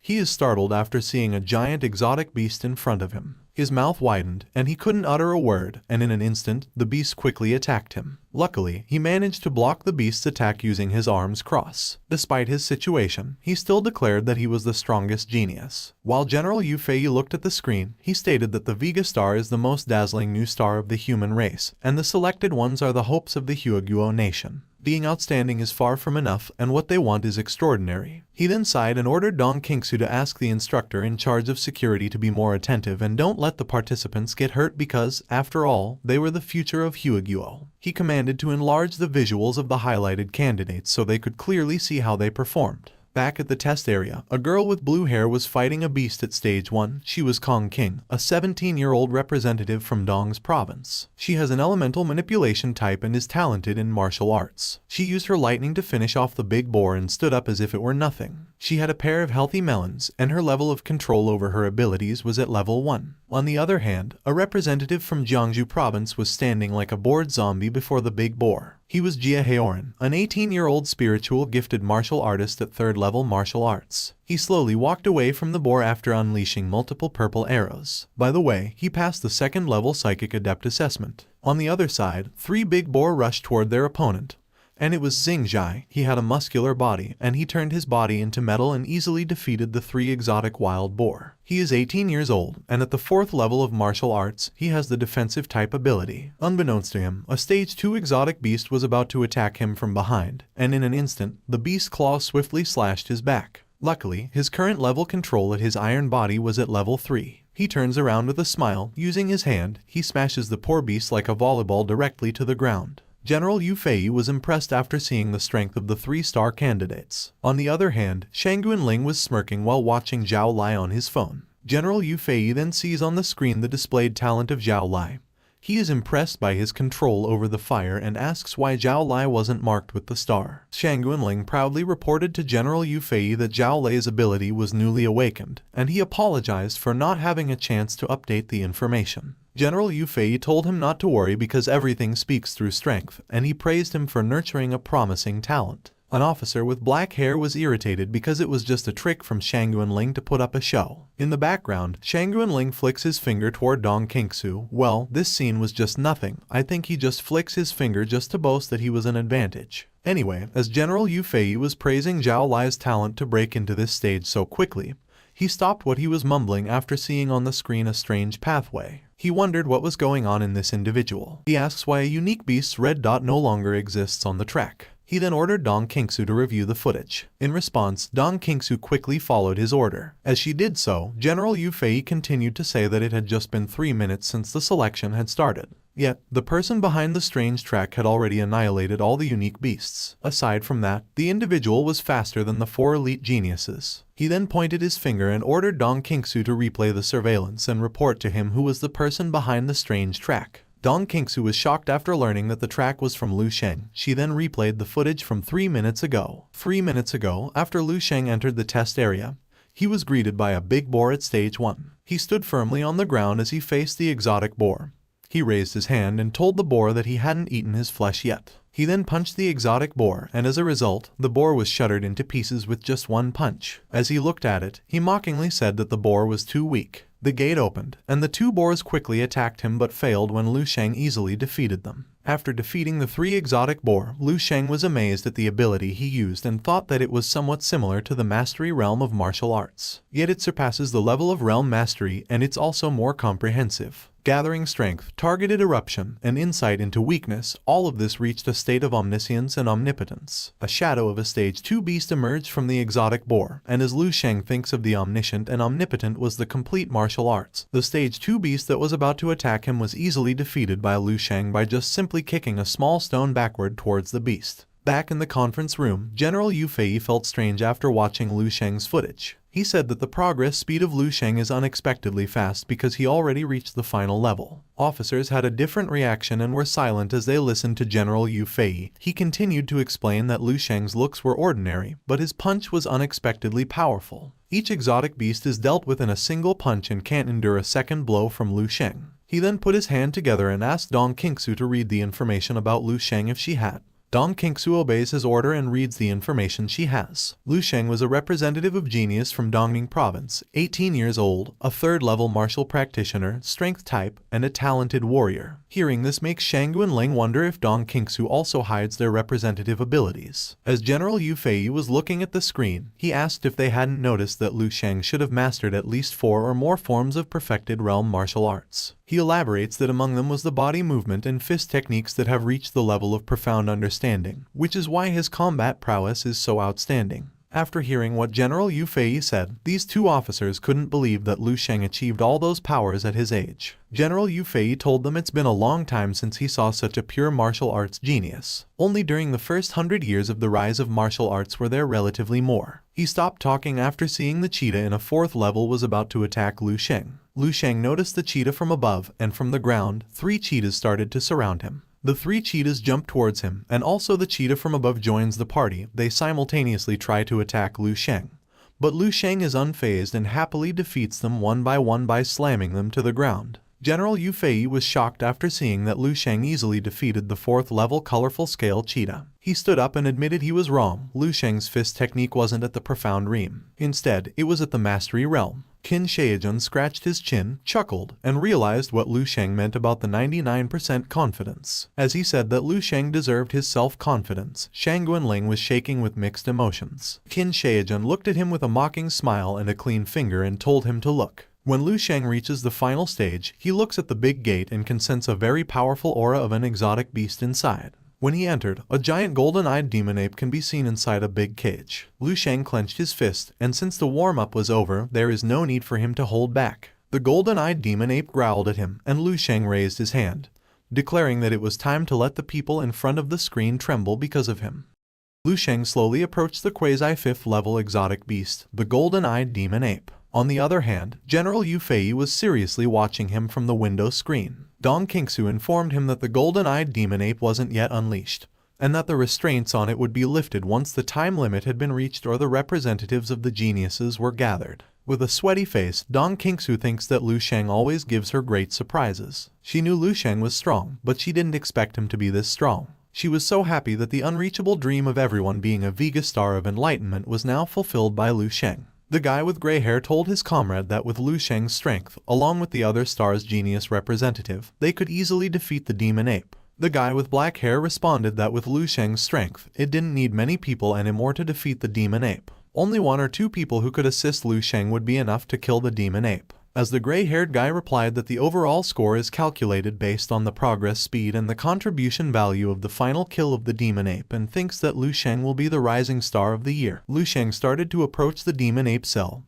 and in a matter of seconds, massive explosion from the final stage had occurred, and the officers were all shocked after seeing this. The demon ape's cell was kicked by Lu Sheng. It flew into the air and crashed behind the demon ape. With a massive chain in both of his arms, the demon ape started to rise, growl, and look piercingly at Lu Sheng. Your arrogant guy taunted the monster by challenging him to a fight, saying that he wanted to see the difference between the 5th level martial artist and the quasi-5th grade exotic beast. Lu Sheng told him to hurry up because he didn't want their fight to be disturbed by others. After seeing Lu Sheng's behavior, this 2-old monkey was surprised with their mouth wide open and couldn't believe that Lu Sheng was really trying to challenge the golden-eyed demon ape alone. They wondered if Lu Sheng was crazy and stated that his action wasn't confident but arrogance. One of the officers scratched his chin and reminded them about the strength and technique that Lu Sheng had shown earlier. He explained that as long as Lu Sheng avoided direct confrontation, he might still have a chance. Back to the final stage, the demon ape got furious, raised his hands, released a massive dark aura, and started to strike with a loud growl. On the other hand, Lu Sheng released his blue energy, looked calmly at his opponent, raised his hand to catch the attack, and boom! A massive explosion had occurred upon contact. These 2 little worm eyes turned into a plain white after seeing what happened, and the guy who stated earlier that Lu Sheng need to avoid direct confrontation now wonders if Lu Sheng is really going to face the demon ape head-on. Back to the fight scene, Lu Sheng managed to block the demon ape's attack using both hands, and with enormous force from his opponent's attack, the ground he was standing had cracked. Lu Sheng released one of his left hands to block another punch from the opponent. But it's not just a punch, it's a wombo combo punch with a promo growl from demon ape. Seeing this kind of scene makes Shangguan Ling smirk and calls Lu Sheng an arrogant and ignorant brat and adds that even if Lu Sheng had 10 lives, he wouldn't survive in taking a fierce blow head-on from the demon. On the other hand, Dong Qingsu looked intensely at the monitor and worried for Lu Sheng. Back to the fight scene, the demon ape continued to punch Lu Sheng even though it had 0 visibility due to the thick smoke caused by his multiple blows. When he launched another blow, Lu Sheng's hand emerged from the thick smoke and countered his attack using his left hand, and when their attack met, a huge bright blue light along with the smoke engulfed the whole room. The golden bracelet from the demon ape's right hand broke after their attack collided, and the monster was taken aback and growled in pain as he held his right arm. As General Yu Fei was astonished as he watched the scene, Lu Sheng commended the ape for surviving his punch with 10 times the force of a pure star's power and added that he was qualified as his dinner for tonight. On the other hand, this arrogant Shangguan Ling couldn't believe what he was witnessing. Back to the fight scene, before Lu Sheng makes a final blow, he looks at the demon ape and tells him to die peacefully. After his remarkable farewell, he unleashed a powerful blow, and a blinding light could be seen inside the final stage. The general was stunned. Dong Qingsu's mouth fell to the ground, and others stood up from the background after seeing that Lu Sheng finished off the demon ape in just a punch. General Yu Fei's eyes widened as he looked at the screen and stated that this was a Grandmaster's willpower. He laughed before slamming the desk and shouting that he never thought in his whole life that he could actually witness someone in their early 20s condensing a Grandmaster's willpower. He added that with the path to the 7th level cleared, given enough time, the eastern region would surely gain another Grandmaster. He then sat on his chair and asked if a young Grandmaster like Lu Sheng was now stronger than him. Hearing these sentences makes Shaejun blabber that Lu Sheng's ability was enough to scare someone to death. After a big sigh, Lu Sheng analyzed the area, and after learning that there was no more exotic beast at the place, he was disappointed because the test was too easy for him. His eyes suddenly get bright when a 25-watt light bulb suddenly glows in his mind. Because he felt bored, he will now find some fun by himself. He then slowly sat on a cracked ground, and from the other side, General Yu Fei wondered what he was doing, knowing that he had already finished the test. He then crossed his arms, laughed, and said he understood what Lu Sheng was trying to do. He ordered the other officers to let Lu Sheng do whatever he wanted, as long as he didn't cause any casualties, he could play whatever he wanted, knowing that the event has gathered talents from the entire region. These officers think that General Yu Fei now only focused on Lu Sheng and didn't care if other participants could get injured. Sitting in a lotus position, with a bright smile and a handsome face like me, Lu Sheng thinks that the selection of the Vega Star has concluded, it's now time for his playtime. Meanwhile, Xingjai was shaking in pain after fighting the level 4 exotic beast, and the color-scaled swift leopard. Even with his iron skin and fortified body, he didn't manage to withstand all forms of damage. He then entered the final stage room and observed the surroundings. After learning that it was so quiet, he assumed he was the first to arrive. Upon looking at the demon ape's direction, he wondered if this is the demon ape that becomes a ruler among level 5 creatures after reaching adulthood. He asks himself what kind of person could punch a level 5 ruler into such a state, and he wonders if the person sitting on the demon ape's hand was the one who did this. He then bowed his head, greeted Lu Sheng, asked about the current situation, and wondered if he had passed the exam. In response, Lu Sheng said, "Wait," and Xingjai was confused by his answer. At the same time, 2 participants also entered the final stage, and after they looked at each other, Jia Heoran asked the muscular guy if he was Xingjai from Shilin province and revealed that he had seen him before. He then pointed at the demon ape and wanted to clarify if this the final stage and ask what is the giant thing before them. Kong King was startled after seeing a lifeless level 5 exotic beast and shouted that it was the golden-eyed demon ape. On the other hand, Xingjai told them that it was just a mere corpse that was meant to scare them, and he believed that no one could defeat the golden-eyed demon ape alone. In response, Kong King asks why a person sitting on the specimen. A 25-watt light bulb suddenly popped into Xingjai's mind, indicating that he had a bright idea, and explained to them that the person before them held the role of the final guardian for their selection process. He added that by passing the final guardian test, they might be able to clear the level. The 2 little monkeys were dumbfounded by Xingjai's wonderful explanation. Lu Sheng stood up and praised Xingjai for being the smartest one and told them that he would give them 5 minutes to adjust their condition. He then raised both of his hands and told them that after 5 minutes, they should challenge him, and added that he would take a closer look at the pre-selected candidates of this generation's rising stars and see what they're really made of. Xingjai was very glad after assuming that his guest was right. Jia Heoran pointed his finger at Lu Sheng and stated they no longer needed to deal with exotic beast, but instead, they only needed to deal with Lu Sheng. But noticing Lu Sheng doesn't even have astral energy, Kong King stated that he wasn't that strong.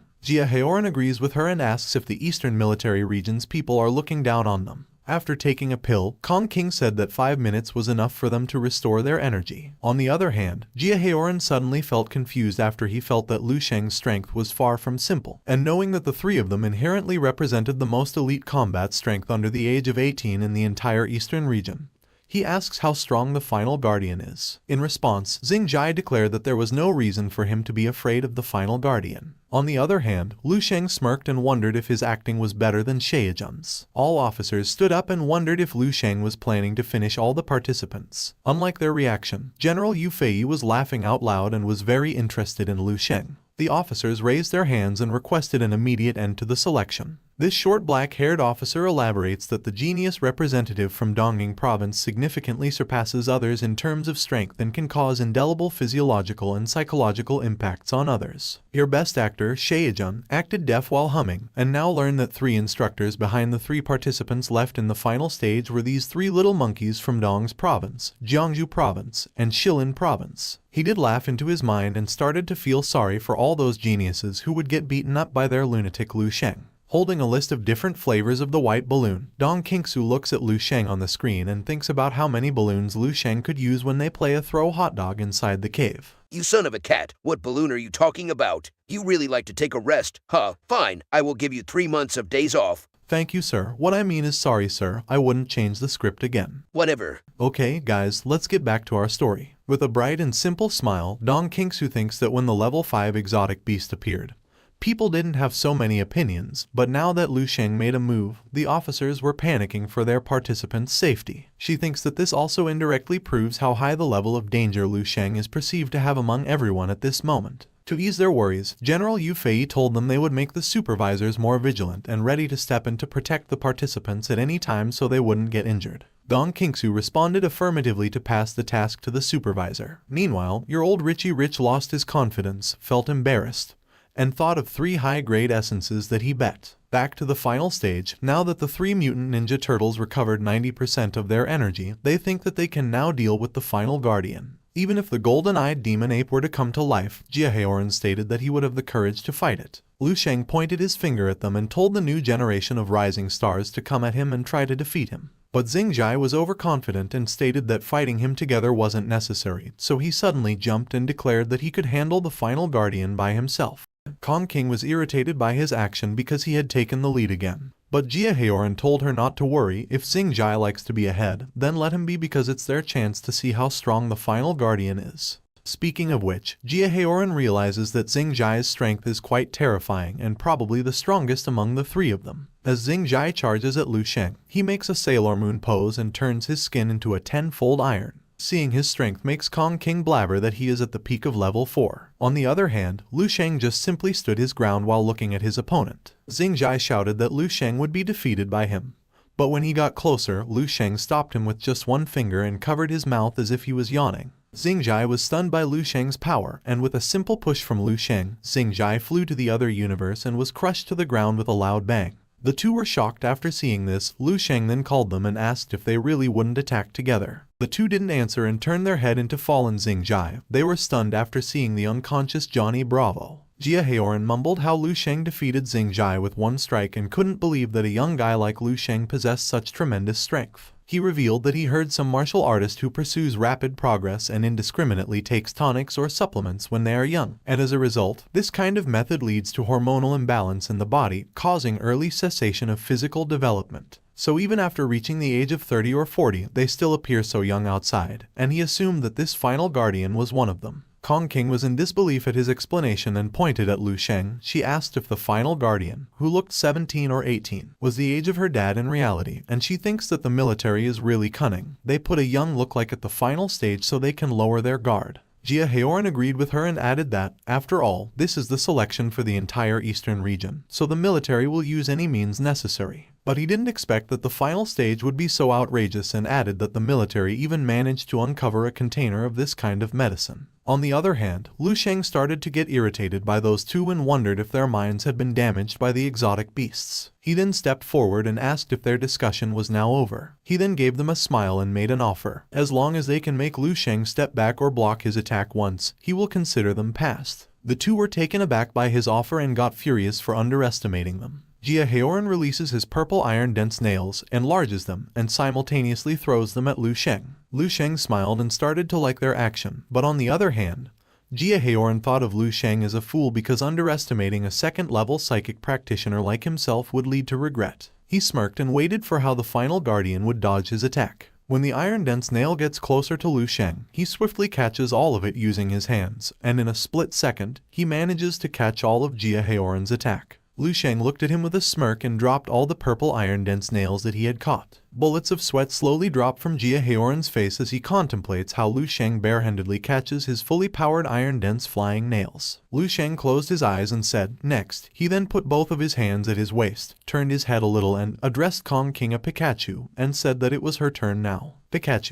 Kong King, was surprised after Lu Sheng called her a Pikachu. He grabbed her hand and informed her that during the battle, she shouldn't be distracted and asked if her chief instructor didn't teach her about that. In Kong King's mind, she couldn't believe that Lu Sheng directly grabbed her hand and asked herself what kind of speed and reflexes he had. She froze after hearing Lu Sheng command her to shock him. Seeing her reaction made Lu Sheng repeat his words and tell her to shock him using her 10,000 volts, and if the intensity satisfies him, he will pass her. Kong King got more frustrated at what he said and shouted that she had already told him not to underestimate her. She uses her full power to electrocute Lu Sheng. As he was electrocuted, Lu Sheng closed his eyes, felt the path of the lightning coursing through his body, activated the natural breathing technique at full power, harnessed the power of lightning, and made it his own. A blinding light engulfs the whole room after Lu Sheng successfully takes the thunderbolts of Pikachu. Kong King repeatedly tilted her head and wondered if she really did that. Lu Sheng looked at his sparkling hands and thought of his new enhanced ability, the fourth type of special breathing technique, the Breath of Thunder. He then turned his attention to Kong King and started to walk toward her, patted her shoulder, praised her, and informed her that she had passed the selection. Kong King blushed and asked, "What did the final guardian say?" She clenched her fist and was very happy that she succeeded in the Bright Morning Star selection.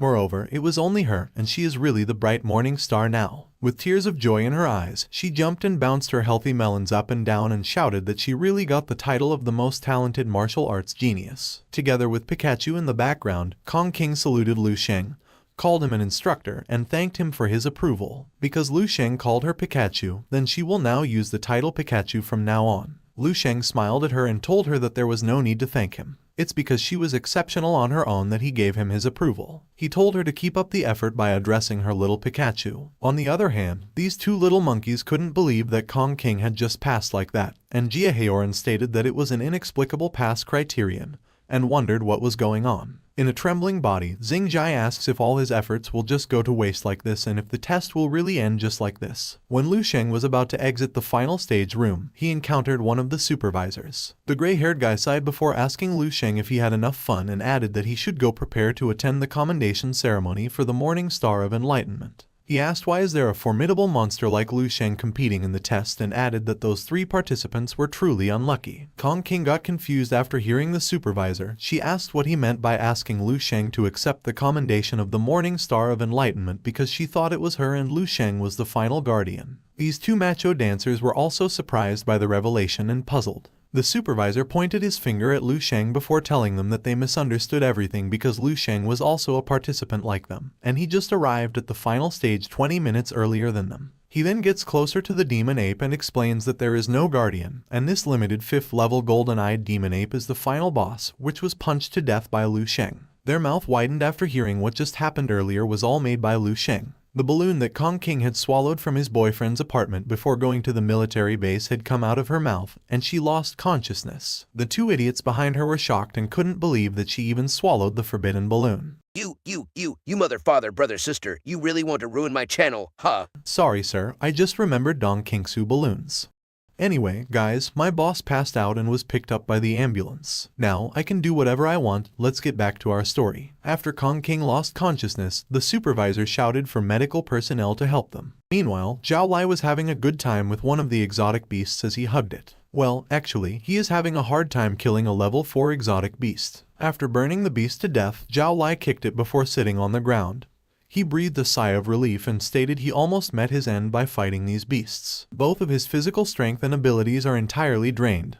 However, he is still proud of his achievements because, just a moment ago, he successfully killed a 4th level exotic beast on his first try. He fixed his hair, laughed, and proudly said that the beast he killed wasn't a level 3 nor a level 2 but a level 4 exotic beast. With a spark in his smile as if he had eaten a creamy peanut, Zhao Lai couldn't believe that he actually achieved such a remarkable record. He expected that all the instructors who were currently watching the selection footage might be greatly impressed by his talent and strength. He was startled when a supervisor suddenly jumped down and asked if he was Zhao Lai from Dongyi province. After giving an affirmative answer, the supervisor informed him not to continue walking forward because the selection had already ended. He then ordered him to pack up and get ready to leave. With a teenage mutant ninja turtle face and brain, Zhao Lai asks how he performs, wonders if he was the first, and adds if he is now the Morning Star of Kaiming. The supervisor was confused by his question, scratched his head, and asked what kind of dream he had because the Morning Star of Kaiming had already decided half an hour ago. The reason this selection was still continued was because of someone.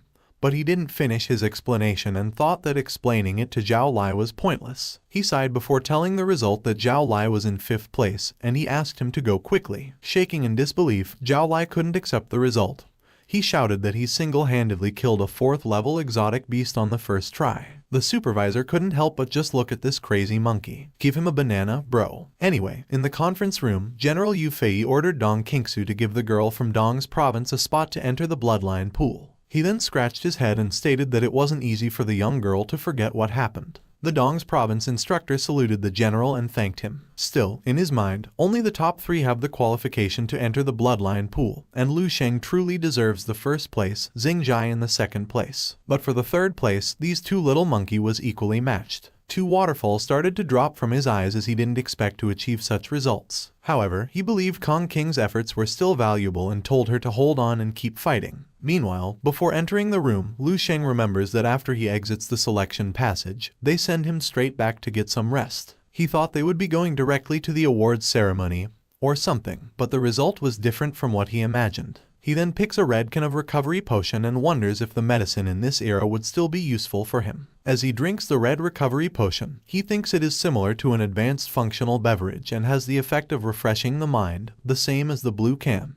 After drinking the blue one, Lu Sheng thinks this stamina recovery is even worse than the first one and was far from the effectiveness of the medicines he refined. As he lies in bed, Lu Sheng thinks about how He Lingsu's spirit muscle and blood-enhancing elixir are progressing. It's been a while since he last contacted her. He then decided to try to experience his new technique once more, and as he did so, blue lightning bolts surged through his whole body. Looking at his hands, he thinks that this thunder breathing technique combines the strengths of flame breathing and wind breathing. He also noticed that the speed was faster and the explosive power had also increased. However, it hasn't reached the extremes of both. Overall, it's a breathing technique with a strong balance. He then puts his hand on his head and sighs before reminiscing about the day when he was an ordinary student. He asks himself, did I push myself too hard? Don't most people live like this? What does the development of the next 10,000 years have to do with me? With closed eyes and a tired, sad face, Lu Sheng thinks that after 10,000 years, he will be long gone, and he might not even have any descendants. He doesn't even know what the future holds, whether there will be a next life or not, and asks why not he just lives this life happily and be contented. Still, he came back to his senses, clenched his fist, threw it into the air, and said, no. Since he has already witnessed the future with his own eyes, how can he pretend as if he hasn't seen it? And since he already has made a choice, he wouldn't give up so easily. He is no longer doing it for the human race for 10,000 years,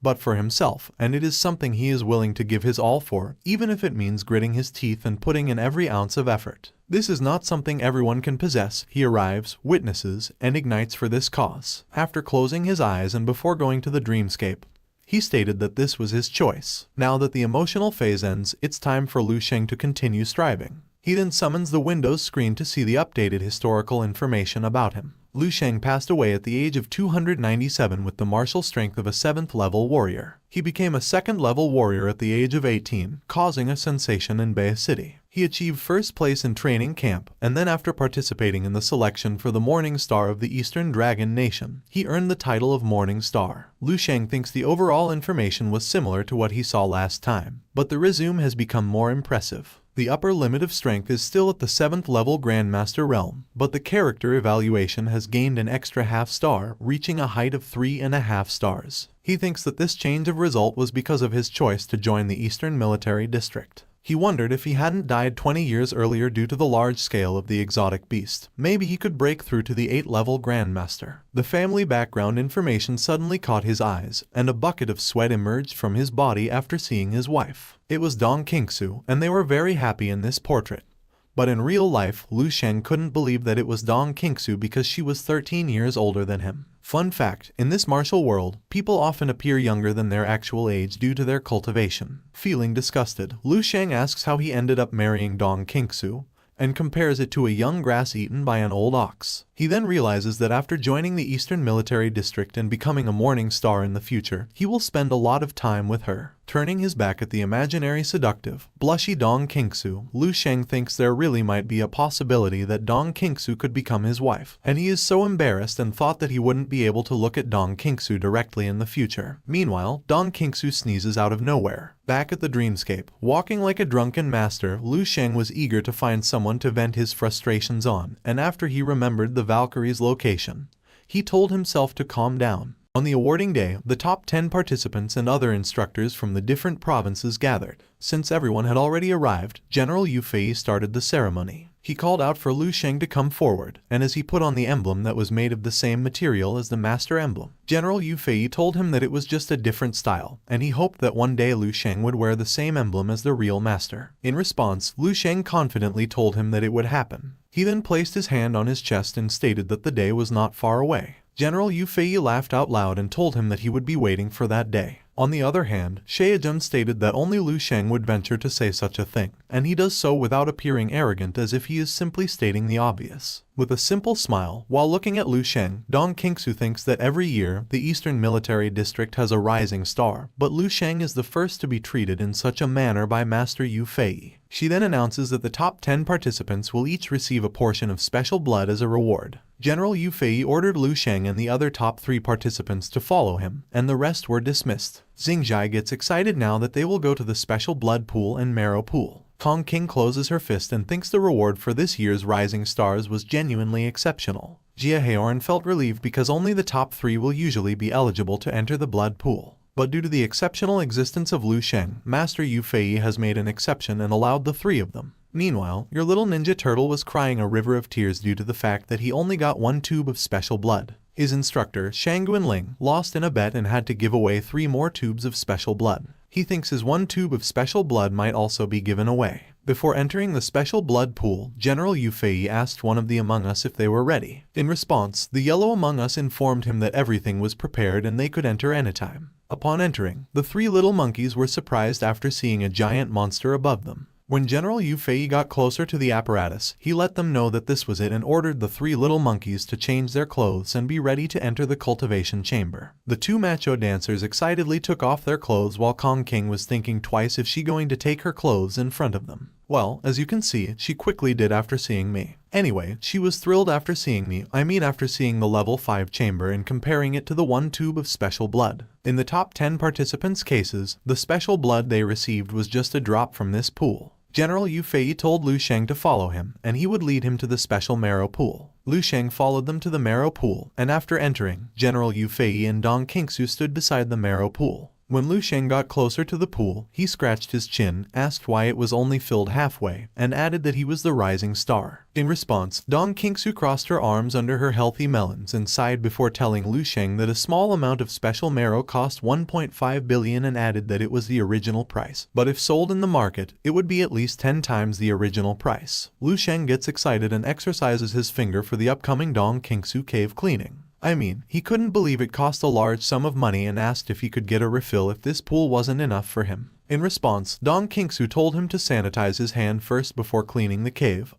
She told Lu Sheng to finish absorbing all that was in the pool first and revealed that no one in the past had even managed to absorb half of the current amount. She then turned around, with a smooth swing of her body, and told him to hurry up because absorbing the special marrow wasn't a simple task. After taking off his clothes and was about to enter the pool, Dong Qingsu's eyes widened, and she blushed after seeing my muscular body. After she announced that absorption would start, Dong Qingsu thinks Lu Sheng did really build himself up and put a lot of time into his physical condition. When submerged in the pool, Lu Sheng felt a colossal monster behind him. He gritted his teeth in pain as if a living monster surged through his body with so much power. Now he knows why they called this the special marrow and no one managed to absorb all of it. The burden on Lu Sheng's body was so immense. He thought that it was perfect and asked to bring it on. As his eyes glow, floating before the giant beast, Lu Sheng declares that the power of the special beasts will be his. Meanwhile, as the 3 mutant ninja turtles were still absorbing the special blood pool, their instructor patiently awaited and watched them. The first one who finished absorbing the special blood was Jia Haoran, and after seeing his student's chamber had opened, Jia Haoran's instructor approached him with a towel in his hand and informed him that his absorption was good, that almost all the special blood in the chamber has been absorbed by him. He added that Jia Haoran was truly worthy of a level 2 psychic. Jia Haoran was very satisfied by the effects of special blood but felt a little bad because he maxed out his absorption capability. He asked how the others were doing, and his instructor told him that he was the first to emerge and the others hadn't come out yet. His instructor told him not to worry because he is a talent and a mental power, and he would naturally be a bit weaker in the martial arts talent.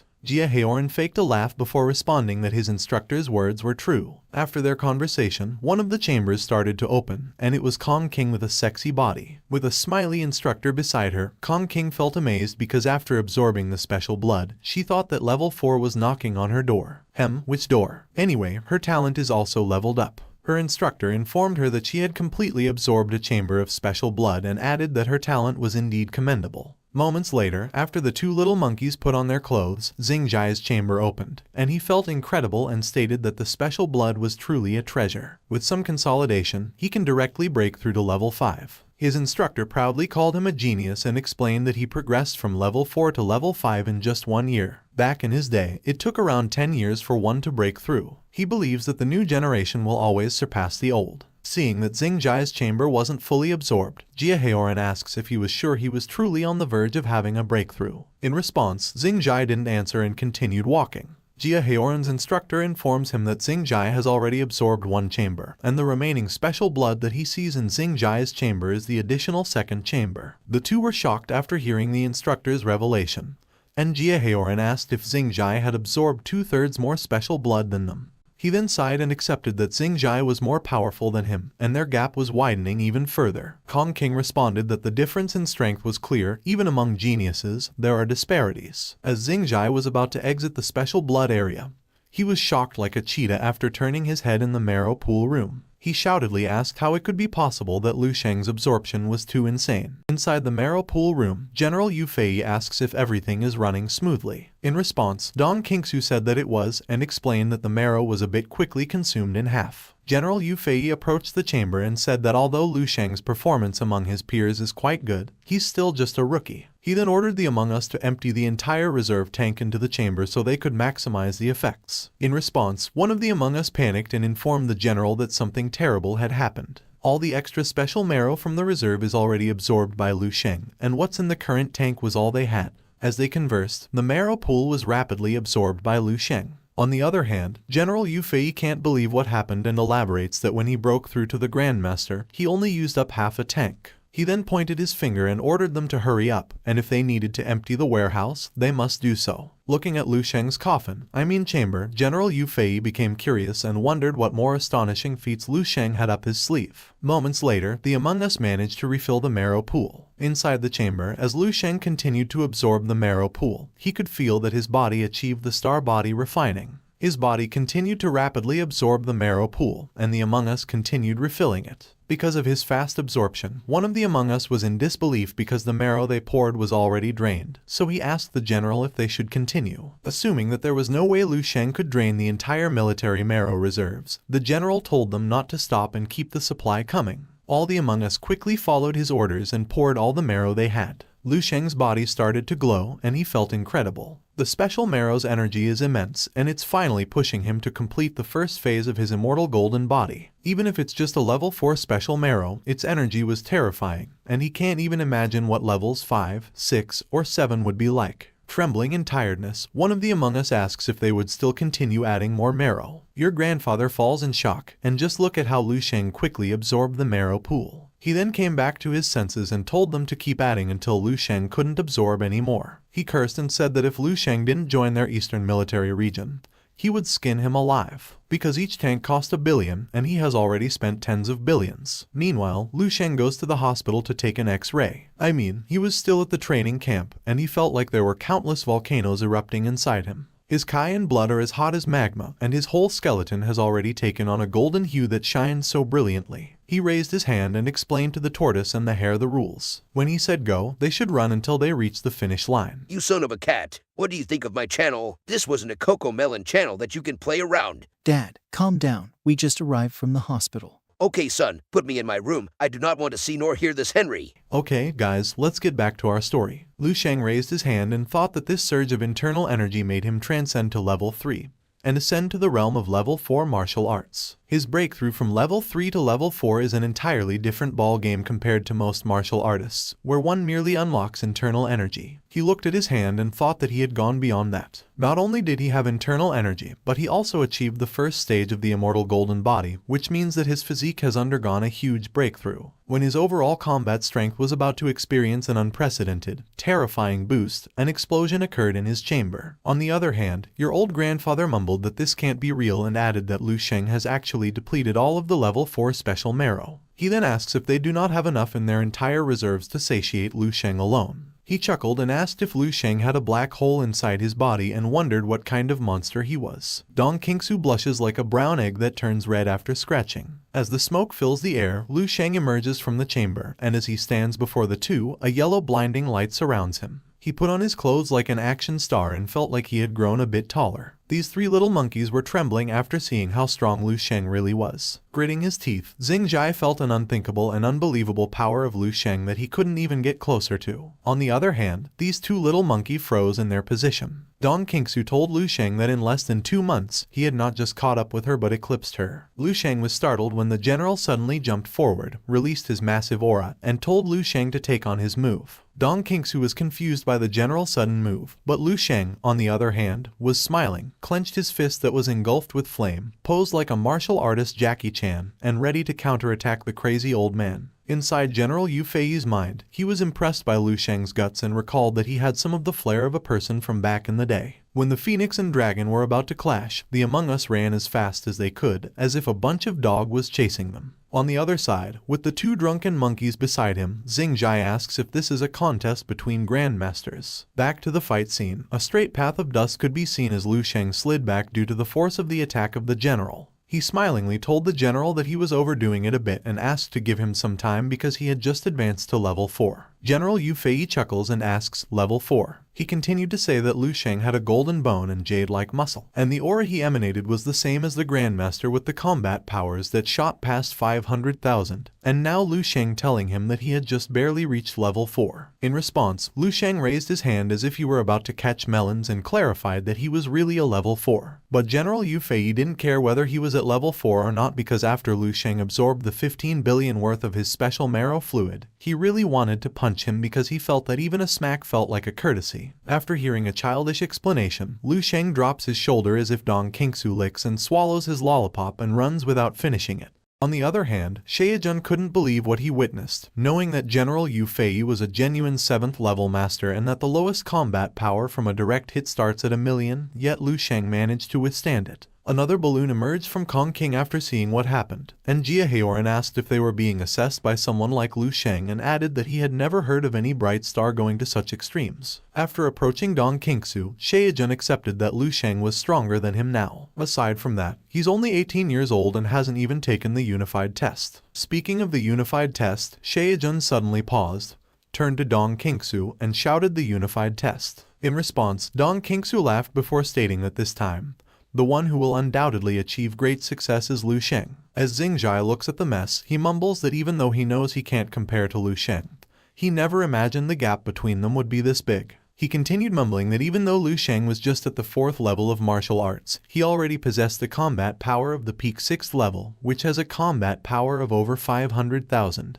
He wondered if Lu Sheng achieved the 6th level, he would probably surpass the Grandmaster. And due to the fact that Lu Sheng displayed the will of a Grandmaster earlier, Xingzhai thought that Lu Sheng's path to Grandmaster status had already been forged. He sat like a hopeless man and uttered that even at the absorbing essence, Lu Sheng was larger than his. He wondered if the gap between the two of them were really huge. Scratching the back of his head, Lu Sheng asks if he absorbed 150 billion essences and tells General Yu Fei that he has a great sense of humor. General Yu Fei told him not to mention it and informed him that when he went onto the battlefield, he must try to kill a few more exotic beasts so the Eastern Military District wouldn't consider the exotic essence that he absorbed as a waste. Lu Sheng bumped his fists and palms and stated that going into battle to kill the enemy is the duty of every martial artist. Moreover, Lu Sheng has taken up so many resources, so he ought to offer a more substantial contribution. General Yu Fei told him that, taking responsibility without any hesitation, Lu Sheng had the hint of a Grandmaster presence. He then laughed and told Lu Sheng that he might be a Grandmaster the next time he saw him, and he was looking forward to that day. Dong Qingsu approached Lu Sheng and reminded him that the bright star of the dawn had come to an end and he should be fully prepared for the unified exam now. She then asks if she could visit him in his room later, if he has decided which university he wants to apply to. Lu Sheng asked his future wife if she had any suggestions. In response, Dong Qingsu revealed that with his current strength, he can freely choose any martial arts academy within the Dragon Kingdom. For the Eastern region, the best university was the East Ning Martial Arts Academy, where Lu Sheng originally came from. She added that he will receive great benefits and privileges in all aspects after he goes. Scratching his chin, Lu Sheng thought of the East Ning Martial Arts Academy, and recalled that is where his sister went to school. Dong Qingsu continued to explain that if it had been a month ago, she would have advised Lu Sheng to go to East Ning Province Martial Arts Academy. But now, she can only suggest that Lu Sheng should go to Kyoto because Kyoto has 7 holy martial arts academies, and it is the birthplace of martial arts in the Dragon Kingdom. All the martial arts talents from the entire Dragon Kingdom gather there, and it's truly the place of dragons and tigers. In a confident tone, Dong Qingsu informed Lu Sheng that he even had a chance to break the records at the Holy Martial Tower. He can earn the favor of a martial saint or become a disciple of the martial saint, and he can even break through to the realm of an 8th-level grandmaster. Lu Sheng was surprised after her explanation and repeated the word martial saint. Dong Qingsu paused for a moment before revealing that the martial saint was the pinnacle of this world and possessed unimaginable power. Moreover, they even surpassed the authority of the military and the nation. Nowadays, in the Dragon Kingdom, there are 3 9th-level martial saints. The first is the martial saint of the Supreme Way, the second is Tan Zhongyu, the martial saint Minjiu, and the last is Lin Zhengyu, the Silent Star martial saint.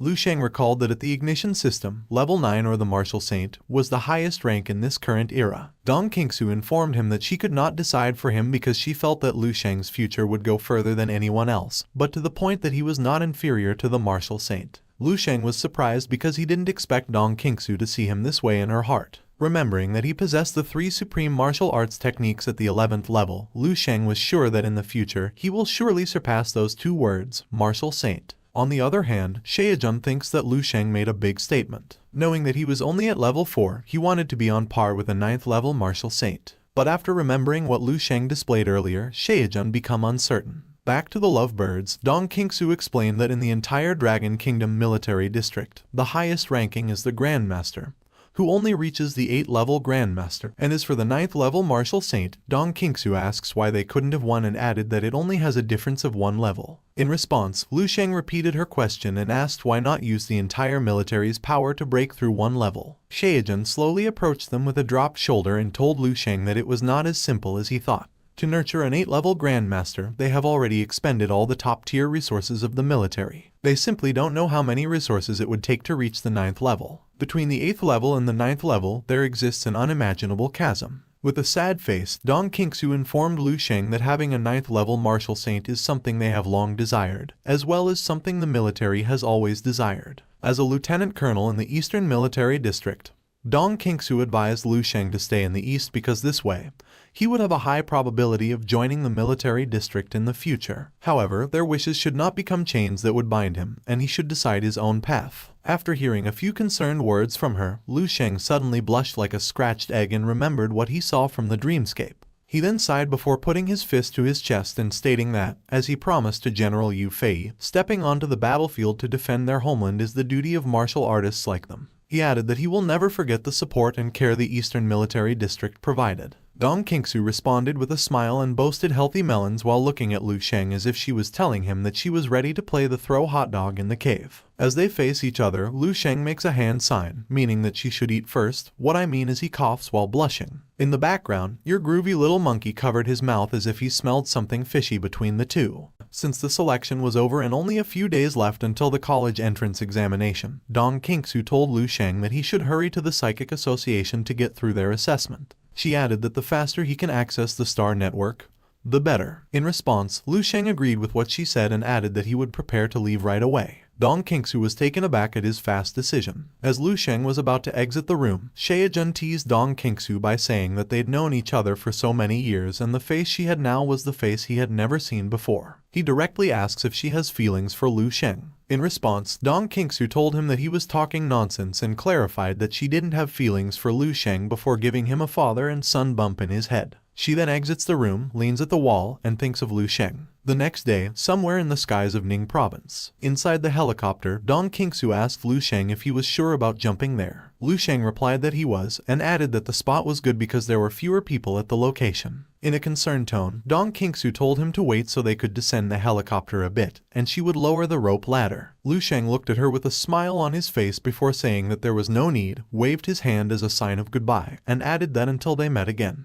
After jumping, Dong Qingsu worriedly looks at him as he swiftly falls like a stickman. On the other hand, Shaejun shoutly asked if Lu Sheng didn't want to live anymore because they were at least 200 meters above the ground, and Lu Sheng didn't even wear a parachute. Dong Qingsu told him not to worry because Lu Sheng wouldn't die from the fall and reminded him that Lu Sheng was now more stronger than them. In response, Shaejun agreed with her and called Lu Sheng a crazy lad. As Lu Sheng was about to land, engulfed with yellow energy, 2 people who were climbing noticed him. The kid was amazed and asked if it was a superhero, but seeing massive energy, the man in red told the kid that it was a powerful martial artist at the level of 6 or maybe a martial arts grandmaster. Lu Sheng, on the other hand, thinks that his entire body, skin, muscles, and bones, including all his internal organs, have undergone a tremendous transformation, completely beyond the ordinary level 4 and more terrifying than level 5 and 6 martial artists with defensive talents. Before landing, he mumbled that a drop of water falling from a great height would surely shatter, but if it was a stone, he wondered if it would end up the same. He got his answer after he landed with a massive impact and said, "No, it will just wreck the ground." Scanning the view of Dongning City from afar, Lu Sheng thinks of the power that's born after he gets to the 4th level courses through his whole body, and even though the internal energy is still unconsciously growing, it might take about a month for it to fully develop. However, the strange thing was his internal energy is actually golden, while ordinary martial artists have colorless internal energy. Looking at the shiny golden energy in his palm, he remembered that it was similar to what General Yu Fei had said before about golden bones and jade muscles, the appearance of a grandmaster, which clearly shows the strength of an immortal golden body. He felt amazed after observing that every time he made a move, the energy came with a brilliant golden effect. Running swiftly, Lu Sheng thinks that the Dongning province is just ahead, and he needs to get his ID checked at the Psychic Association as soon as possible so he can access the Star Network. He remembered that if the ID check goes well, a person could score some bonus points on the unified exam. While the kid was astonished at what he saw, the guy in red mumbled that it was impossible after seeing how young Lu Sheng was and assumed that Lu Sheng must have leveraged some high-tech means to land safely. Looking at the ground where Lu Sheng landed, the guy in red didn't believe in superheroes because they were just made up for films. Meanwhile, at the Psychic Association, Lu Sheng saw a fat, bald man trembling like an old man as he tried to control a purple ball using psychic power. Lu Sheng, on the other hand, wondered if this really was the test. The old turtle sweats a bucket as he focuses on controlling the purple ball to pass through a hole without touching it. Unfortunately, the ball touched the blue object, and as a result, the fat bald was very stressed because this was his 6th attempt. The examiner, who's wearing a blue jacket paired with blue shorts, green hair, and a pair of healthy melons, told the bald man that, given his age, it will be very difficult for him to break through. She asks him to go home, and he doesn't need to come again in the future. Ouch, that was hurt, bro. I can see my face in you, what I mean is myself. Holding a pen, the examiner called a woman who had the name Feifei and asked if this was her 3rd time. Wearing a red cowgirl long sleeve paired with seductive black sleeves inside, skinny shorts, and a healthy pair of melons, the blonde girl Feifei irritably told the examiner to mind her own business and added that she was a level 1 psychic mentalist at the age of 20. She asks if it's not normal to fail the level 2 exam a few times at the age of only 25. She told the examiner not to compare her to the bald man because he was already 50 years old, and they weren't the same. After the examiner replied that they should proceed, she noticed Lu Sheng and asked who the young man was. The brown-haired guy wearing a uniform the same as the female examiner informed her that Lu Sheng was referred by Captain Dong Qingsu from the Eastern Military Region. He asked the examiner to treat Lu Sheng well. Seeing that Lu Sheng was so young, Feifei asked if Lu Sheng was also a psychic. She looked at Lu Sheng with a scratched egg face and thought that Lu Sheng was quite handsome, like me. She then greeted Lu Sheng with a simple hello by addressing him as a little brother, introduced herself as Zhu Fei, and added that she didn't expect him to be a psychic at such a young age. She questioned whether it was his first time taking the test, and if there was something he didn't understand, he could ask her so she could teach him. Lu Sheng thanked her before confirming that it was his first time taking the test and asking if the thing earlier was the test content. Teacher Feifei told the kindergarten student not to bring milk into her classroom.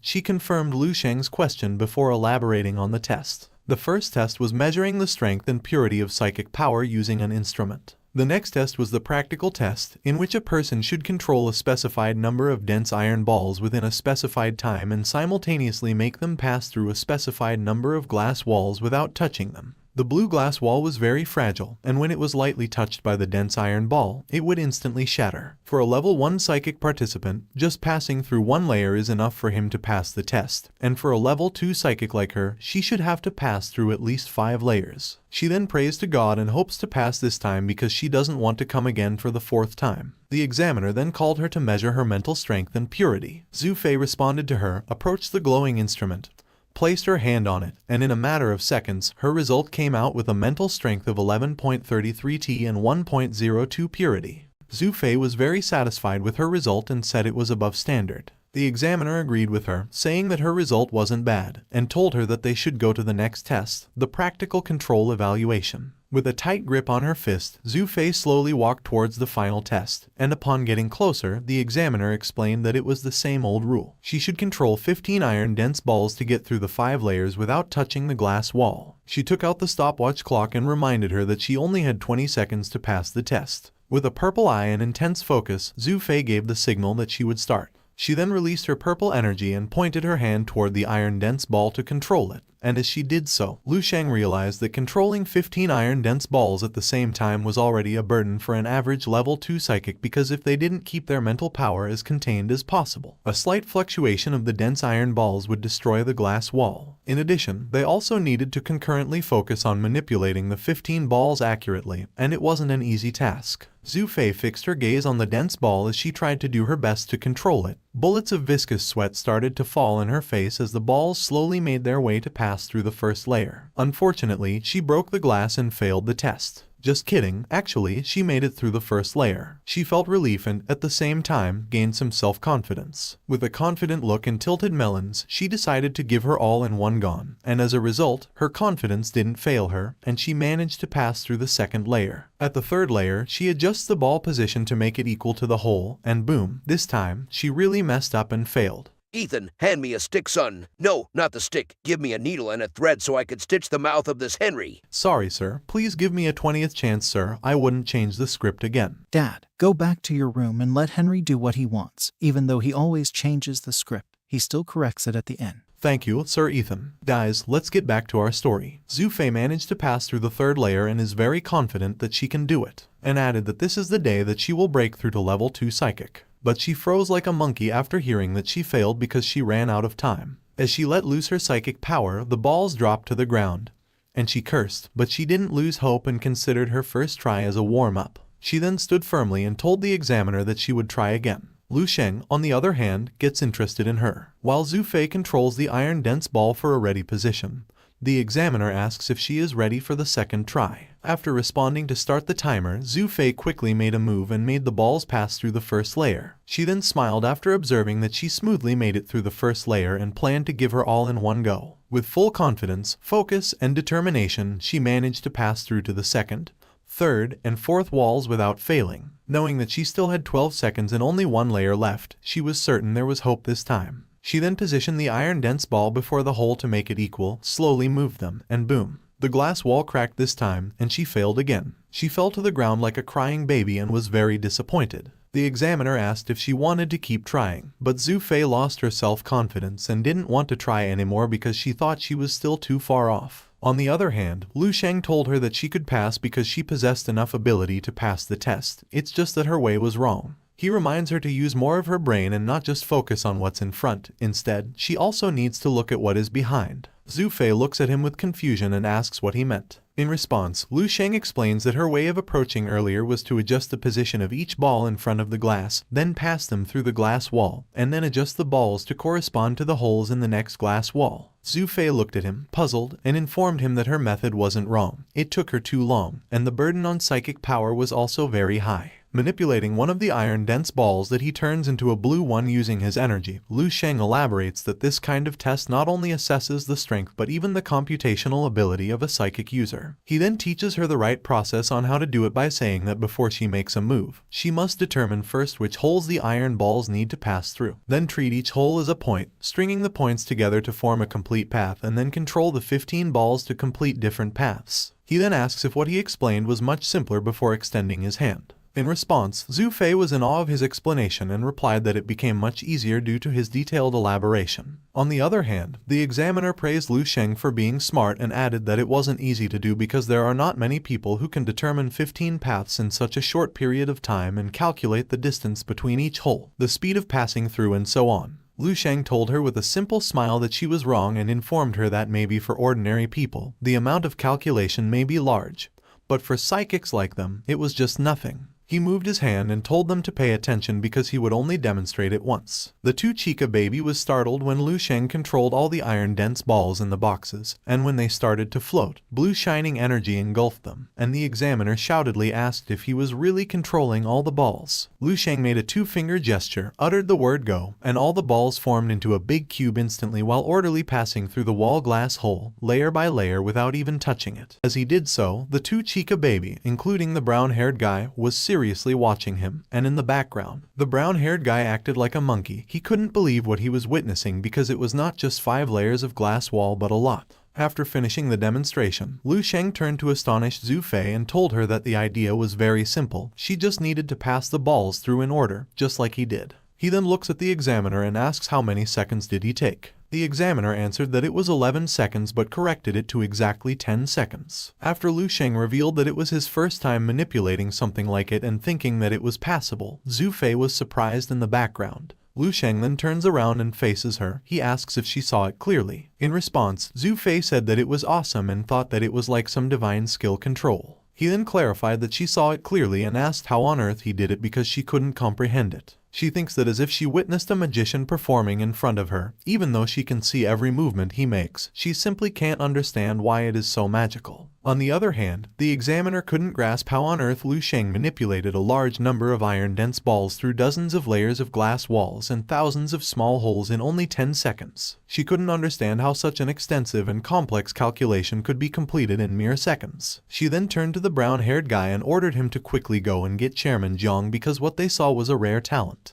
Meanwhile, at the chairman's office, a thin, monkey old man could be seen irritably looking at his computer monitor. He was annoyed because he had a bit of bad luck playing cards. He then scratches the playground of the lice where they always slide and mumbles that having level 4 psychic power doesn't make him a gambling god. Suddenly, the brown-haired guy opened the door without even knocking and told the chairman that there was an emergency, and added that he must look at the computer data. Opening the folder data, Chairman Jiang asked why he was in such a panic and was startled after seeing something. The brown-haired guy then whispered something to him, and after hearing what he said, Chairman Jiang scratched his chin as bullets of sweat dropped down from his face and asked if it was real. The brown-haired guy touched the computer monitor and told him that there was no reason for him to lie to him. He added that a young man named Lu Sheng was about to start his psychic power evaluation, and then asked him to look for himself. A blinding golden light could be seen on the monitor as Lu Sheng raised his hand. Chairman Jiang bit his fingernails and asked what's the dazzling light. On the other hand, Lu Sheng's assessment result for the first test can be seen on the Windows screen. He had a psychic power strength of 435.87 T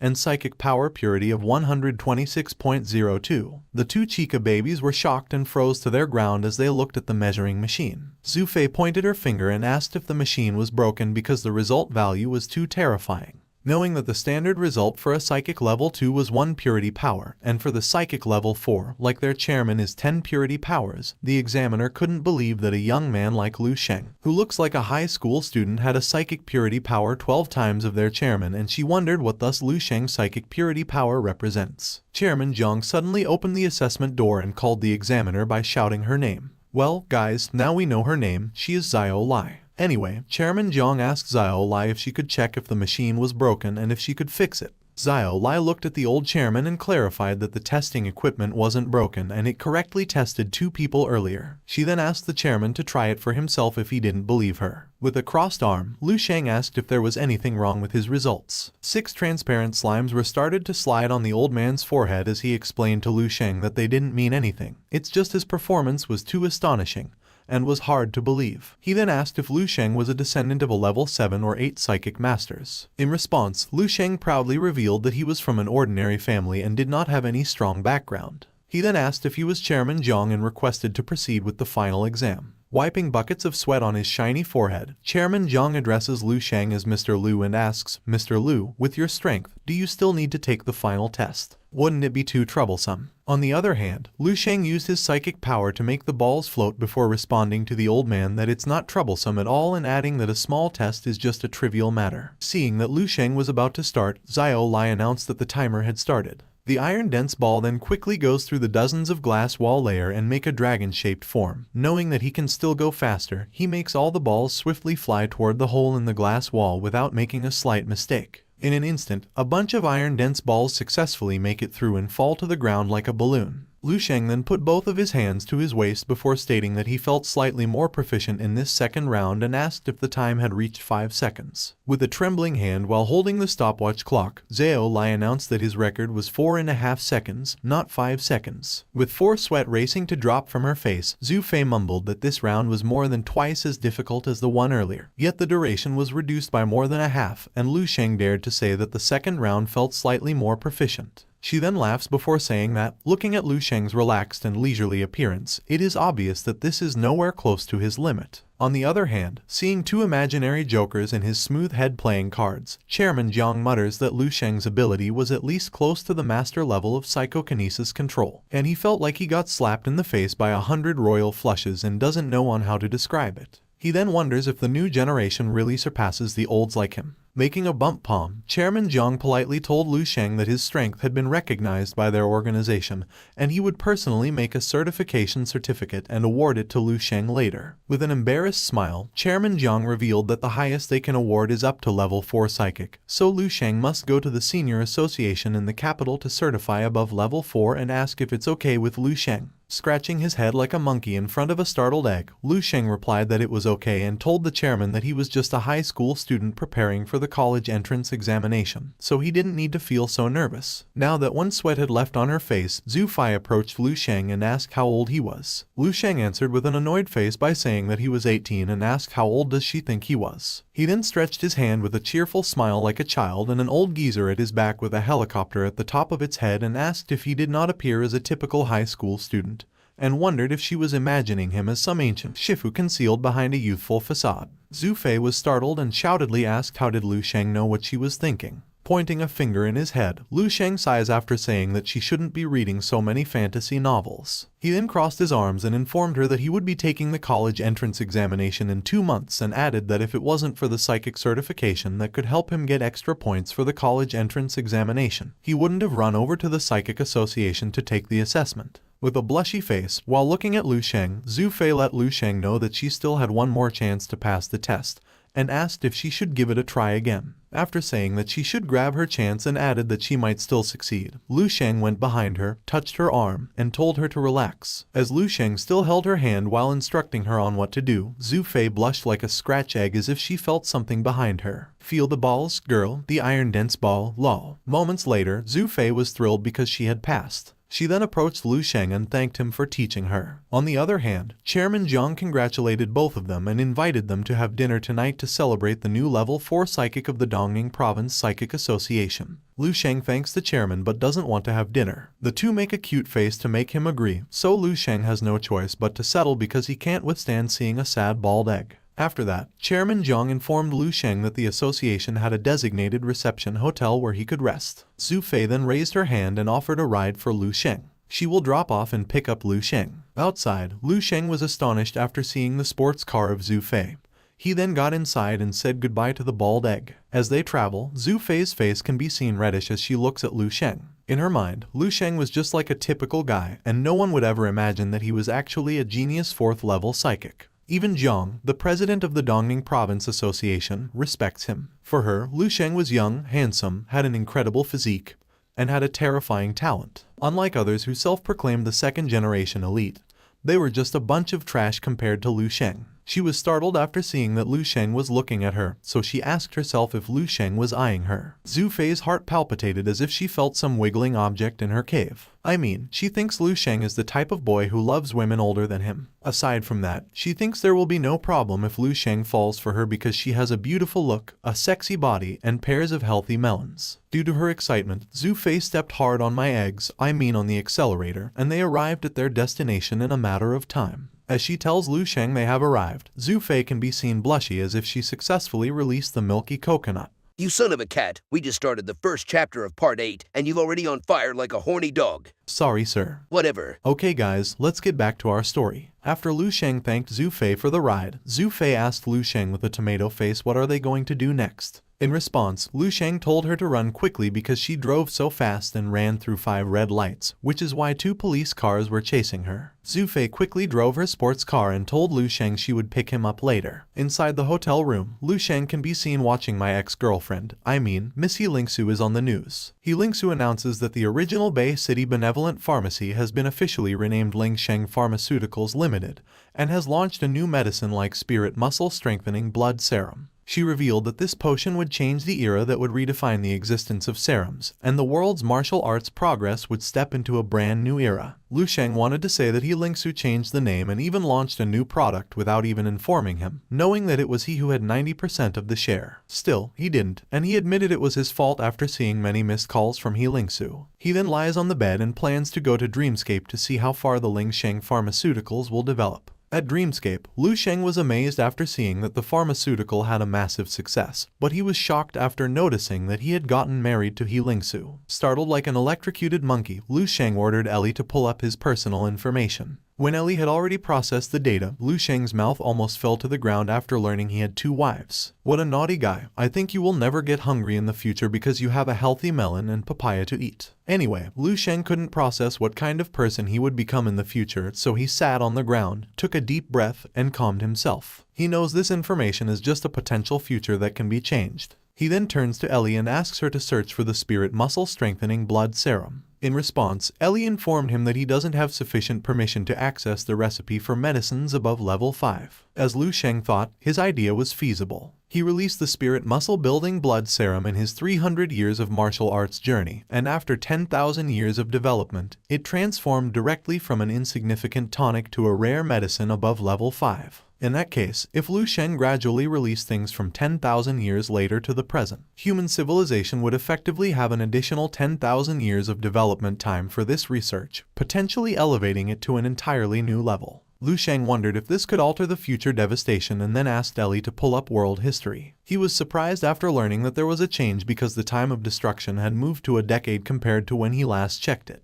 With the development of the spirit muscle strengthening blood serum from 10,000 years in the future, the civilization gained a decade of survival time. With a smile of hope, Lu Sheng wondered if humanity's faith would change if he released the 3 supreme-level martial arts techniques to the public. However, his smile turns into confusion. Even though his 300 years of technique could save humanity if he released it publicly, it could create an enormous change in the world when it was disclosed. The existing order would be instantly shattered, society would plunge into chaos, and his family could become the center of all storms. Looking at his hand, unsure of the consequence and the actual outcome, Lu Sheng decided not to release the technique to the public until he didn't possess enough strength to control the situation completely. He knows that the people who will use his 300 years of martial arts technique need a proper guide, and that guide was none other than him. A few hours later, Lu Sheng can be seen fixing his tuxedo in front of the mirror. He suddenly remembered that he hadn't yet replied to Lingsu, so he grabbed his phone and told her she needed to prepare some medicinal materials when he returned the next day. Lingsu was irritated because Lu Sheng only replied now, and the first thing he asked was to prepare some medicinal materials. She thought Lu Sheng didn't care about the company at all and didn't even know how hard it was for her to manage the company alone. But she can't even send her long message and just cries like a baby after sending the message that she agrees. After Lu Sheng got out of the room, he was greeted by Zhu Fei wearing a red seductive dress. She asks Mr. Lu if he is ready for the party. But Lu Sheng doesn't want her to address him as Mr. Lu, so he suggests just calling him Lu Sheng. As you can see, Mr. Cupid hit Zhu Fei's heart because she fell in love with Lu Sheng's handsomeness. At the event, a congratulatory for the newborn level 4 psychic mentalist banner can be seen as Lu Sheng and Zhu Fei arrive. Lu Sheng wondered why there were so many people, knowing it was just a simple dinner. In response, Zhu Fei revealed that Chairman Jiang may look like a simple old man, but he holds a position among the top big shots in Liang City. She added Chairman Jiang actually tried to keep this party casual. Lu Sheng honestly told her he would enjoy the party the bald man had prepared and informed her he would leave Liangcheng by tomorrow. In the middle of the crowd, the bald egg can be seen holding a glass of wine while talking to other visitors. A woman with a healthy pair of melons, wearing a blue dress with yellow hair, couldn't believe what the chairman revealed, so the bald egg told them that he really saw it with his bald eye. At the corner of the event hall, a woman with purple hair told Zhang Dandan that the banquet today wasn't ordinary because almost all the prominent people were present, including the mayor of Liangcheng and the president of the Martial Arts Association. She told Zhang Dandan that they wouldn't be able to go in if it weren't for Chairman Jiang, one of the most influential people. She then asks if Zhang Dandan knows how much more precious a psychic master is than the ordinary martial artist. Smiles suddenly formed on Zhang Dandan's face after hearing the psychic master because she remembered that Lu Sheng once mentioned that he would go to the Psychic Master Association. She asked her friend, Xin Yuan, if she could help ask someone if Lu Sheng's name was in the association. Xin Yuan got furious after hearing Lu Sheng's name because she remembered what their friend Wen Hui said that Zhang Dandan had a liking to a high school student that she met while traveling. Zhang Dandan denied her accusation and told her not to believe Wen Hui's nonsense. Still angry, Xin Yuan pointed her finger at Zhang Dandan and stated that she had been staying in Liangcheng for a while and hadn't returned to her studies. She asks if Lu Sheng is the reason why she remains at Liangcheng. According to what she heard, Lu Sheng was handsome and had a connection with the Eastern Military Region. Still, his family background was ordinary average. She told Zhang Dandan that she could accept her dating poor guys with no background in college because she was still young, and they would break sooner or later. But falling for a high school student wasn't acceptable. She wondered if Zhang Dandan had a broken brain. Zhang Dandan wants to clarify that Lu Sheng isn't just an ordinary high school student, but Xinyuan still insists that Lu Sheng is a high school student, and she doesn't want to bother Zhang Dandan anymore. Zhang Dandan remembered that since the day she parted ways with Lu Sheng, she stayed at Liangcheng because Lu Sheng mentioned that he would come to Liangcheng. She even sent countless messages, but Lu Sheng never replied or saw the messages. She wondered if Lu Sheng's heart had no space for her. What a lucky guy. I think the future will gonna change again,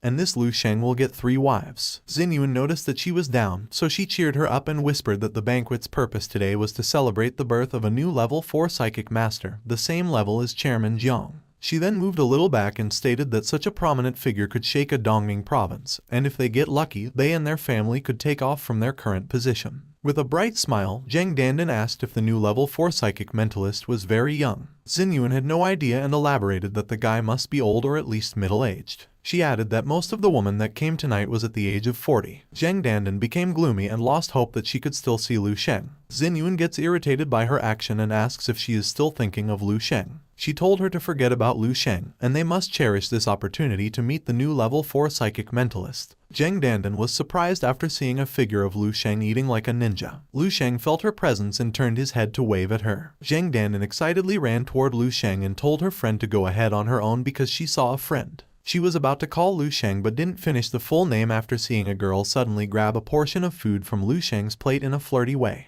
OMG, this is hurt. Somebody called an ambulance. I repeat, woman down. Frozen in her position, Zhang Dandan asks herself, who is that woman? She looks up with an open mouth and wonders if it's Lu Sheng's girlfriend. She calmed herself, approached them with a bright smile, waved her hand, and told Lu Sheng, long time no see. Lu Sheng greeted her back and said that he didn't expect her to see in Liangcheng. Zhang Dandan stared at him and thought he was even more unfathomable now. Between her and Lu Sheng, she felt like she couldn't ever overcome Lu Sheng. Their gap was a world apart. When Zhu Fei asks who the girl is, Lu Sheng introduces Zhang Dandan and adds that they met on a trip to Niutu Mountain. Xinyuan approached them and asked Zhang Dandan to introduce her to her friends. As she requested, Zhang Dandan introduced Lu Sheng, and Xinyuan's eyes widened after seeing my good-looking face, Lu Sheng's pretty face, and she thought that it was the reason why Zhang Dandan was head over heels for him. She then notices Zhu Fei from the Zhu family and assumes that it's Lu Sheng's way of using his looks to attract a well-off woman to rise through the ranks of society. In short, a gold digger. She then started a conversation with Lu Sheng and said that she heard a lot from Zhang Dandan about him and added that he is indeed quite impressive. Lu Sheng's eyes glow in seriousness as if he knows what Xinyuan thinks of him and still says hello to her. Xinyuan apologized for being forward and asked where he came from.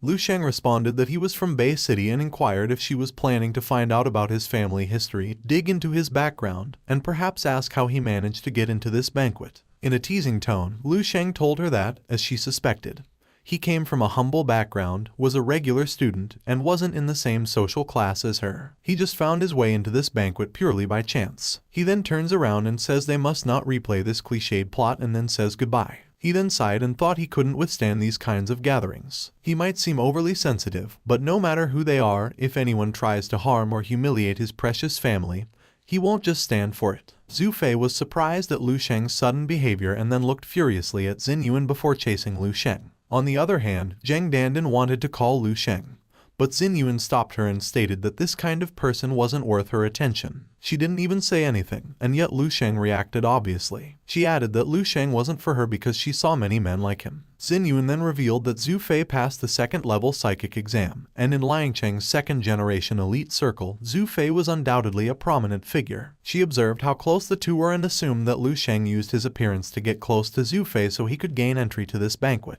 She then shook Zhang Dandan and told her to wake up and open her eyes wide because Lu Sheng was a gold digger. Zhang Dandan stepped back and shouted that Lu Sheng wasn't that kind of person. Xinyuan explained that the truth is sometimes cruel like this, but it is something that everyone must face. Now that she had already said her part, Zhang Dandan must think it over for herself. Zhang Dandan ponders for a moment and asks herself if Lu Sheng is really that kind of person. But she gets back to her senses after remembering that the Lu Sheng she knows has a brilliant radiant like the sun, and he is the hero who saves life. She then slaps her face and thinks she is crazy for doubting Lu Sheng. She then called her friend and brightly stated that Lu Sheng wasn't the kind of person she described. In response, Xinyuan inquired if Zhang Dandan had gone crazy. The people then started to turn their attention to President Jiang, so Xinyuan told Zhang Dandan that she must stop thinking about the playboy Lu Sheng because the president was about to introduce the new level 4 psychic. When the old bald egg saw Lu Sheng, he quickly approached the playboy, and upon seeing this, Xinyuan wondered why the president approached Lu Sheng.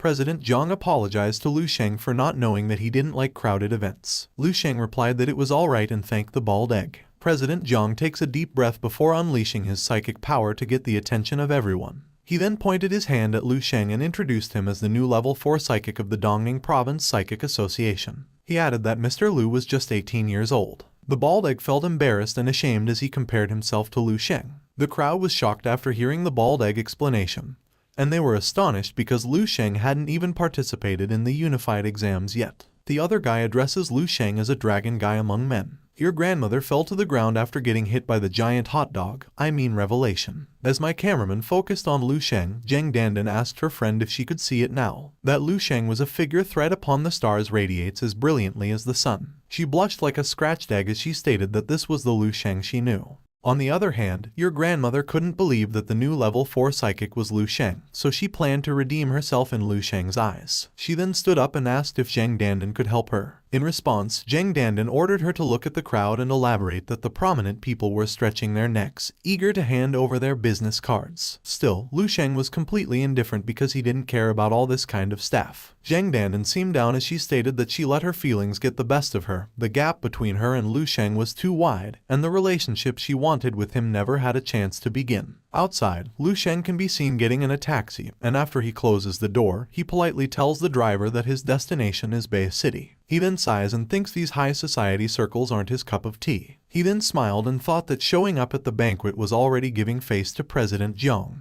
Now that he was returning home, he realized that a life centered around his family and martial arts was his ideal, and at the end of the day, he was just an average high school kid from a regular family. A while later, in Lu's apartment, Lu Sheng's mother cheerfully greeted her son as he arrived home. She then told Lu Sheng to sit and that she would prepare his meal. Lu Sheng's father and sister were also happy with his return. Lu King then approached her brother, measured his his height, and stated that he had become taller in just one trip. Lu Sheng sighs before telling this dwarf that she is the one who has become shorter. He then remembered that Lu King's classes were cancelled recently and wanted to see how much she had grown. He then warned her not to think of getting those tonics anymore if she hadn't made any progress because those levels of supplements weren't easy for other people to get in the market, even with their money. The two idiots were interrupted when their mom suddenly handed a building of xiaopao to Lu Sheng. As he eats his sister's xiaopao, Lu Sheng asks his father if he regularly eats the medicine he stored in the fridge. Lu Sheng's father replied affirmative and inquired what kind of supplement they were because he felt his physique had improved significantly as if he was 20 years younger. And since those pills were so effective, he assumed it must be expensive. Lu Sheng informs him that his friend, who owns a pharmacy, gave those to him, and he elaborates that those pills were specially formulated for middle-aged like him. Lu Sheng reminded his father to regularly drink them because he still has plenty. Lu Sheng's mother asks if he won't leave anymore because he will now take the college entrance exam. With a bright smile, Lu Sheng agreed while asking for another bowl and said he would stay until the exam. They then leave happily ever as a simple family, and the logging 10,000 years into the future season 1 had ended.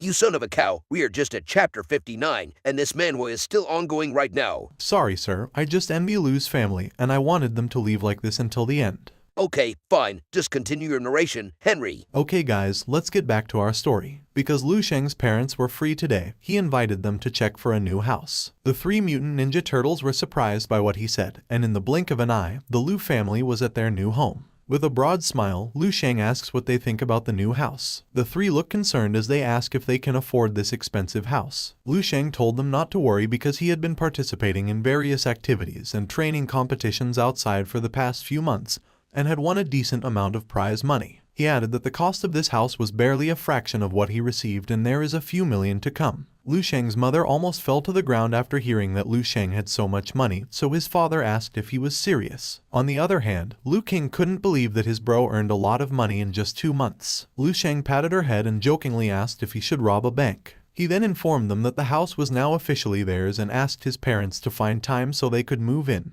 Lu Sheng's dad felt blessed and told Lu Sheng how much it meant to them. Still grabbing the head of the dwarf, Lu Sheng orders Lu King to come with him to the backyard training ground so he can see her new abilities. He then pulls his sister like a monkey doll. Moments later, Lu King can be seen in a fighting stance as Lu Sheng tells her not just to stand there, and that she must show what she has. Lu King jumped forward and tried to kick Lu Sheng, but as you can see, Lu Sheng felt bored on her move and then grabbed her feet. He then told Lu King that a giant hot dog could enter her cave in her current position. Lu Sheng told her she must correct her form. Crying like a baby, Liu King told his bro she couldn't fix her form because he still grabbed her feet. Aside from that, Liu Sheng is a high-ranked martial artist. Compared to her, she isn't even a full-fledged martial artist. She then shouted at me and asked if I liked her position. She angrily told Liu Sheng that she wasn't a loser. In response, Liu Sheng told her to stand up first because he would teach her some useful techniques that he summarized himself. The crying doll turns into a smiley doll after hearing what he said and asks if it's a secret martial arts. Liu Sheng froze like a monkey after seeing that Liu King didn't cry anymore. He wondered if his sister had a change of moods. He then warns Liu King not to share what he will teach her, and she can call it a martial arts secret manual. Liu King agreed with her brother, and then they started the training.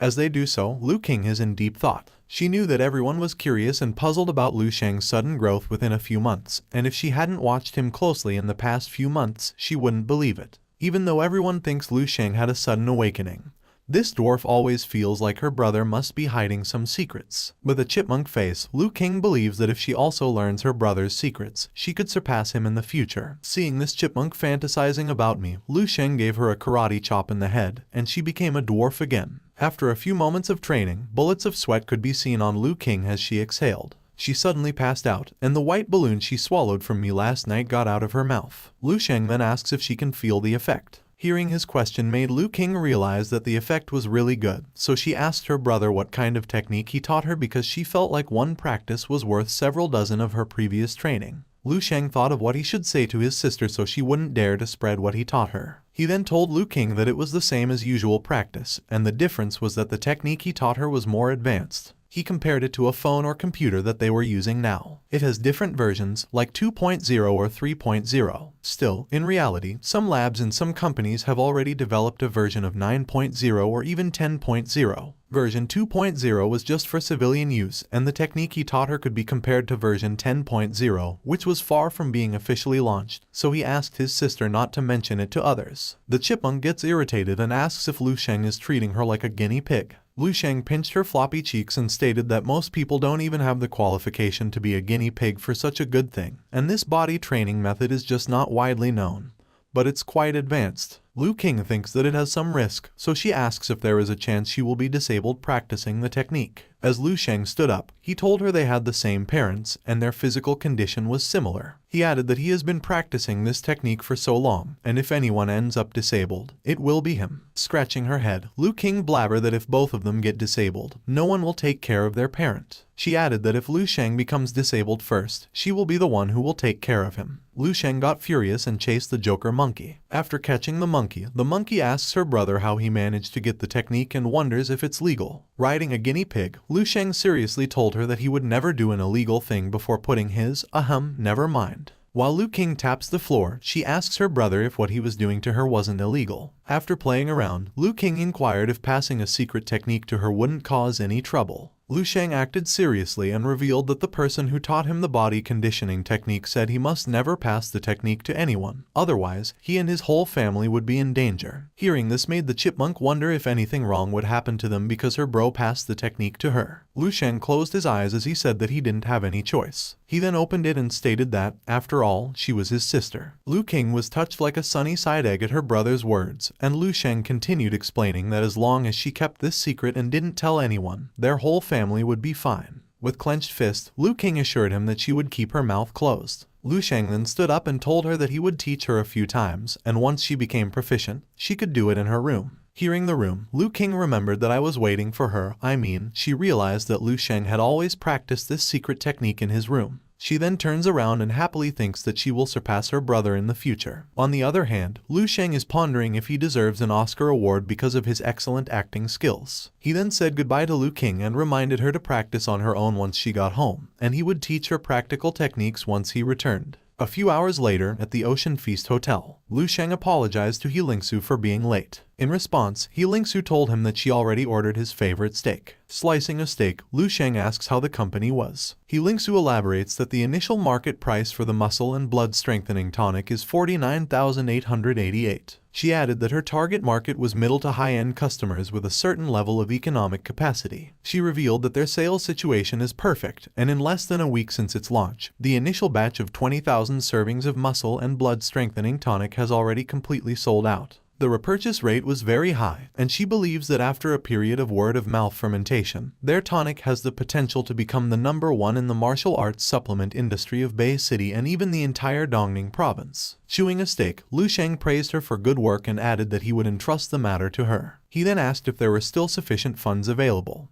Lingsu explained that, for now, the funds were enough. However, if they expand and open additional branches in the future, they will need to get a loan from the bank. Lu Sheng responded that he would give her another amount of money and she must not worry about the initial funds. Lingsu says that she will leave it to him and then asks if it's true that there is some time left before the unified exam. Lu Sheng answered affirmative and added that during this period, he wouldn't be going out anymore and would concentrate on preparing for the unified exam. He added that the sales would all depend entirely on her. He then let Lingsu know that he would move in a few days and would send the new address to her. Fear engulfed Lingsu's eyes as she recalled that the man in front of her had every gesture and movement exuding a compelling presence. She asks herself if Lu Sheng is actually just a college student who hasn't even completed the unified exam. With a slight smile as she sniffed my yellowish underwear, Lingsu pondered that if it was her from 6 months ago, she couldn't imagine it all. She never thought she would entrust the fate of the He family to Lu Sheng. But based on the current situation, her decision wasn't wrong. She then stood up and said that if there was nothing else they could talk to, she would go first. But after Lu Sheng agreed, she remembered something and informed Lu Sheng that she had promoted Ma Fei to become the store manager. Is that Ma Fei? He had already changed his hair color, huh? Anyway, Lu Sheng told her that it was okay because she was the one who was in charge. Lingsu then says goodbye, and after she turns around, Lu Sheng puts down the fork and knife before wiping his mouth. As he did so, he thought that Lingsu's company was the most crucial part of his funding source, and it was also the place where they could discreetly produce future supplements. As for whether Lingsu would commit any acts of betrayal after her wings had grown, Lu Sheng wasn't worried. The He family appears tranquil on the surface right now, but in reality, they are entangled in troubles. Sooner or later, they will ask for Lu Sheng's help. Even without these external pressures, the things Lu Sheng gave away can also be taken back. As he ordered a takeout, he thought that the most important thing right now was to focus on improving his own abilities. With the spiritual power weapon, forging of the infinite blade wheel, the stellar body refining technique, and the immortal golden body that needs a further breakthrough, Lu Sheng is confident that the next time he faces the Valkyrie, it won't just be about escaping with his whole body but rather defeating her. A few months later, after the bright morning star selection and successfully passing the spiritual master exam, Lu Sheng returned home and used various bonuses and extra income to buy a new house for his family. He didn't even know how the people from the Hongchuan martial arts school got the news, but they came over on their own to help. On the other hand, Lu King can be seen whispering something to Nai Shuang that makes her turn red, so Lu Sheng gives her a smack Donald in the head. Moments later, while Lu King was very happy that she now had her own training room, their parents planned to greet their neighbors. Lu Sheng wanted to go with them, but his father told him to rest because tomorrow was his unified exam. He then patted Lu Sheng and said their family would shine with pride if they got a martial arts champion. A while later, Lu Sheng got to his bed and closed his eyes. As of now, his inner strength has already reached the pinnacle of a 4th-level martial artist, and he is ready at any moment to step into the realm of the 5th level completely. In fact, he could have advanced to the 5th level a long time ago. The reason he has been delaying it until now is because of the repeated tempering of his inner strength. As of now, the originally faint golden internal energy has turned into a golden amber-like substance flowing within his body. The 3rd round of refining is about to be completed soon, and the power of it can be increased several times over. When the Valkyrie with heavy melons appeared, they looked at each other first before clashing in a flash. Using a 20-fold star force, Lu Sheng managed to block her barbecue stick before giving her a delicious grilled meat in the face. The Valkyrie retaliated using her yummy footlong, directly hitting Lu Sheng in his stomach, and flew to the McDonald's kitchen with a loud boom. Luckily, Lu Sheng used his 4 special breathing techniques and stated that he also mastered the 2nd level of flame breathing. Rushing forward, Lu Sheng explained that he could also unleash an extremely powerful burst of splash damage apart from igniting fireballs. The Valkyrie zombie smiled after blocking his attack and unleashing massive ice. Luckily, Lu Sheng was fast enough to avoid every sharp edge of the ice. During this period, Lu Sheng has been training with this Grandmaster Valkyrie almost every day. Unlike when he was instantly killed when he first met this zombie, now, he can at least last for 5 minutes because the complete martial arts have already fused into his body. He wondered, what if he mastered every aspect of martial arts to perfection? Could the complete martial arts advance even further? After Valkyrie releases a powerful aura, Lu Sheng steps back and admits that he can't defeat her for now. He was sure that after the unified exam, his authority would surely break through the 4th level. Once he obtains the follow-up techniques for the 3 major level 11 martial arts, he can break through and transform the inner strength into Kai. Once he reaches the 5th level, he should be able to defeat this Valkyrie. The more he spars with this Valkyrie with the martial art that can turn ice into a spear, the stronger his desire grows. He then summoned his unending blade wheel that cost a whopping 27 billion. After extracting the 27 kilograms of silver from the mine in Nidu Mountain with this weapon, only a few million were left for him.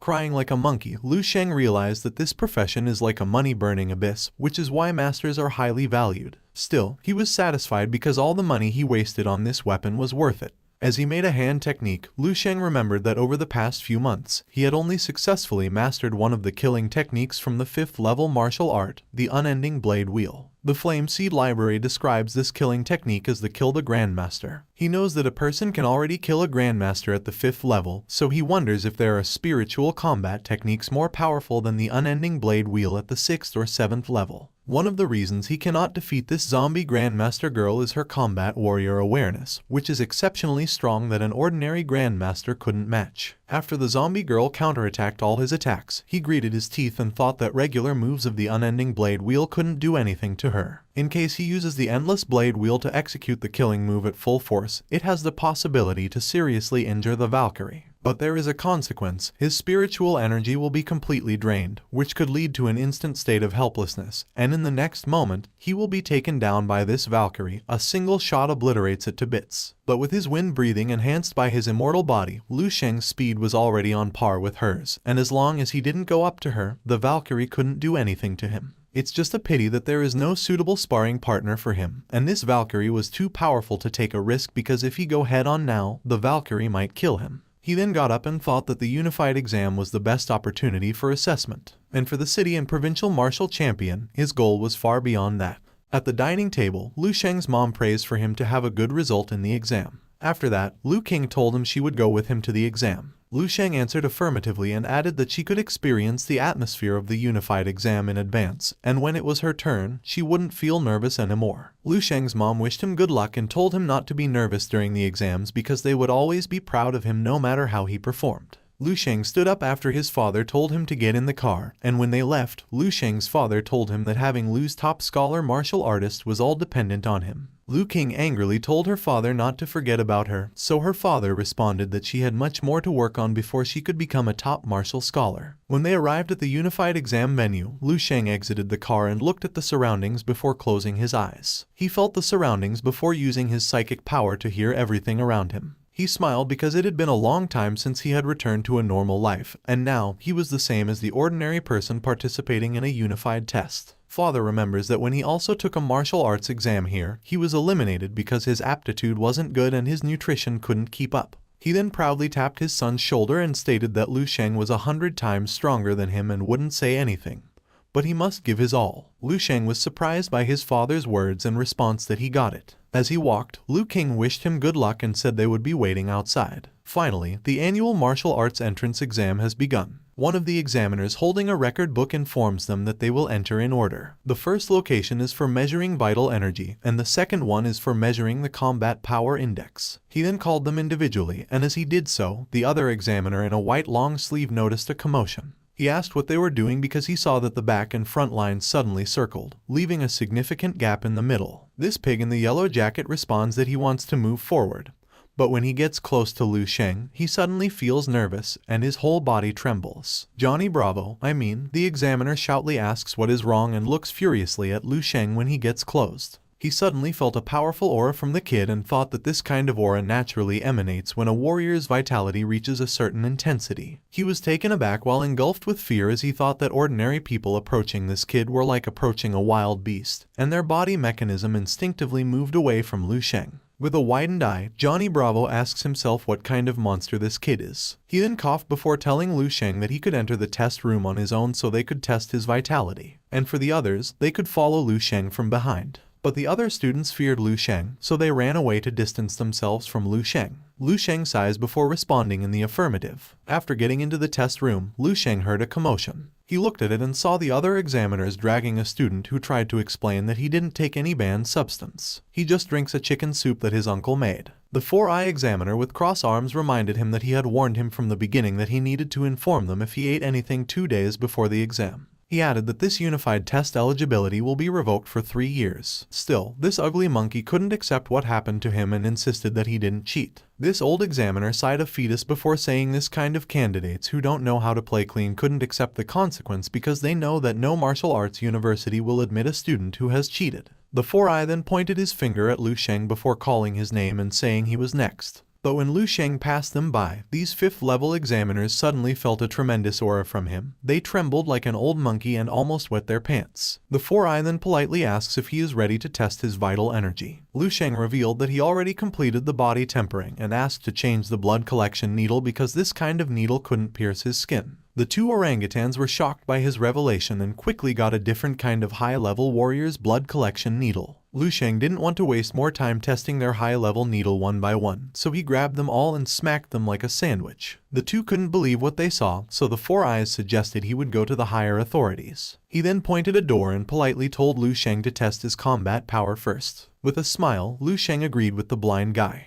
At the combat power testing room, this yellow-haired guy, can be seen shouting like a mighty monkey as he was about to punch a dummy with all his might, and as a result, he got over 100 vitality points. The examiner asked the 4i named Zhang if Lu Sheng's vitality result had already been released. He was shocked and couldn't believe what he heard after Zhang whispered something. Zhang then asks if they could upgrade the dummy because he doesn't want to feel embarrassed again. The examiner confidently responded that this dummy machine could test a combat power of 990,000 and could handle even a level 6 martial arts. He asks if the kid is a martial master and then laughs. He then informed Lu Sheng that it was his turn but was taken aback after he felt Lu Sheng's dark aura, who was now standing before him. Lu Sheng smiled as he greeted him and introduced himself as Lu Sheng, Candidate 565 from Bay City. This snowman was trembling and was about to melt after realizing how powerful Lu Sheng was. With a trembling voice, he politely told Lu Sheng that he could start. As Lu Sheng stood up and made eye contact with the dummy, the examiner asked if he was ready. In response, with closed eyes, Lu Sheng told him to wait for a moment. The examiner's eye was about to pop out after seeing how strong Lu Sheng was with the illumination of the Underworld Sutra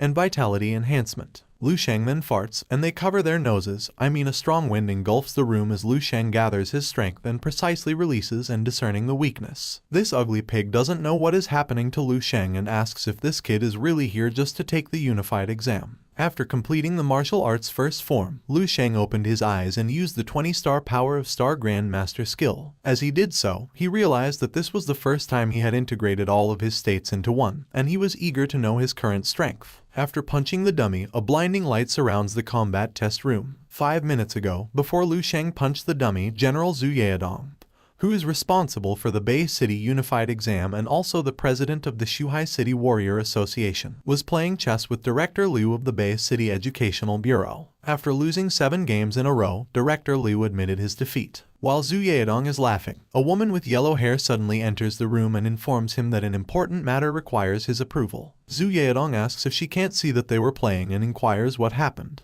The blonde girl explained about the needle that can't pierce Lu Sheng and added that the supervising official wishes to request a more advanced blood collection needle. Zhu Yaodong asked if they didn't distribute a box of high-grade blood collection needles to each examination room and added that it didn't need to seek his approval for such a trivial matter. He suddenly broke one of the chess materials after hearing that all the high-grade blood collection needles were broken. Zhu Yaodong turns his head and asks if the kid already achieved perfection in tempering his body. He then stood up and ordered the blonde girl to quickly go and get the special blood collection needle from the restricted area. He added that she must bring the kid's resume and information, but the blonde girl already had them, so she handed them to him. After seeing the information about Lu Sheng, Zhu Yaodong sighed before congratulating Director Liu, but he was confused after observing that Director Liu wasn't surprised. Director Liu explained that he was also surprised but had some confidence. He then asked Zhu Yaodong if he knew about the annual selection of promising young talent in the Eastern Military Region. He then revealed that Lu Sheng was the promising young talent of this year, and not only that, Lu Sheng is still a well-known martial arts star in Bay City. After hearing the revelation, Zhu Yaodong was amazed and thought that with Lu Sheng's ability, Lu Sheng just not only qualified to compete for the provincial martial arts champion,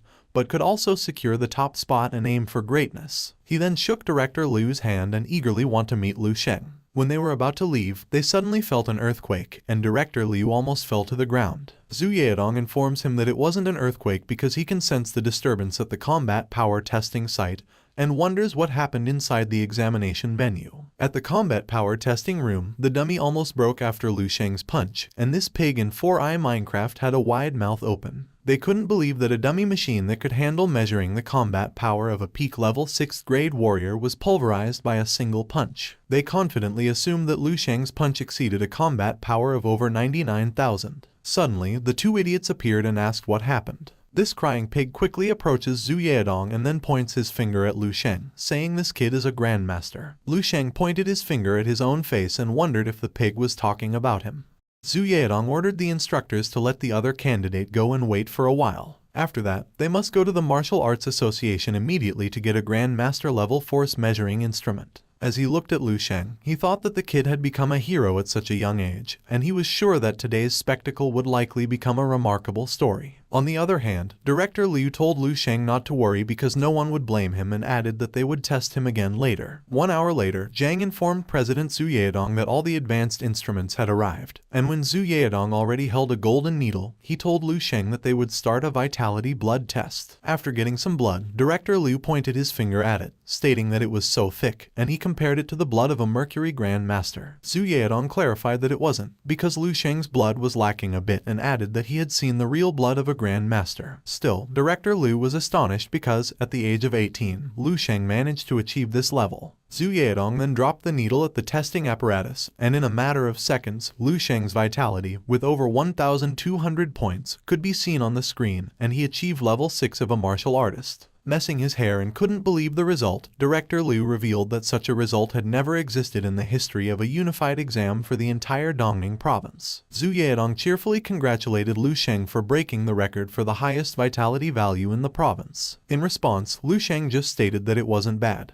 This monkey almost fell to the ground after Lu Sheng considered the result to be not bad. After that, he informed Zhu Yedong that the test equipment had been adjusted. Zhu Yedong then told Lu Sheng that it was time to measure his combat power index. In his mind, this Grandmaster level combat power instrument was almost brand new because very few people in the entire Bay City could use this device. But today, a young man will be going to use it. Lu Sheng then started to gather his power to his fist and make a decisive blow using the 20-fold stellar and 10 days all meet their end technique. Seeing this made Zhu Yedong's eyes widen in amazement, and shoutly said that Lu Sheng was undoubtedly a grandmaster. He added that this is something that he has been pursuing diligently for many years, and now it appears in the body of an 18-year-old student. On the other hand, this pig's jaw almost dropped to the bowl as he stated that this was the complete breakthrough of the path to a 7th level grandmaster, and if Lu Sheng had given some time, he could have become the young grandmaster. After punching the dummy, Lu Sheng can be seen smiling as he looks at the results. He has a combat power of 1,260,000. Director Liu laughed after seeing that Lu Sheng's combat power was almost the same as the standard and added that it was still worthy of the title of an aspiring grandmaster. But it was a little bit strange for Zhu Yedong, so he asked Lu Sheng why he didn't use his grandmaster power level. Director Liu agrees with him and asks where Lu Sheng's aura is. Lu Sheng revealed that he wasn't even at the 5th level, and his aura hadn't been formed yet. The two idiots were shocked after hearing his revelation, and Director Liu remarked that Lu Sheng already achieved the Grandmaster level before even reaching the 5th level. Zhu Yedong congratulated the director and mentioned that Bay City seemed to produce a Grandmaster this time. The two monkeys laugh, and Director Liu announces that Bay City is about to produce an outstanding prodigy, a true dragon. He then ordered this orangutan to inform President Xiao and the Eastern Military Region. Moments later, Lu Sheng left the venue and called his dad. The two were so excited to know his result and wondered if he demonstrated his full capabilities. In response, Lu Sheng told them it was slightly better than he expected, and they wouldn't have a problem going to the capital. After hearing this, Lu King was very happy and proud to have a top scholar brother. After the unified exam and taking some photos, Lu Sheng go to the dreamscape to see new changes in the future. At 32, he became Grandmaster, and at 54, he achieved the title of Great Grandmaster. At 60, he became the general in the Eastern Military Region and passed away in April of the martial arts year 477 at the age of 181. And now he has 4.5 stars at historical evaluation and level 4 Fireseed Resources repository access. but he was surprised after learning that he had 5 pairs of heavy melons that would warm his night under the cave and feed him unlimited melons whenever he was hungry. Anyway, he was happy that he achieved the level 8th Grandmaster at this time, and now that he had level 4 clearance, he could access the follow-ups to the 3 major level 11 techniques. The Crystal Visualization Method, Part 3, the Natural Breathing Technique, Advanced Stage, and the Stellar Body Forging Art, Immortal Golden Body Second Stage Technique. The Level 4 access to the Stellar Body Refinement Technique encompasses all training stages from Level 4 to 6, and it's like pointing directly to a path leading to a Grandmaster. Within this technique segment, it not only offers the second stage exercise for the Immortal Golden Body, but it also provides an additional unique method. He was relieved that Shi Shengning was a big fan of Wang He because the two can be said to share a common lineage, and Lu Sheng can seamlessly connect to it with ease. Lu Sheng's Grandmaster will have taken shape, and as long as he steadily increases his vitality step by step, he can successfully aspire to become a Grandmaster. As he thinks that Shi Shengning's path to Grandmaster was his creation of the first technique called 10 Days, Same Sky, and for Wang He, who is at the level 11 powerhouse, was the Eastern Extreme Sun. Lu Sheng didn't want to go the same path with them because he had his own path. He wants to follow the path to Grandmaster that is based on Wang He, yet transcends Wang He. His initial goal was to aim for level 13 or even higher because, in this way, he can achieve things that even Wang He cannot do. Now he has 3 major level 11 techniques as the main foundation. He assumes the entire magnificent millennia-old martial arts civilization paves the way for him. Even though he overestimates his abilities, he is confident it is his future. 5 days later, after the unified exam, the 2 monkeys can be seen decorating their home. Father Lu was very happy because Lu Sheng's result would be out sooner and he wanted to celebrate it. At their neighbors, as the guy with blonde hair looks at the 2 monkeys hanging lanterns, he thinks there is some good news. But this ugly woman was so irritated and didn't agree with him because nothing good had happened since their new neighbor arrived. She irritably stated that the property prices were too low, and anyone with a bit of money could buy it. She added that they looked poor and made so much noise since they arrived. Earlier this morning, she saw them at the front door spill a pile of orange on the road, and she felt disgusted thinking that juices splashed onto her car. Her husband reminded her not to talk like that to them because they were the same neighbors. But this ugly lizard becomes more irritated and thinks her husband defended them. She shouted like an orangutan, covered her ears after hearing a loud horn, and shoutly asked if they were crazy. Thinking it was their neighbor, she turned into the window and irritably said she would call a truckload later to fill her neighbor's yard. After seeing the plate number, her husband was shocked and realized it was the provincial governor's vehicle. He remembered that the loud horn earlier was 9 times, symbolizing it was the horn blasts to welcome the ascending dragon. This ugly woman was surprised and asked if this year's Dragon Ascension Martial Champion was from Bay City, and it turned out that the person was in their area. She then looks out the window and thinks she must get to know the champion family well. On the other hand, these 2 idiots were shocked and wondered why many convoys were parking at the front of their house. A man exits the car and apologizes for visiting without prior notice. It was Xia Pingnan, provincial governor of Dongning Martial Arts Grandmaster. He asks if this is the residence of Lu Sheng, the legendary martial arts champion. After hearing the news, Father Lu was shocked to learn that his son was the dragon-slaying martial arts champion, and his brown egg from the bottom simultaneously popped out from his eyes. On the other side, this ugly lizard turned into a gray statue and couldn't believe that the lowly commoner she mentioned earlier was the family of the dragon-slaying martial arts champion. She then holds her head and acts like a crazy dog, thinking it is all over. Meanwhile, in Lu Sheng's room, he can be seen sitting in a lotus position after visiting the dreamscape. He then looks at his hand and thinks that after obtaining the follow-up techniques for the Immortal Golden Body's second stage, his gradually stagnating physique has once again started to strengthen. He then stood up, and as he wiped the dirt from his body, he noticed his phone vibrating. He picks it up, sees that Lu King told him he became the number 1 in the country, and asks why he is making the provincial governor, a grandmaster, wait for him. Lu Sheng then closed his eyes after reading the message and started to analyze the house using his psychic power to see his visitors. He first noticed President Zhao Yu's aura and then felt the other person with the aura of a grandmaster that has the cayenne blood like a blazing furnace. Governor Xia Pingnan then laughed after he felt Lu Sheng observing them and informing others that the dragon-slaying martial arts champion had woken up. They simultaneously turn their head at the stairs when the champion arrives. While Lu Sheng apologizes for keeping them waiting, Xia Pingnan thinks that this kid has a majestic presence with incredible strength at such a young age, like the newly born morning sun breaking through the dawn. After Father Lu introduced the visitors, Lu Sheng and Governor Xia Pingnan greeted each other. Governor Xia Pingnan then told Lu Sheng that he had just visited because he wanted to congratulate the first place in the National College entrance examination who earned the title of dragon-slaying martial arts champion. In response, Lu Sheng asked if the result had already come out. Governor Xia Pingnan explained that the statistics are already complete, and only the ranking of scores remains unfinished. However, he was sure that Lu Sheng was in first place because if they waited for the scores of cultural subjects and various bonus points, Lu Sheng could set a new record for the best unified examination result in the history of the Dragon Nation. He then revealed that as soon as he received the message, he immediately rushed over because he wanted to meet Lu Sheng as quickly as possible. On behalf of Dongning Province, Governor Xia Pingnan rewarded Lu Sheng. Inside the red box is a 50 million prize. Although it's not much, it's a token of the province's goodwill towards Lu Sheng. He added that the 400 square meter residence that Lu Sheng now owns is located at the center of Dongning, the provincial capital, and many professional martial arts association facilities in the surrounding area are very suitable for a martial artist to live and practice. Now that Lu Sheng had the strength of a level 6 martial artist, Governor Xia Pingnan informed him that he could choose from all the martial arts academies in Dragon Nation. In response, Lu Sheng revealed that he already decided that he would go to Kyoto Saint University. Governor Xia Pingnan was satisfied at his decision and told Lu Sheng that the Saint Martial University had entrusted him to deliver a letter of recommendation to Lu Sheng.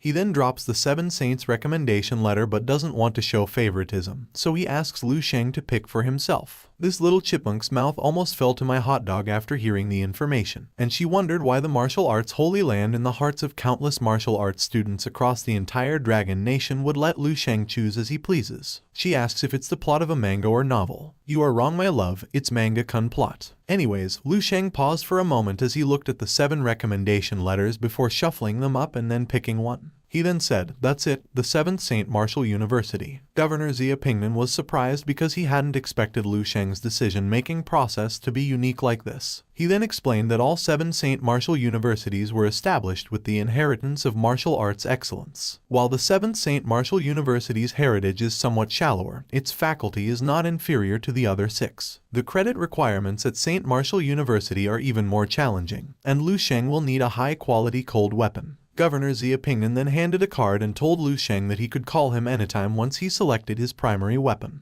He added that he would personally choose a cold weapon below level 6 and give it to Lu Sheng as a gift. Holding a card as he thought the weapon was so pricey and didn't want to refuse the goodwill of a provincial governor who is also a martial arts master, Lu Sheng thanked Xia Pingnan for the gift. Before leaving, Governor Xia Pingnan once again apologized for visiting them unannounced and hoped that Lu's family would understand him because he was so excited and couldn't contain himself. In response, Father Lu said that it was nothing. After the group of idiots left, Father Lu was very proud because his son honored his ancestor. He then ordered his wife, Shufan, to quickly buy more food because they would celebrate. At last, we now have Lu Sheng's mother's name. Anyways, on the other side, a person can be seen holding Lu Sheng's information and saying that it was interesting. A man with a brown mustache noted that if this piqued his interest, it was truly remarkable and added that this year would be somewhat different. This guy holding Lu Sheng's information was the bright jade martial sage, Tan Zhongyu. A few days later, Lu Sheng celebrated the nomination for the college entrance examination with classmates and then bid farewell to each other. He also said goodbye to his family before leaving and embarking on a new journey. Inside the plane, as Lu Sheng put his luggage, he thinks that the primary reason why the 7 holy martial academies, including the one he was about to enroll in, remained detached from worldly affairs was that each of the 7 academies had their own complete martial saint inheritance. Furthermore, there is a unique martial saint tower. The 7th Holy Martial Academy Lu Sheng chose was established 57 years ago, and Tan Zhongyu is one of the founders and one of the 3 current martial saints in the Dragon Kingdom. Tan Zhongyu became a martial saint in just over 60 years, and at his current age, he is just over 100 years old. According to others, martial saint experts can easily live for over 300 years and no longer belong to the realm of ordinary humans. Among all the martial saint experts in the world, they can be considered young, the same as the immortal being from the myth like this ancient turtle. In the history of the Dragon Kingdom, a total of 9 martial saints have been born. Unfortunately, over 100 years ago, many martial saint-level experts perished on battlefields against the exotic beasts, and some also died in conflicts between nations. Through various means, both sides suffered the painful loss of several martial saints. The elite of the human martial world thus perished due to internal conflicts. The Dragon and Lion Kingdom competing for the title of the world's strongest martial arts hegemon is truly regrettable, and as for the outcome, it's better left unmentioned. The Martial Saint Towers were established after the Dragon Kingdom created the war according to each Martial Saint, to achieve a perfect replica of states from different time periods. The Martial Saint Tower represents the highest level of integration between martial arts and technology in the Dragon Kingdom, and allow those who enter the tower to challenge according to difficulty. Once a person passes through a certain number of levels, there is a chance to receive an audience with a martial saint and even be taken under the tutelage of a martial saint.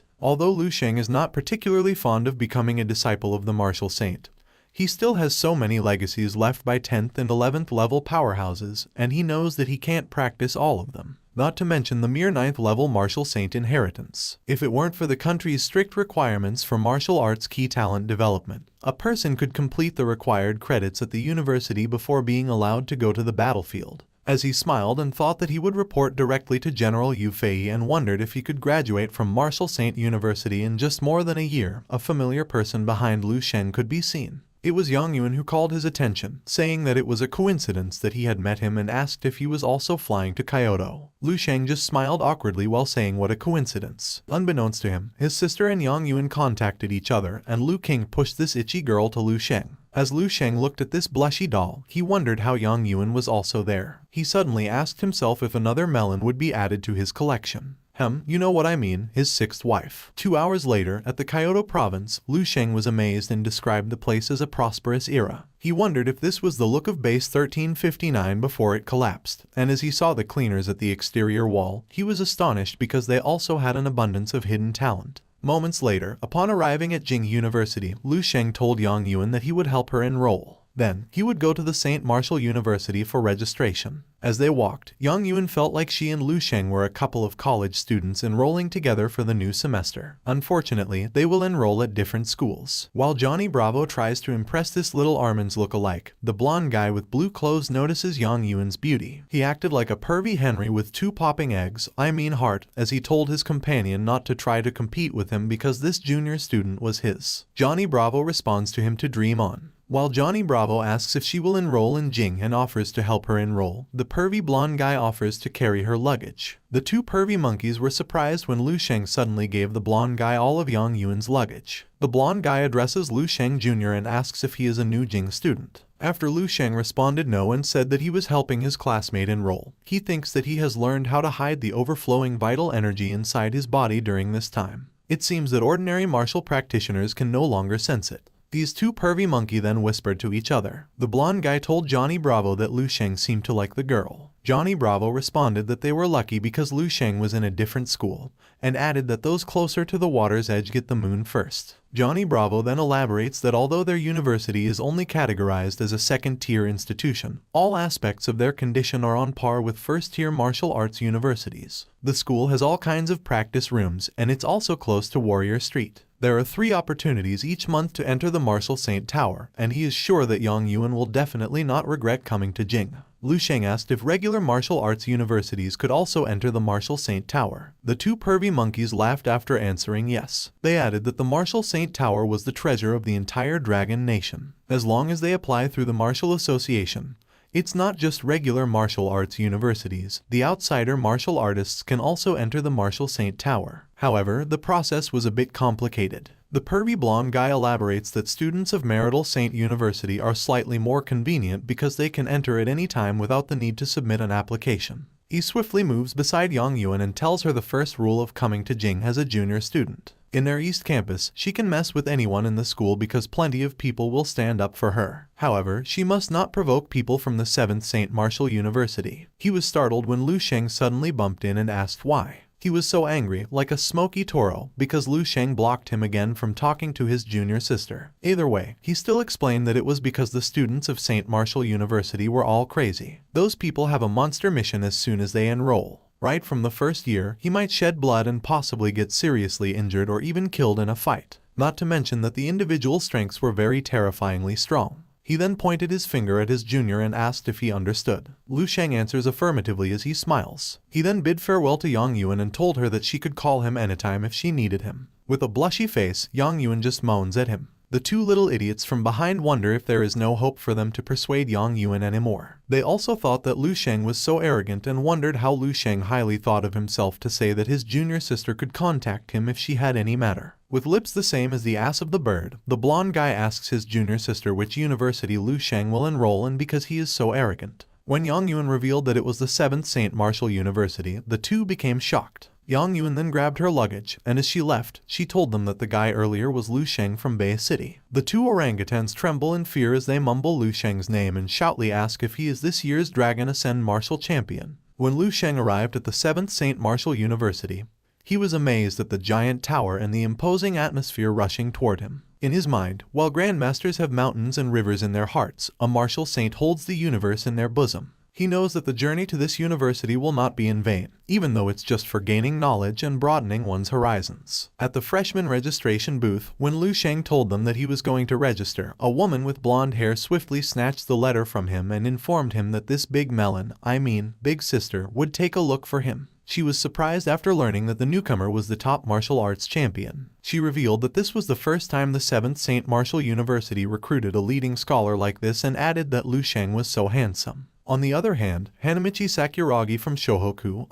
this red-haired guy, gets their attention after hearing the top scholar and quickly jumps in front of Lu Sheng and asks if he really is Lu Sheng, the #1 scholar. Lu Sheng answered affirmatively with a smile and asked what he could do for him. The red-haired guy grins and then swiftly swings his sword towards Lu Sheng. Still, Lu Sheng was unfazed by what he did, so the red-haired guy paused momentarily before pointing his sword toward the direction of the student dormitory. After Lu Sheng turned around and thanked them, this blonde girl was amazed at Lu Sheng's calmness and composed demeanor. She mumbled that Lu Sheng wasn't an ordinary guy, and if he became her teammate, it would be great. When the red-haired guy asked about Lu Sheng's scores on the unified exam, he was shocked after the 4-eye girl replied that she couldn't find it but had some information that Lu Sheng Kai and blood level had already surpassed level 6 and had broken a few records. She added that Lu Sheng was the strongest dragon ascendant in history. The red-haired guy then smiled after hearing the information and assumed there would be an excellent show to watch later. While Lu Sheng was amazed at the large area of St. Martial University and wondered where the other students were, he was interrupted when a red pig approached him. The red pig named Lindsay felt relief now that he had finally run into someone. He introduced himself and asked Lu Sheng if he was here for registration on the first day. He then scratched his head and asked if Lu Sheng could help him show the way to the dormitories because he is terrible with direction. In response, Lu Sheng agreed and suggested they go together. Moments later, when the two idiots finally arrived at the dormitory, Lu Sheng wondered why many people gathered at the door. Lindsay was startled after seeing someone flying like an ant and bouncing to the ground. The reason behind this was this guy in a yellow shirt with yellow hair. He commended this guy in red, Zhu Xiaoming, the martial arts champion of this year's South River Province capital. He said he was impressive because he was the first among the newcomers to handle his moves for 2 rounds. He added that if Zhu Xiaoming put more effort and a little breakthrough, he could get in. This guy with blue hair called his friend Huo Dong and asked if he had confidence in facing the yellow-haired guy. Huo Dong ranked 5th nationwide in the National Martial Arts Examination, and the martial arts champion of the capital of Kyoto Province responded that he wasn't sure because he had just recently stepped into level 5. He estimated that this guy with yellow hair had already reached the pinnacle of the 5th level in the realm of Kai cultivation, and he was afraid he wouldn't be able to withstand 3 moves from this guy and could end up like Zhu Xiaoming.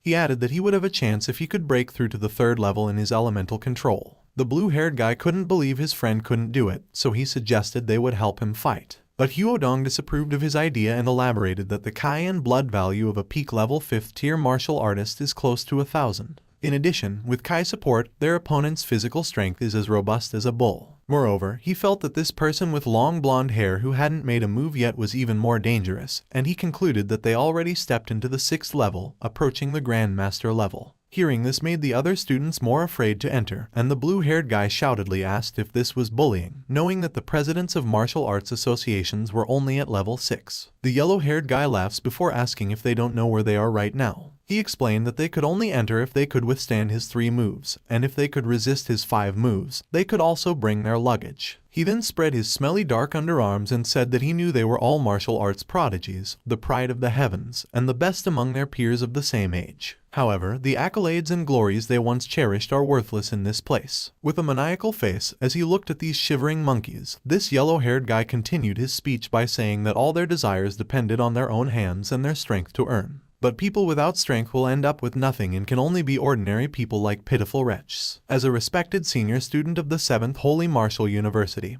he clarified that he was just teaching them the first enrollment lesson. Lu Sheng sighs as he looks at this arrogant monkey. He thinks that these kinds of pests always pop up wherever he goes, and knowing that they were just a weakling like flies compared to him, he wondered where they got this audacity. His thoughts were interrupted when this pig suddenly said that it was awesome and screamily announced that it was amazing, and this was what he liked the most. To trample over such self-righteous seniors, enjoying the classic moment of their shocked and fearful expressions. He then threw his bag at Lu Sheng and stated that Grandpa would teach them a lesson. With the same confidence as Patrick, he told Lu Sheng that he was the martial arts champion of this year's unified examination in Sichuan province and also ranked 19 in the country. He quickly jumps to teach the arrogant a lesson but bounces back in seconds. You son of a pig, where did you get your confidence? Too much talking, but bounce back in seconds. You deserve that, you idiot. Calm down, sir. Don't forget that you just had a heart attack last month. Whatever, go back to your narration. Okay, guys, let's get back to our story. Lu Sheng approached Lin Zi and asked if he was alright, scratching his head while coughing. This pig responds that he was careless and didn't expect this yellow-haired guy to be so strong. He informs Lu Sheng that this yellow-haired guy already has the Gang Kai. Lu Sheng smiled and told him that he was impressive. He then turned around and announced that it was now his turn. With a strange smile, as he looks at the arrogant SpongeBob, Lu Sheng thinks that he must deal with these noisy flies to solve the matter, and if he smacks him, everything will be okay. He then told the arrogant guy to make a move, but was surprised when the latter replied to hold on. The arrogant guy asked if Lu Sheng intended to face his 3 moves like this. Lu Sheng gets what he means, so he drops his bag and asks if it's now okay. Huodong couldn't believe that Lu Sheng would act arrogant and asked if this kid didn't know how high the sky was and how thick the earth was. The blue-haired guy added that the kid must pray for his good fortune because if someone provokes these seniors and gets on their wrong side, he might end up limping out. The yellow-haired guy shows his tongue like a pervy gay, poses like a tiger, and kicks a powerful energy towards Lu Sheng as he declares that he will show what is true cruelty. While the students were so amazed at the enormous power that SpongeBob had shown, Lu Sheng remained unfazed and swiftly moved like lightning toward his opponent, grabbed it by the neck, and smacked its head to the ground like vegetable seeds. These 3 little idiots couldn't believe that a strong individual at the pinnacle of the 5th level of Kai was just beaten like this with only 1 move. Poor arrogant one, now you know what you are looking for. Is it dark there? Anyways, Lin Zi couldn't believe that a bare hand could crush spiritual energy like that. He then noticed that the long-haired guy was about to take action. But when Lu Sheng asked if he could go inside, the long-haired guy just answered yes. Lu Sheng then walks like a gay winner in a pageant, and as he gets his key, he also decides to get Lin Zi's key. He then threw the card to the pig and told him to come inside. The pig happily catches the key and tells Lu Sheng that he will help him carry his bag. Huodong wondered if the long-haired guy couldn't handle the kid because he didn't get involved and just let them in. The long-haired guy then calls Brother Chen and informs him that an extraordinary person has come this year. When the 2 idiots arrived at the residential area, Lu Sheng said the place was better than he imagined. He noticed his residential house was almost the same size as their new home and felt relieved because he didn't have to pay for it. Realizing that the building was for the Dragon Champion Warrior, Lin Zi asks if he is Lu Sheng. Lu Sheng inquired if it didn't look like it, so the pig replied that it did and informed him that when he got lost earlier and bumped into him, he didn't expect him to be so awesome. Wiping his tears as he sighed, Lin Zi explained that he intentionally enrolled in the 7th Holy Martial University to avoid encountering powerful individuals because he thought all monstrous individuals would attend the prestigious university ahead. Still, he didn't expect the most formidable one to enroll in the 7th Holy Martial University. Lu Sheng looks at him and asks if the 7th Holy Martial University is weak. Piggy explained that he had heard about it from his family and added that all the previous Dragon Martial Champions had gone to top-ranked universities. He checked the annual National University Martial Arts Competition and learned that the 7th Holy Martial Arts University often ranks at the bottom, so he considered this the weakest among the 7 Saint Martial Arts Universities. Whether it's weak or not, Lu Sheng stated that it would be sufficient for their cultivation because the Martial Saint still passes it down. He then said goodbye because he had something to attend to. After closing the door, Lin Zi told him to add him to his WeChat. Sitting on a sofa, Lu Sheng observed that the interior setup was quite good, and even the couch was made of exotic animal leather. He then notices a remote and turns on the monitor. A brief discussion of tactics for passing the 13 levels of the Martial Saint Tower was shown. After that, a battle for first place in the 7th Holy Martial University between Chen Yixuan and Xiao Lan appeared on the screen. Lu Sheng noticed that there was also a campus forum, but it had only a bit of information. As he read the comment, he learned that this two individual was the strongest among all the students who hadn't yet graduated from the 7th Holy Martial University. Amidst the intense battle between two individuals, Lu Sheng's 15-second trial had already expired, and he was asked to register and pay points to continue watching. But this idiot didn't know his ID, so there was no way he could register. He then looked out the windows and decided to practice the Great Sun visualization. Holding a tube of golden dragon saliva, he thinks the 30 drops he made before coming here were enough for his cultivation. While he was amazed at the effectiveness and was about to employ his technique, he heard someone banging on his door. He got irritated and asked who it was, but the loud knock continued. He then opens the door and asks who did it. The person furiously responded that it was him and was about to ask if he was Lu Sheng, but didn't finish his sentence because Lu Sheng greeted him with a kick that caused him to fly into another universe, leaving these two monkeys bewildered. Lu Sheng then told them to go back when they learned some manners. The two idiots turned their heads at their companion after hearing him moaning in pain. Knowing that Lu Sheng was just a new student, this bastard wondered why he was so strong. The two monkeys were startled after Lu Sheng inquired if their purpose of visit was to pick a fight and ask who's next. The two quickly denied his accusation and clarified that it was a misunderstanding. They were part of the committee and planned to give his student ID, the card already linked to this villa, and a box of essential gifts for a new student like him. This guy in blue explained that the card could give him access to all the equipment and instruments within the 7th St. Martial University campus. He can also receive a bottle of 4th grade exotic blood every month. Holding the card, Lu Sheng thinks St. Martial University's benefits are extraordinary. However, he finds it hard to believe their sole intention is to deliver this stuff and assume that the school department leaders are trying to assert authority in front of newcomers again. Hence, Lu Sheng releases his terrifying aura and questions if they are still waiting for him to apologize to them. The three morons were taken aback by his action and shoutly answered that there was no need and added that they were leaving. Lu Sheng then closed the door and told them that he had already received the items, and it must have been a hassle for them to come, so there was no need to see them off. The beaten monkey felt frustrated because, as an upperclassman, he was beaten up like this by a freshman. The orange guy clarified that he wouldn't join him if he planned to take revenge. This ugly monkey couldn't find any reason why a freshman managed to beat him badly, knowing he hadn't gotten injured like this on his last mission fighting a 6th grade exotic beast. He was about to say that this matter couldn't be left like this when Lu Sheng suddenly opened the door slightly and seriously inquired if their senior had left something. That was why they hadn't left yet. These three idiots were startled like an electrocuted chicken after hearing Lu Sheng's voice. While the beaten monkey said he forgot to mention that he would fix the broken door, the orange guy called the administrator and said they must quickly send someone because of an emergency situation. Moments later, Lu Sheng could be seen holding a remote and was able to watch videos because of the card. Xuanyi, a man in a suit holding a sword, was the first person shown on the screen. The second one is Xiao Lan, a guy holding a giant sword. Seeing them made Lu Sheng ask himself if these two represented the highest level of martial arts talent in the Dragon Country's most prestigious martial arts hall. When the two started to fight each other, avoiding each assault, colliding in midair with complete confidence, Lu Sheng was shocked after seeing their strength and started to calculate using his finger. If he doesn't have the will of a grandmaster, he assumes that he needs to use 50% of his strength to defeat them. He thinks this is already quite exaggerated. Now that he reached the stage of minor achievements in Kai and his combat power with a rough estimate of above 2 million, half of which was over 1 million. He concludes that both of these individuals have not yet reached the Grandmaster level, but they already possess the true talent of a Grandmaster level combat power. With a bumped fist and palm, Lu Sheng thinks this is just the 7th Holy Martial University, and wonders about the 7 Saints list. He needs to work harder to bypass them all. A familiar scene suddenly appeared on the screen, and Lu Sheng wondered if someone captured this violent clip. An ugly monkey suddenly announces that the next scene is a funny moment. And when the other students watched it, they were amazed and commented that the new student was really strong. Playing with his booger, Lu Sheng felt sorry for the person he smacked earlier,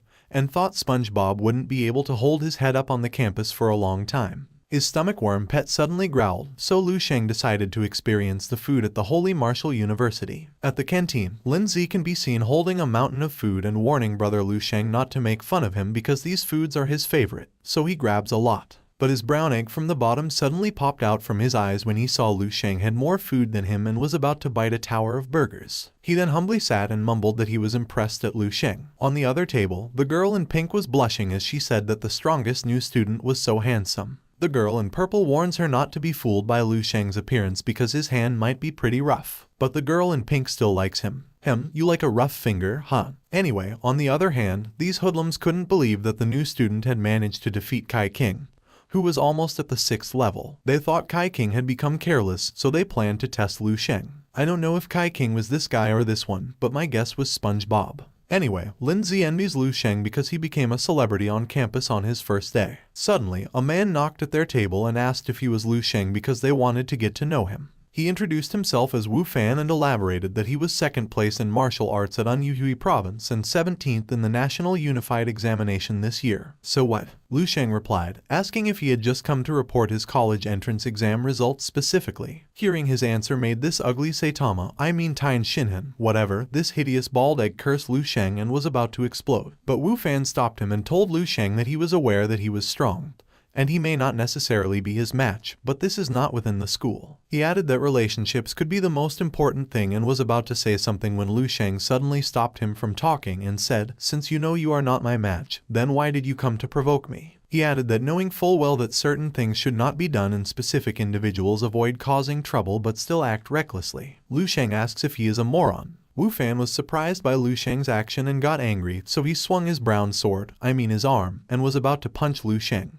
But a familiar scene suddenly showed up before his eyes, and he wondered if this was the scene he saw at the video. Yeah, you are right, my friend, that was the SmackDonald's move of Lu Sheng. I just name it guys. Anyway, as Lu Sheng smacked Wu Fan's head to the floor, he told this orangutan and his fellow monkeys, who were now shivering in fear, that he had already told them not to bother him. While the other chipmunks were shocked like a sunny-side egg, this pig's eyes sparkled as he cheered Lu Sheng, and felt like a crazy and hilarious dream come true. Lu Sheng then irritably wipes his hands, sighs, and throws the handkerchief into this unconscious monkey's mouth. He then furiously told him that he had 2 things he hated the most in this world. The first was when someone came to him to disturb his practice, and the second was during his meal time when he saw some flies. He then warns the 2 shivering monkeys not to bother him again while doing these 2 things. The 2 monkeys danced like a bald duck and were about to pee on their pants when Lu Sheng asked them if they understood. They quickly bow their heads and swear they won't appear in front of him again. Seeing they were aware of what he said, Lu Sheng told them to ensure Wu Fan would compensate for tables when he woke up. He then called Lindsay, and as they walked, Piggy commended Lu Sheng and said that a man should be like this. If you disagree, then fight. Lu Sheng, on the other hand, felt the fierce gaze of other students and thought that martial arts have always been a path of competition for supremacy. Not to mention that this is the 7th Saint Martial Arts Academy where all the most outstanding martial arts geniuses from across the country have gathered. He felt so irritated that annoying flies kept coming and didn't fear him enough. He wondered if they would still act like this if they were in front of a grandmaster. But he was sure that it wouldn't work, so he planned to make these flies fear him enough so they would disappear on their own. He wants to find an opportunity where he can strike until they are terrified and their bones are weak to respect him as they respect the demon and fear him as they would fear a god. Speaking of opportunity, never mind, I won't spoil the story. Anyway, when a man from behind shouted Lu Sheng's name, he suddenly felt that this person was very strong. This 4-eyed man is Zhao Taikang, the vice principal. He introduces himself and asks if he is Lu Sheng. He then informed Lu Sheng that he would be going on stage to speak as the new student's representative tomorrow. Seeing Lu Sheng confused, the vice principal explained that it was just a matter of words and nothing special. After Lu Sheng agreed and said he would prepare, Lindsay thought it was awesome and told his friend that it was his chance to show off in front of all the new students. He added that he must perform well. With a smile, Lu Sheng agreed with him. The next day, at the ceremonial hall, the 57th freshman enrollment ceremony of the 7th Saint Martial Arts Academy. When Lu Sheng arrived, the student turned their attention to him and whispered to each other what happened yesterday. The blue-haired guy informs Huodong that Zhu Jianfei's group is preparing to cause trouble to bring Lu Sheng down. Huodong then looked at Elvis Presley, at Zhu Jiandong, and told his friend that he remembered Zhu Jianfei's group national ranking was at the top 20. But thinking that they were trying to bring down Lu Sheng, Huodong wondered if Lu Sheng had become a big demon king in the eyes of all the freshmen. However, he knows that it wasn't easy to bring down Lu Sheng. In his mind, as he looked at Lu Sheng, he felt that his martial instinct told him to stay away from Lu Sheng. The farther, the better. While the vice principal welcomed the freshmen who entered the 7th Saint Martial University and started to make a speech, the students, including Piggy, could be seen dozing. On the other hand, Lu Sheng covered his ears and thought that no matter which world leader spoke, it was all the same. After 1,000 chapters of novel speech, Zhao Taikang called the champion of the Dragon Martial Exam, Lu Sheng, to represent the freshmen via speech. He then politely told them to give Lu Sheng a warm welcome. But Elvis Presley and the other students gave him a loud boo. Zhao Taikang shouted at them to be silent and then asked Lu Sheng if he was ready. Lu Sheng brightly responds that he has spent a day getting ready, so there should be no problem. The vice principal was surprised and inquired if he really spent a day preparing. In his mind, he didn't expect Lu Sheng to care so much about such a small matter and thought that Lu Sheng wasn't the type of arrogant genius who only cared about martial arts and nothing else. While Lu Sheng can be seen tense outside but smiling inside, this semi-bald egg wonders what Lu Sheng will say. Elvis Presley responds that no matter what he says, they will make a commotion together later, and make sure Lu Sheng can't stay on stage. Lu Sheng then introduced himself and told the students that he knew many of them did not respect him, so today, he will give them all an opportunity. While Elvis Presley wondered what opportunity Lu Sheng was discussing, Lu Sheng shoutly declared they could challenge him immediately. He then spread his smelly dark underarms and added that he deliberately allowed all of them to come at him together. He then addressed them as flies and teasingly told them not to keep him waiting for too long. Well, as an expected result, the students got angry, but I didn't expect that this vice principal public hair would fly away from his brown egg because he didn't expect Lu Sheng to be like this. He then moves down his eyeglass and ponders if this is what Lu Sheng has prepared. Only 4 sentences. He was confused about whether they should take action. On the other hand, Lin Zi was amazed at brother Lu Sheng, and he gave him a thumbs up. Can I also get one from you? Anyway, Lu Sheng inquired if they were all a bunch of losers because they all seemed afraid to face him together. Zhu Jiandong cursed before smashing the table and shoutly told Lu Sheng he was extremely reckless. He stood up, bumped his chest, and confidently declared that he, Zhu Jiandong, would come and fight him. He then grinned and asked if he really thought he was invincible. Semi-Bald Egg agreed with his idiot friend and added that it's been a long time since anyone dared to talk big in front of him. This sophisticated lady thinks that the scene is perfect and states that she also wants to see and experience the hardness of Lu Sheng's dragon. I mean, she wants to exactly see and experience the strength of the dragon ascending martial arts champion. This gay Huodong feels something strange in the atmosphere and thinks that it's not good if he joins the others to fight Lu Sheng. However, if he didn't fight, everyone would consider him afraid of Lu Sheng. Hence, he stood up and humbly requested the guidance of the dragon ascending martial arts champion. The other students can be seen as furious and also eager to fight Lu Sheng. They released their massive aura and shouted at Lu Sheng to enlighten them. Squidward,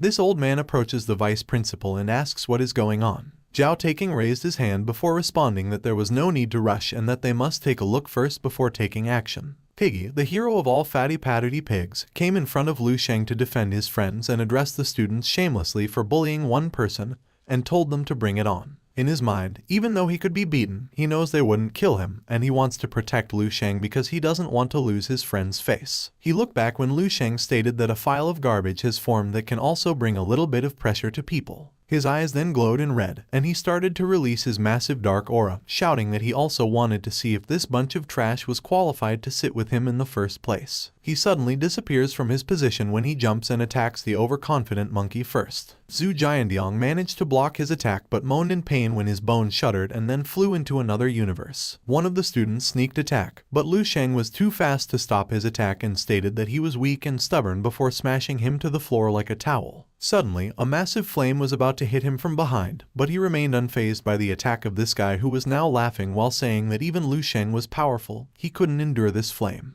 Well, that's what you thought. Lu Sheng penetrated his flame and grabbed him by the face. Lu Sheng then looked at his collar and stated that his cosmic energy wasn't fully covered and his clothes had been burned. He then turns his head and notices a speed light coming toward him, but he effortlessly avoids it after letting go of the student and stepping backward. The bright light came from this sophisticated lady who now thinks Lu Sheng is strong and has a formidable defense. Still, she will use her lightning speed and will slowly cut his flesh using a blunt knife. But to her surprise, Lu Sheng disappeared and she tried to find him but was shocked after realizing that Lu Sheng managed to grab her feet before throwing her to my bed. Nice move, my guy. Anyway, as the one-sided fight continued, this guy with a purple aura stated that he couldn't control his power anymore and reminded Lu Sheng not to blame him as he attacked using his psychic ability that merged with a bunch of daggers that managed to hit Lu Sheng. He confusedly asks if he successfully defeats Lu Sheng. Struck by multiple daggers, Lu Sheng looked at him fiercely before removing all the daggers from his back using his power and asking who had permitted him to scratch him. When Lu Sheng confronted him with a terrifying aura, the guy couldn't believe that Lu Sheng was also a spiritual mind master, and he became a frozen bird after Lu Sheng retaliated using his own dagger. What a lucky guy. Lu Sheng just scared him. On the other side, the group of Teen Titans started to make a move when this gay Huodong ordered them to attack simultaneously. They quickly jumped to assault Lu Sheng from behind using their weapons and abilities. Still, Lu Sheng was unfazed, looked at them, and released his divine aura that caused the Teen Titans and other students to fly into different worlds. Looking at the group of flies, Lu Sheng stated that garbage is garbage even if it gathers in a pile,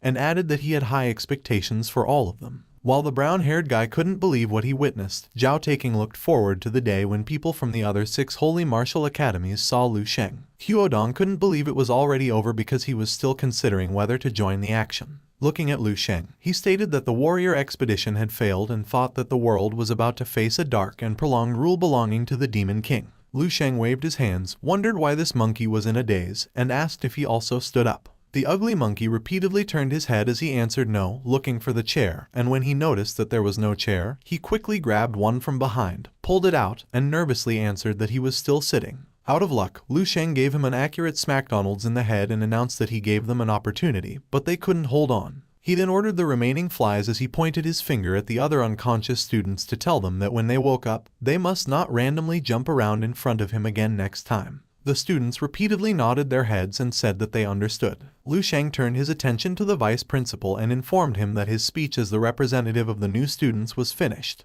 Zhao Taking told him it was good and ordered some students to leave and clean the venue. Those who were injured must go to the infirmary, and the others may leave now. Meanwhile, Lu Sheng watched the montage about him saying that he was the Landing Dragon martial arts champion who exposed his full strength by defeating 100 freshmen, and if they were still lacking off and were aiming for the top list, it was time for them to work hard. They then show Lu Sheng's inaccurate analysis with the 6th level martial artist plus a 3rd level spiritual mind practitioner. The video added that Lu Sheng is like a stone thrown into a compound that stirred upon waves. Seeing the titles makes Lu Sheng think he is some kind of high-level boss who accidentally stumbled into the beginner's village and asked if he is that kind of person. He wondered if the reason for his becoming more violent by using force to solve the problem was that his strength was growing so fast. He addresses the freshmen as weak, and when he faces them, it feels like he is just mowing the lawn. For him, weakness is not an original sin, but not recognizing one's own weakness is a mistake. He knows violence can't solve all problems, but it can solve the vast majority of problems. As he originally planned, he wants to raise the permission of the Fire Seed Resources Library through a conspicuous display of prowess,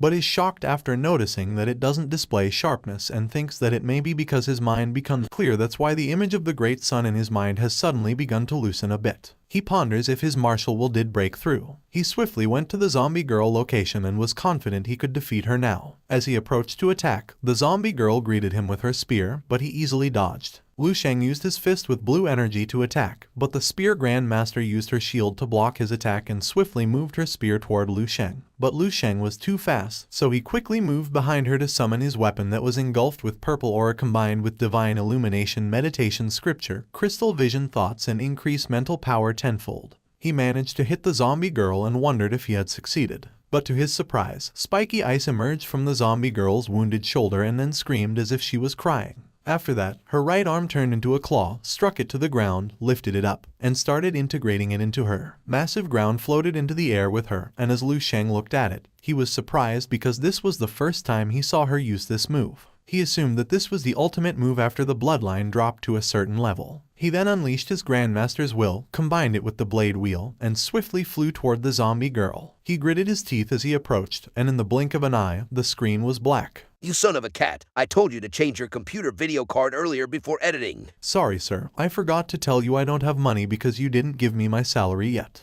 Okay, Henry. Just buy an eraser, then clean the video card pin. Here is a penny. 10 hours later. Okay guys, let's get back to our story. Lu Sheng can be seen kneeling face to the ground after the intense clash we didn't see because of my wooden PC. Anyway, Lu Sheng chuckled as he sadly looked at his hands. He wonders if he lost again, cursed, and thinks this is the true divine martial arts skill. He then releases a deep sigh and feels that, in the end, he can't defeat her. The Grandmaster Spear Knight looked at him with a solemn face as her body slowly disintegrated. Lu Sheng was shocked after witnessing this, and in a matter of seconds, the zombie girl's soul started to sink into his body, and he started to see her memories. She is Zhao Lengshuan, and someone brought her to this master. For now, let's call this old man Ice Master. Ice Master looked at her and stated that from now on, she would be the disciple who would follow the teaching of his Ice River martial path. After a while, Zhao Lengshuan can be seen on the river's ice, shivering in the cold. When Ice Master asks what she wants to learn, she answers that she wants to learn Ice Master's weapon techniques because his greatest technique lies in a weapon technique. She added that Ice Master is the sole expert at base 1359 who has comprehended the realms of weapon techniques. Years passed, and Zhao Lengxuan became the Grandmaster at the age of 17.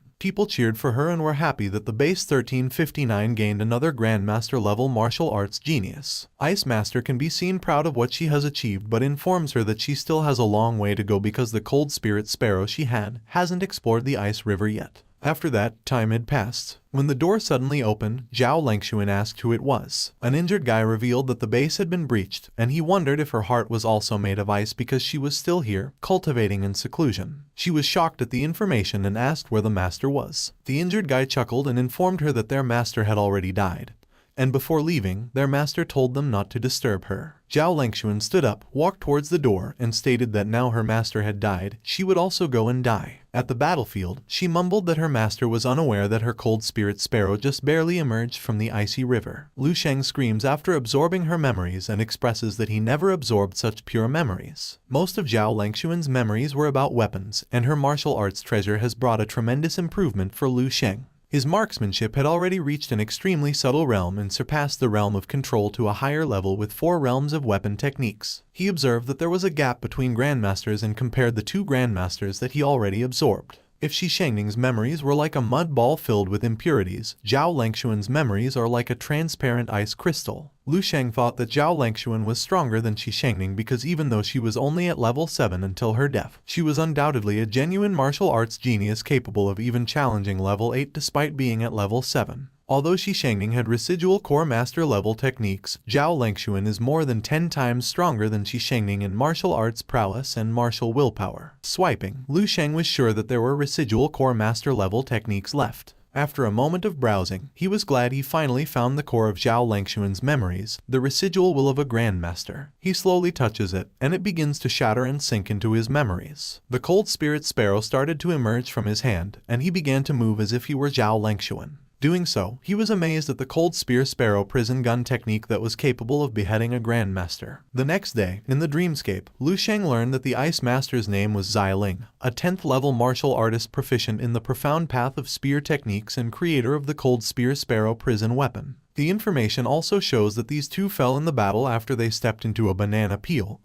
They fell in the battle of annihilation of base 1359. Lu Sheng was so excited after learning that Xiling was at the 10th level powerhouse. Though the Cold Spear Sparrow prison weapon was already powerful even without including the ignition plan, Lu Sheng wondered how powerful the weapon mastery that was part of the ignition plan was. He sighs after realizing that practicing 3 sets of 11th level cultivation techniques simultaneously almost reached his limit. After all, his martial arts talent, fundamentally speaking, wasn't that strong, but thanks to the accumulation of these 10,000 years, Lu Sheng managed to reach this current level. Unlike foundational techniques that require personal experience, step by step, and one footprint at a time, martial techniques don't need this method. Thanks to the dream space, all Lu Sheng needed to do was inherit the mighty zombie warrior's skills perfectly by hunting them. His next target was to hunt down Xiling. However, he knows it would be difficult because Xiling is located at the center of the base, which means he needs to pass the other terrifying aura he senses, enough to make him shudder. He suddenly felt pain in his chest and wondered if his grandmaster's wills conflicted with each other. Gritting his teeth, Lu Sheng closed his eyes to see what was happening. Knowing that Zhao Lengxuan's grandmaster's will is ice and Shi Shengning's grandmaster's will is fire, which is incompatible, Lu Sheng thinks of what to do. Because if he couldn't handle it properly, his body would collapse. Suddenly, his inner body's forehead shined, and the two wills started to go inside his body. After completely absorbing, Lu Sheng saw the luminite form documented in the crystal contemplation method that can actually absorb the Grandmaster's will. He felt relief and called this method a lifesaver. If he completely constructed the full form of the golden luminite figure, Lu Sheng was curious about how many types of Grandmaster wills he could accommodate within his body. He then pauses momentarily and ponders his Grandmaster's will. To achieve completeness on his martial path, he needed to gather a large number of strong individuals, which was the Grandmaster's will, and then fuse them. After that, Piggy and Lu Sheng can be seen walking. Piggy informs Lu Sheng that he is now completely popular, and the seniors suggest including him on the list of seniors. In response, Lu Sheng told him it was just a minor skirmish, because today was the day they had to choose what cold weapon they would specialize in. Lindsay asked his friend what weapon he would choose because he wanted to follow him and would choose the same one when the time came.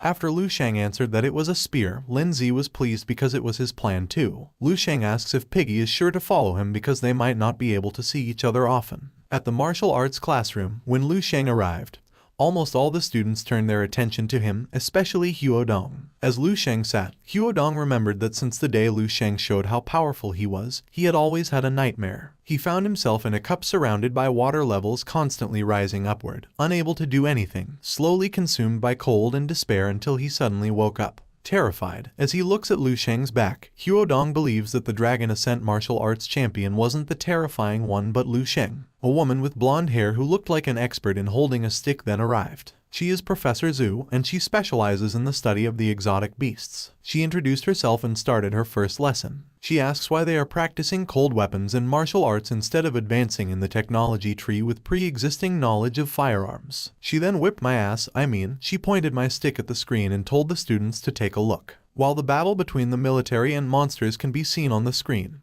Professor Zhu explained the reason by saying that it was because the conventional firearms that humans originally had were ineffective against exotic beasts. Learning this makes the student inquire why it is like that. On the other hand, Lin Zi mumbled that since he was young, his dad only taught him that only martial arts could counter exotic beasts, and never mentioned this. Confused like the other students, Lin Zi asks why it is like that. Lu Sheng thinks that it was because of the rules. Well, you are right, my guy. Professor Zhu answered that it was because of the rules and explained that humans never stopped exploring and studying the origins of exotic beasts in their fight against monsters for over 300 years. Although they hadn't obtained an answer, they were sure that these exotic beasts came from another world. She then pointed my stick at her floppy melon and told them that it was not that they chose martial arts but that martial arts chose them. To survive the invasion of exotic beasts, they can only rely on the power of martial arts. Sailor Moon raises her hand and asks a question. Since their firearms are affected by the rules of the other world, she wanted to know if it meant that the exotic beasts remained so powerful even after entering the world.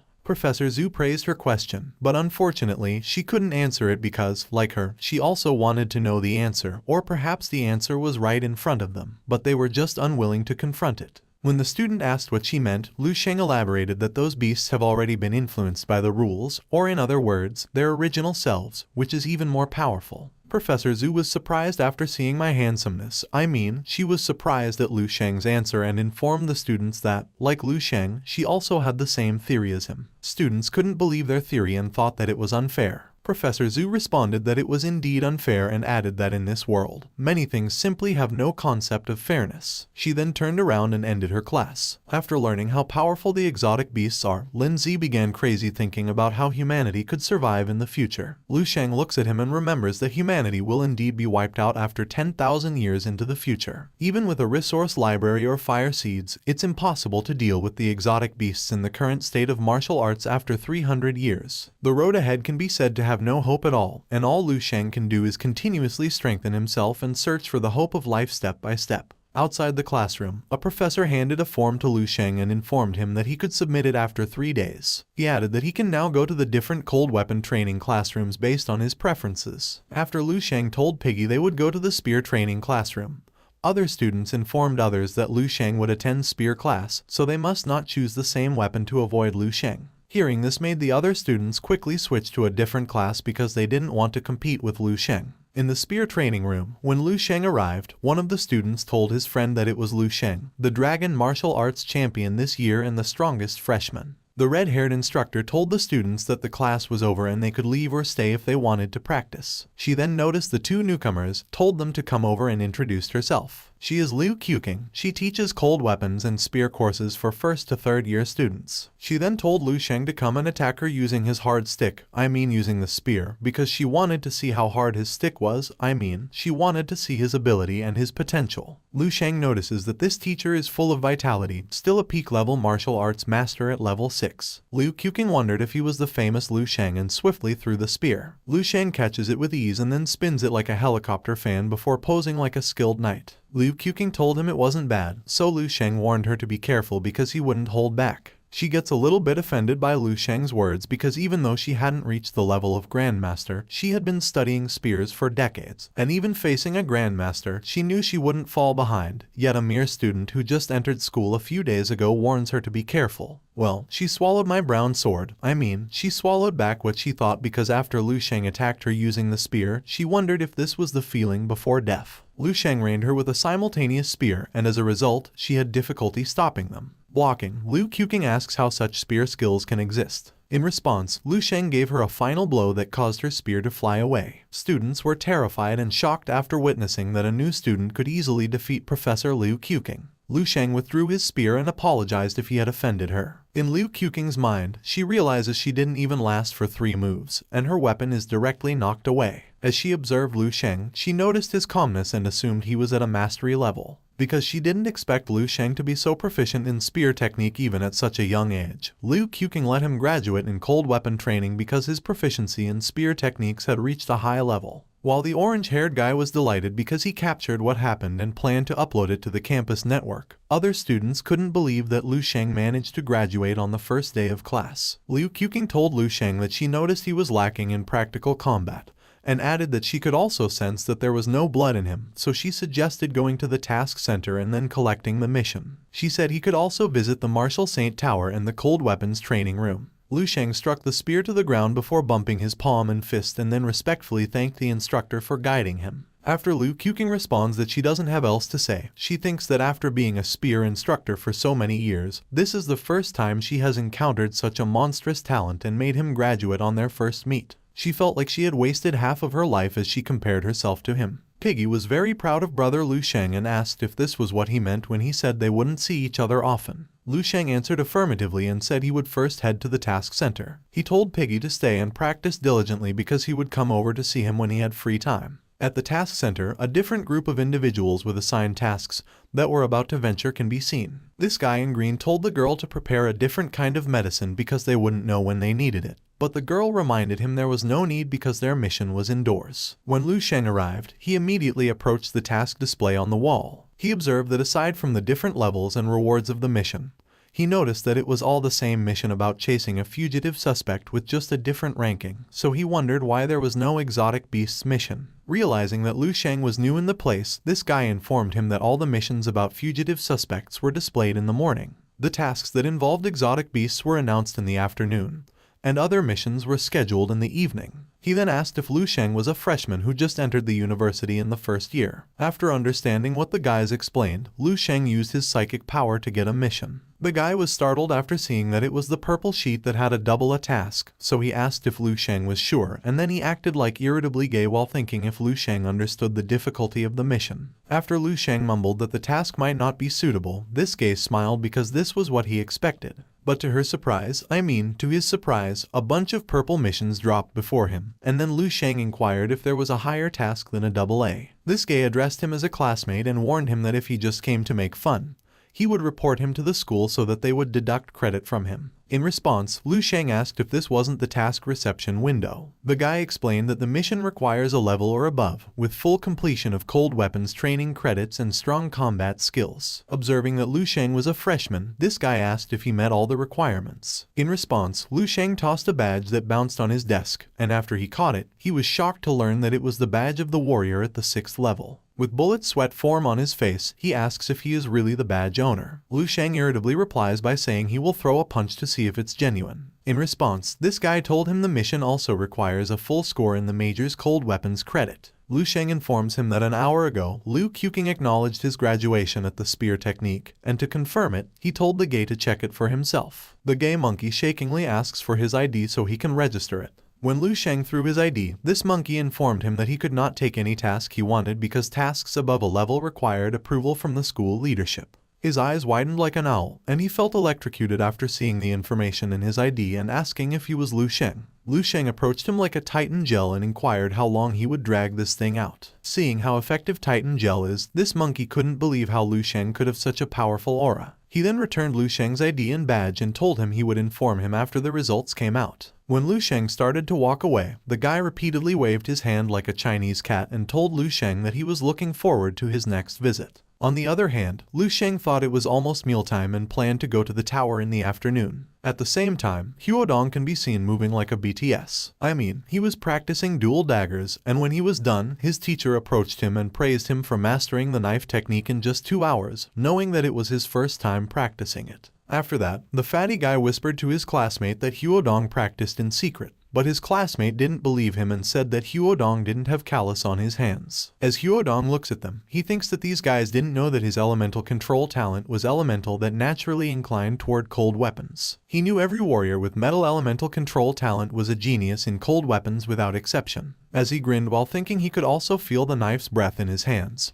He wondered about Lu Sheng and believed that Lu Sheng couldn't be any better. His daydreaming was interrupted when other students made a commotion after seeing Lu Sheng at the campus network, and they wondered if Lu Sheng was a superhuman. Huodong quickly opened his phone, and after he saw the news on the campus network, he felt like an ugly orangutan and told the teacher that he wanted to change his major. Meanwhile, a guy could be seen practicing using his sword, and after he makes a move to destroy a boulder, he closes his eyes and sheaths his brown sword like a decent gay. A girl applauds and addresses him as Yixuan. She tells him that the power of his cleave autumn has increased significantly compared to before. She added that if Xiao Lan came to re-challenge him, Yixuan would defeat him within 100 moves. In response, Yixuan told her that Xiao Lan was outside his consideration because he was just an underling, like a defeated general. He stated that only the individuals in the top 10 of the 7 Saints list are qualified to be his opponents. This girl told him that he could enter the top 10 of the 7 Saints list with his current strength. But Yuxian answered that it was impossible because he hadn't condensed the slightest of his martial will. The girl agreed and explained that the gap between level 6 and level 7 is a formidable barrier, blocking the progress of countless people. She added that the most outstanding martial arts geniuses need to spend a considerable amount of time here to gain self-awareness and seek their true self. Becoming a grandmaster is not an easy feat. Rather than saying it depends on talent, it is more accurate to say it depends on luck. Yixuan agreed with her and said the opportunity for him hadn't arrived yet. Holding a phone, the girl informs him that she discovered a new student named Lu Sheng, who was the top-ranked student for this year and had just started school a few days ago. She thinks that Professor Liu Qiuqing becomes careless because Lu Sheng managed to defeat her in their first met. Knowing that Professor Liu Qiuqing has achieved mid-level proficiency in the profound realm of spear technique and among the various weapon class instructors, she is quite powerful. Yixuan stated that even if she became a little bit careless, the outcome shouldn't be changed even in the slightest. He thinks that the new student was very strong and had reached a high level in the profound realm of spear technique. He concluded that Lu Sheng almost reached the mastery realm. Seeing how this top student on the senior list commented on Lu Sheng, this girl wondered if Yixuan had a sense of crisis and urgency in his heart. Yixuan chuckled, threw the cell phone back to her, and reminded her that he hadn't wasted his 4 years at the 7th Martial University. He clarified that realm is a realm and actual combat is actual combat, not just anyone qualifies as his opponent. However, he deeply thinks that Lu Sheng is exceptional and assumes he will be able to see him very soon. Meanwhile, while Lu Sheng was walking, he was called by someone who asked if he was Lu Sheng. He informs Lu Sheng that Mr. Zia sent them to deliver this package. Behind him, 3 idiots who were carrying the box were about to poop, so Lu Sheng used his power to make it float. He replied that he was Lu Sheng and thanked them for their hard work. After the weapon comes out from the package, Lu Sheng thinks that it is Zia Pingnan's Dragon Ascension gift. The delivery guy described that the shaft of this long spear is crafted using a large amount of dense silver and dense iron. It is also blended with an extremely rare dense gold,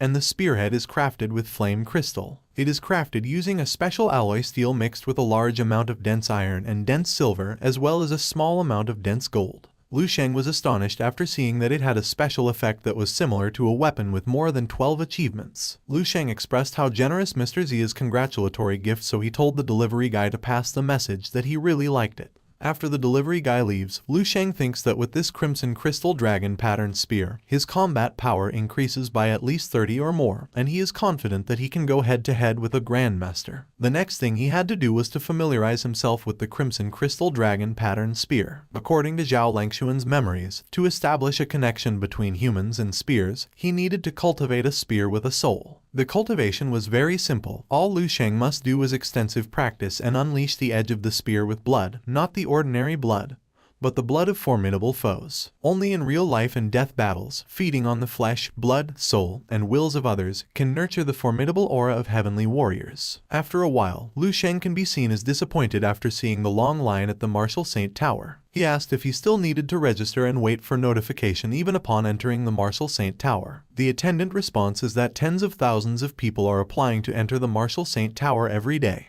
The Marshall Saint Tower has a total of 30 rooms, and only 30 people can enter each time. Since Lu Sheng was already a student at Shenwu University, he already had privileges. She added that those warriors outside need to apply at the Martial Arts Association first before joining the queue, and she was happy that this only happens once a year. She added that there are more than 200 students ahead of him in the application queue, and if everything goes smoothly, it should take 3 to 5 days before his turn. Lu Sheng sighed before responding that it was okay and that she must let him know when it was his turn. Considering how handsome Lu Sheng was, the attendant told him that she would notify him in advance and warn him that he must arrive within 10 minutes after receiving the notification because if he got late, he would need to wait for another 3 to 5 people before it was his turn again. As Lu Sheng looked at the tower, he felt an unprecedented immense power. A will as vast and solid as a soaring sword into the heavens, compared to the Grandmaster's wills in his mind, and this wills. It is like a firefly that is compared to the bright moon with incomparable radiance. He wondered if the gap between the 7th level Grandmaster and a 9th level Martial Saint was really that significant. Still, Lu Sheng didn't rush because he knew that the rarer the resources, the more people it would attract, so he decided that he would go to the Cold Weapons training room for today and get familiar with his new weapon. At the Cold Weapon training facility, a girl politely apologizes to Lu Sheng because all the rooms are already full. Lu Sheng looked at her melons, analyzed them, and fell to the ground after learning it was too big. You son of a cat. Sorry sir. Anyway, Lu Sheng fell to the ground like a lazy frog after hearing the information and thought it wasn't his day today. He wondered when Shenwu University became so crowded with students, and based on what he knew, each person like him had an area of up to 100 acres. He then stood up to leave the place, but the girl chased her, held his hand, and told him she had a room they could spare their whole night. She informs Lu Sheng that someone has left the room, so she quickly adds Lu Sheng in. When Lu Sheng asked if she knew him, the girl responded that everyone knew him because his videos on the campus network were viral. Lu Sheng thanked her for helping him, but it wasn't a big deal for the girl. She wished Lu Sheng good luck and told him that his practice room was room 8, the 4th room on the left inside. As she looked at Lu Sheng, she thought that the claim about Lu Sheng being ferocious like a demon king wasn't true because, for her, Lu Sheng seemed quite polite and gentle, and she wondered if Lu Sheng's strength was also exaggerated, and she was really curious. She wondered to what extent Lu Sheng could complete the training room because she knew it was his first time entering the cold weapon training room. After seeing the training room number 8, Lu Sheng entered and observed the area. As he did so, he realized this training room was similar to the body movement training room in the Genius training camp. He then notices the control box and pushes a button. After that, a window screen popped up saying that the Cold War training phase 1 was about to begin. Lu Sheng assembled his spear before unleashing his divine power, and when the iron ball was released, he quickly cut them all in half as if he were dancing. The Phase 1 training ended fast, and Lu Sheng couldn't believe it had been so easy. Lu Sheng felt confused after seeing that the training had ended. And when he saw the result, he realized that his first attempt was a failure. The system then shows information saying that a person can only use physical strength, other than that was prohibited. Lu Sheng understood the situation and agreed with the system's rules because if a person combined spiritual energy with cold weapons and swept through a large area, the training would lose its meaning entirely. He knew that the refinement of skills naturally could only be done with physical strength. After shouting once more, the iron ball was released, and Lu Sheng swiftly sliced them all into pieces with his smooth moves, using only his physical strength. He didn't expect that using only physical strength would make him break a sweat. When Phase 2 started, and the system released balls, Lu Sheng wondered if it was also an iron ball but realized it wasn't after he started attacking. Because the ball easily bounced away by air pressure, Lu Sheng concluded it was a wooden ball. As he swung his spear, slicing every wooden ball into pieces, Lu Sheng realized that the cold weapon training room could sharpen a warrior's skills because it tested the use and mastery of weapons. Lu Sheng observes that the iron ball that turns into wooden balls seemingly reduced lethality and speed, making the difficulty easier. But it is actually the opposite because the lighter the shot balls, the more easily they are affected by the airflow. Before he hits the target, the wind from blades or spears could sweep them away. Even if it doesn't blow, the movement trajectory will become completely unpredictable. Understanding the difficulty makes Lu Sheng remember and use martial arts in the novel, plucking flowers, flying leaves, drawing a sword, and cutting through water. After that, he successfully passed Phase 2. Next was slicing plastic balls at Stage 3, following were water balls, then the popcorns, then the foam, and finally the feathers. He visions the feathers as warriors and uses the spears like Spider-Man, carefully tossing it, then grabbing it and swiftly slicing the other feathers. After that, he posed like an action star model in a fantasy movie, looked at the camera, and in 3, 2, 1. Back to the story. During the short few hours of practice in the cold weapon training room, the tacit understanding between Lu Sheng and the Crimson Crystal Dragon patterned spear has experienced an explosive improvement. At this rate, it won't be long before he can fully cultivate the spear's sense and smoothly enter the next stage of cultivating his soul. Looking at the mess around, Lu Sheng felt satisfied with the entire training phase and realized that this training was no longer about controlling the cold weapon but also about accurately mastering physical strength. He knows it's impossible for a person without decades of hard work to pass the entire phase of this training room. He admitted that even he, who possesses the Four Realms spear techniques and inherits the memories of 2 martial arts grandmasters, failed several times along the way. This round of practice was equivalent to consolidating all the unstable and unsettled parts of his body. With a more solid grounding in the Zidao Basics threefold, the bottleneck in perceiving subtle nuances through the appreciation mirrors starts to disappear, and he felt that the second form of the complete Zidao was signaling him. He was puzzled after realizing that the next stage of training hadn't started yet. When the system announced that he had already completed the training, he acted like a startled monkey and returned the spear to the attaché case. As he left, he told himself that he would come back regularly to train and see if training in the cold weapon room could have an effect on him.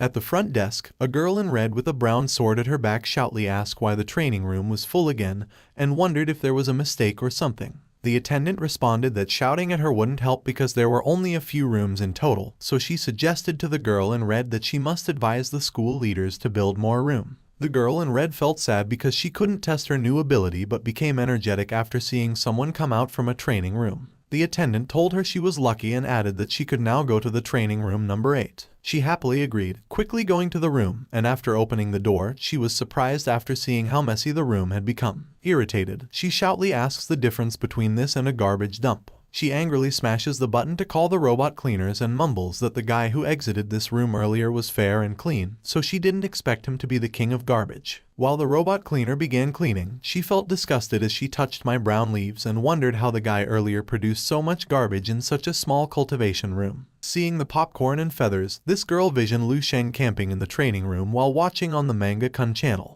She suddenly realized that besides cold weapons, other things or foods were prohibited inside the room, so she quickly approached the system to check the training progress earlier. She was shocked like an old grandma after losing her teeth, after seeing that Lu Sheng completed all 5 stages because she knew that all 9 holy martial universities, all candidates throughout the years, the highest level ever reached is only at the 3rd stage. Reaching the 3rd stage is already an accomplishment that delves into a realm accessible only with a profound understanding. She concluded that reaching or finishing stage 5 would be beyond the mastery level. But she thought this couldn't be possible because the guy she saw earlier was the same age as her, and she wondered if Lu Sheng had a master or a grandmaster connection. She wanted to recheck the result, but the screen got broken. And when she looked around and saw that it was already clean, she wondered if she was just daydreaming earlier. When Lu Sheng arrived home, he drank a bottle of golden dragon saliva and noticed that the absorption after the training was better than before. He can feel the massive changes in his body as he does the stellar body refinement technique. This time, his training in the cold weapon training room gave a double effect in his 2nd stage of the immortal golden body. He can clearly see that many subtle aspects within his body that were not tempered before are now being refined, awakened, and involved in one another. At this rate, the completion of the 2nd stage of the immortal golden body is estimated to be shortened by a full half of the time he anticipated. Perhaps it can be fully completed before he formally advances to the Grandmaster level. The days that followed were very simple for Lu Sheng. Every morning, he practices the stellar body refinement technique, especially the visualization method of the Great Solar Observation. After that, he goes to class to study the subject of exotic beasts. When he finishes his lunch, he goes to the Martial Saint Tower to check the Q progress. Then he heads straight to the cold weapon training room and completes the 5th stage. In the evening, he practices the stellar body refinement technique, natural breathing method, and crystal visualization method after returning.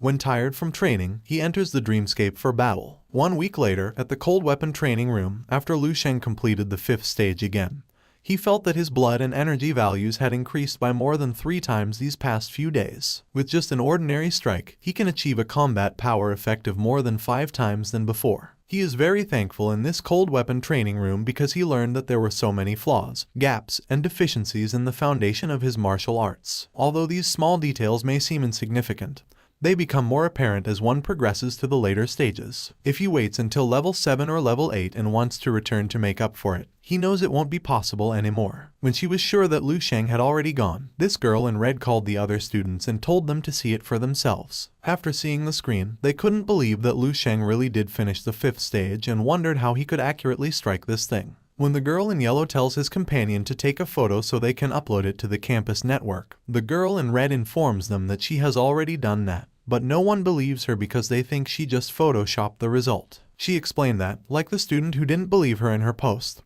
these 3 idiots also didn't believe her earlier when she told them that Lu Sheng really finished the 5th stage almost every day. Holding a piece of feather, this guy asked if Lu Sheng had already surpassed Chen Yixuan, who was currently in 1st place on the senior ranking list. Girl in red chuckled before answering that they really did not completely understand the meaning of finishing stage 5. So she explained that Lu Sheng's proficiency in cold weapons had already reached the mastery level and challenging opponents beyond one's level under the Grandmaster is like eating a meal. She added that even the top 10 on the senior list, or the top 10 on the 7 Saints list, could not match Lu Sheng. These 2 students felt frustrated because they knew no one would believe them if they revealed the shattering thing they discovered. In response, the girl in red told them that for now, they must pretend they didn't know anything because, based on her observation of Lu Sheng, she knew he wouldn't hide his true strength for too long, and she had a feeling that Lu Sheng was holding a big secret. Speaking of Lu Sheng, he had received a message from Marshal St. Tower saying that his qualification had reached the queue and he must arrive within 10 minutes. As he thought 10 minutes was more than enough for him to prepare, he was shocked after seeing another message. This time, the message was from the task center saying that his double mission had been approved and he must go now. Lu Sheng thought that students like him from the Holy Martial Arts Academy had the privilege in the Marshal St. Tower, and he was sure he could secure a spot within a week. So he picked the double a task because he knew that double a credit tasks are not available every day, and even with a different approval process there is no guarantee that it will be approved. A little explanation at Marshal St. Tower. In these 7 Holy Martial Arts Academies, each has its own Marshal St. Tower. Students from each Holy Martial Arts Academy use their own Marshal St. Tower to enjoy various privileges. However, students from other Holy Martial Arts Academies can also challenge the Marshal St. Towers of other schools. As long as the challenger breaks through the record of the highest floor in the tower, the party that fails to defend the tower will lose the right to use the Marshal St. Tower for 1 year. After the attendant asked the man if he would like to make a reservation for the Marshal St. Tower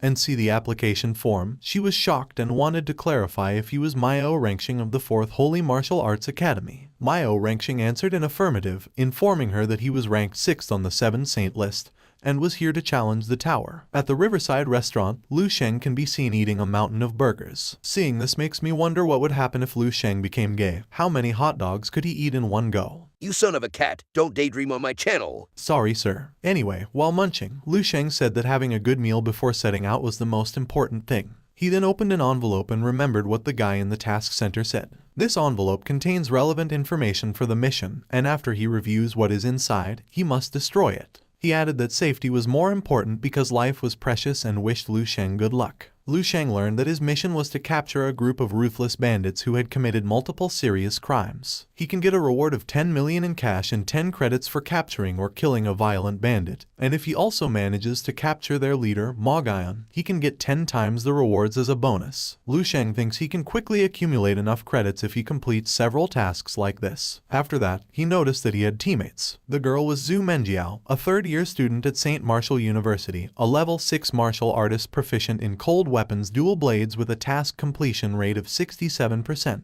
The guy was Meng Jianfei, a third-year student at St. Martial University, a level 6 martial artist, proficient in cold weapon long spear with a task completion of 70%. After reading the information, he burns the envelope and hopes these 2 monkeys will not hold him back from the mission. Somewhere in an unknown location, Zhu Menjiao was disappointed in their teammate Lu Sheng because he would be late in a few minutes. She covered her nose after a cloud of smoke almost engulfed her because Meng Jianfei dropped his cigarettes, and then told her it was almost time and expected Lu Sheng would arrive sooner. Zhu Menjiao grabbed him by the collar and irritably told him to stop smoking because she couldn't breathe. She added that if Lu Sheng didn't come soon, they would just go and leave Lu Sheng because she thought Lu Sheng was no help. Meng Jianfei responded that it was unfair because he believed their teammate came from a long way. Zhu Menjiao didn't consider Lu Sheng to be a teammate but instead a burden. She knew Lu Sheng was a freshman without any experience in a mission. She couldn't understand what the people in the 7th Holy Martial University were thinking because they let an inexperienced freshman go into a double mission. Meng Jianfei explains that Lu Sheng was this year's top martial scholar and a level 6 martial artist with terrifying talent. Zhu Menjiao tried to walk out because she thought the 7th Holy Martial University was trying to pass the burden to them. She added that she didn't have time to take care of a kid because this mission was a matter of life and death. On the other hand, Meng Jianfei noticed that Lu Sheng had arrived and greeted them. After that, they went inside the car and discussed the mission. The three of them were just temporary partners, and their plan was to capture a level 6 martial artist named Ma Gaian, dead or alive, including his group hiding in a place. When they arrived at the location, Zhu Menjiao warned Lu Sheng that their mission was not like the game he participated in. This mission was about capturing bandits, and their lives might be put in danger, so she told Lu Sheng that it wasn't too late for him to back out. When Lu Sheng responds that he understands, Zhu Menjiao hopes he truly understands. They then hid the car and quickly moved near their target location.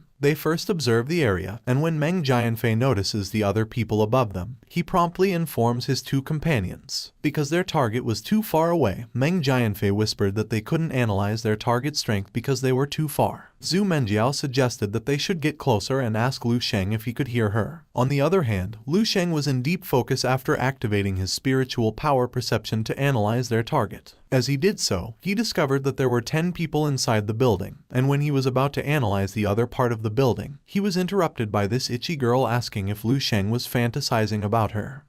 She asked what he was daydreaming about. In response, Lu Sheng gave her a furious look that made her freeze in fear. Lu Sheng then turned around and told them they could go ahead. But in his mind, he thought he should have come alone for the mission and added that waiting for a while wouldn't make a difference. On the other hand, Zhu Menjiao pondered what happened because she almost had a panic attack after Lu Sheng looked at her. She wondered if it was because her nerves were overly tense. After all, it was her first time accepting a double rank mission with a new, inexperienced member. She then told Meng Jianfei that they should go. Lu Sheng looked at them before they climbed the building, and as they did so, Zhu Menjiao told Meng Jianfei that if they sneaked up close, they could detect their target's strength. Shaking, Meng Jianfei informs her that there are a lot of martial artists inside. Before this group of idiots, there was a tantrum monkey who was shouting at Ma Gaian while asking why he alone got to monopolize 30%. He inquired if it was because he was at the peak of level 6 or because of his reckless underlings. In response, Ma Gaian told him that he did the early stage work and planned, and the guy was also his contribution. He added that Tantrum Monkey's group only kills a few people, so he asks the Tantrum Monkey if he should ask or shouldn't ask for 30%.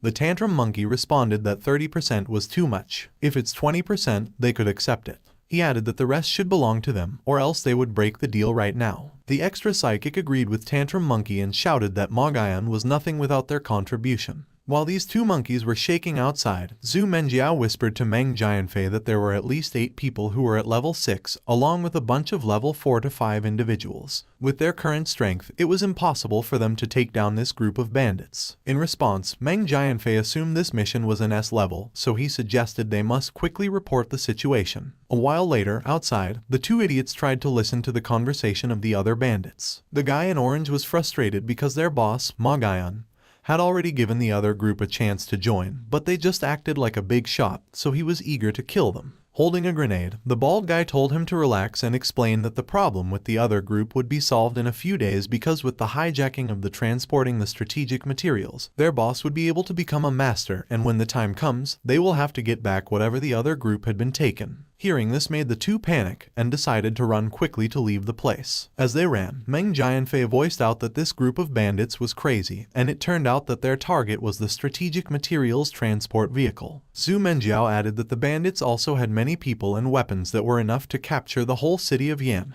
She thinks that this was the reason why the boss of these bandits wasn't afraid to be discovered. She ordered Meng Jianfei to sprint but stopped when Meng Jianfei remembered they had forgotten to bring back the kid. Still, Zhu Menjiao shouted at him that they must leave quickly and added that taking care of Lu Sheng was already a burden. She just prayed that Lu Sheng would be safe and hid somewhere. Speaking of Lu Sheng, as he slowly approached this group of idiots, the guy in orange asked his companion where this boy came from, and when he was about to ask Lu Sheng the same question directly, his throat was cut, and he couldn't continue his inquiry. The other idiot gets alerted by his action, and they start to attack back. They ask Lu Sheng if he has a death wish. Lu Sheng just glared at them before slicing them like a fruit ninja. After the group of idiots' bodies landed on the ground, Lu Sheng thought that the 8 total level 6 martial artists, including the 2 level 6 at their peak and the other bandits that were in level 5 and level 4, were just a bunch of looser to him. If he had just known that the double mission was this easy, he wouldn't bother concealing himself. The bald egg grabbed his feet, called him boss, and was about to say something.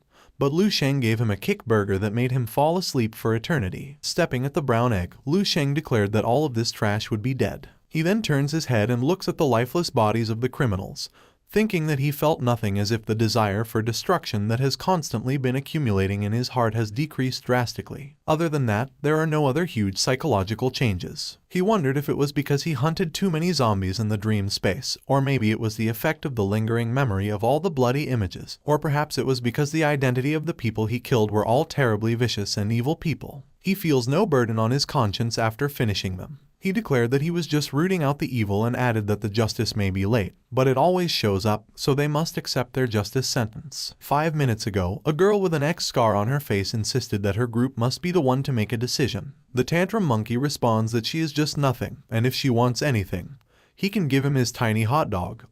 He can provide him with something else. Magayan called their attention, stood up, and swiftly punched the orangutan in his belly, causing him to kneel to the ground, hug his tummy, and curse Magayan. Magayan makes it clear that he already said that the plan was his idea, and he has the biggest share, so he asks the tantrum monkey how much he wants to take. He then tells the others that if they disagree with him, they may leave now, and he won't stop them. While the other bandits can be seen opposing his idea based on their expressions, this guy in red with a joker's face starts to step forward and announces that everyone in the place is seeking money, so there is no need to fight each other for petty profit. When his ugly face was revealed to my camera, he directly told Magayan that he was speaking the truth. The guy with orange hair addresses the ugly man as a ghost-faced vulture and elaborates that the whole fleet of strategic materials vehicles is not a small profit.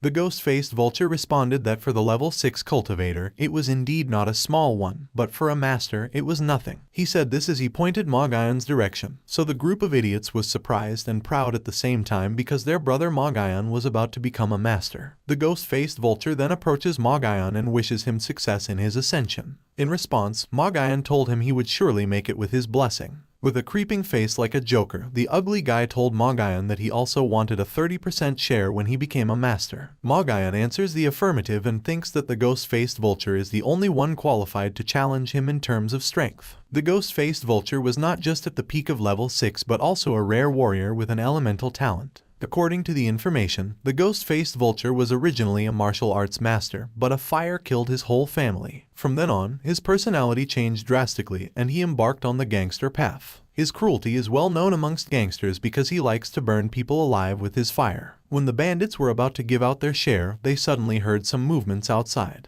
Magayan thinks that it is just the mere police, so he orders them to just kill it, and they must go somewhere to continue. The guy in orange, with a long tongue that can clean a cave a fast way, agreed with him and stated that he would let out his frustration to this outsider, but he flew to the other universe when Lu Sheng greeted him with a tiny bit amount of his strength. While posing like a warrior gay, the bandits look at him and wonder why a kid doesn't have any comrades. One of the bandits responded that it may be a bait. On the other hand, Lu Sheng raised his hand and said 2 minutes. He then looks at them with bored eyes and announces that he will give them 2 minutes if they want to live.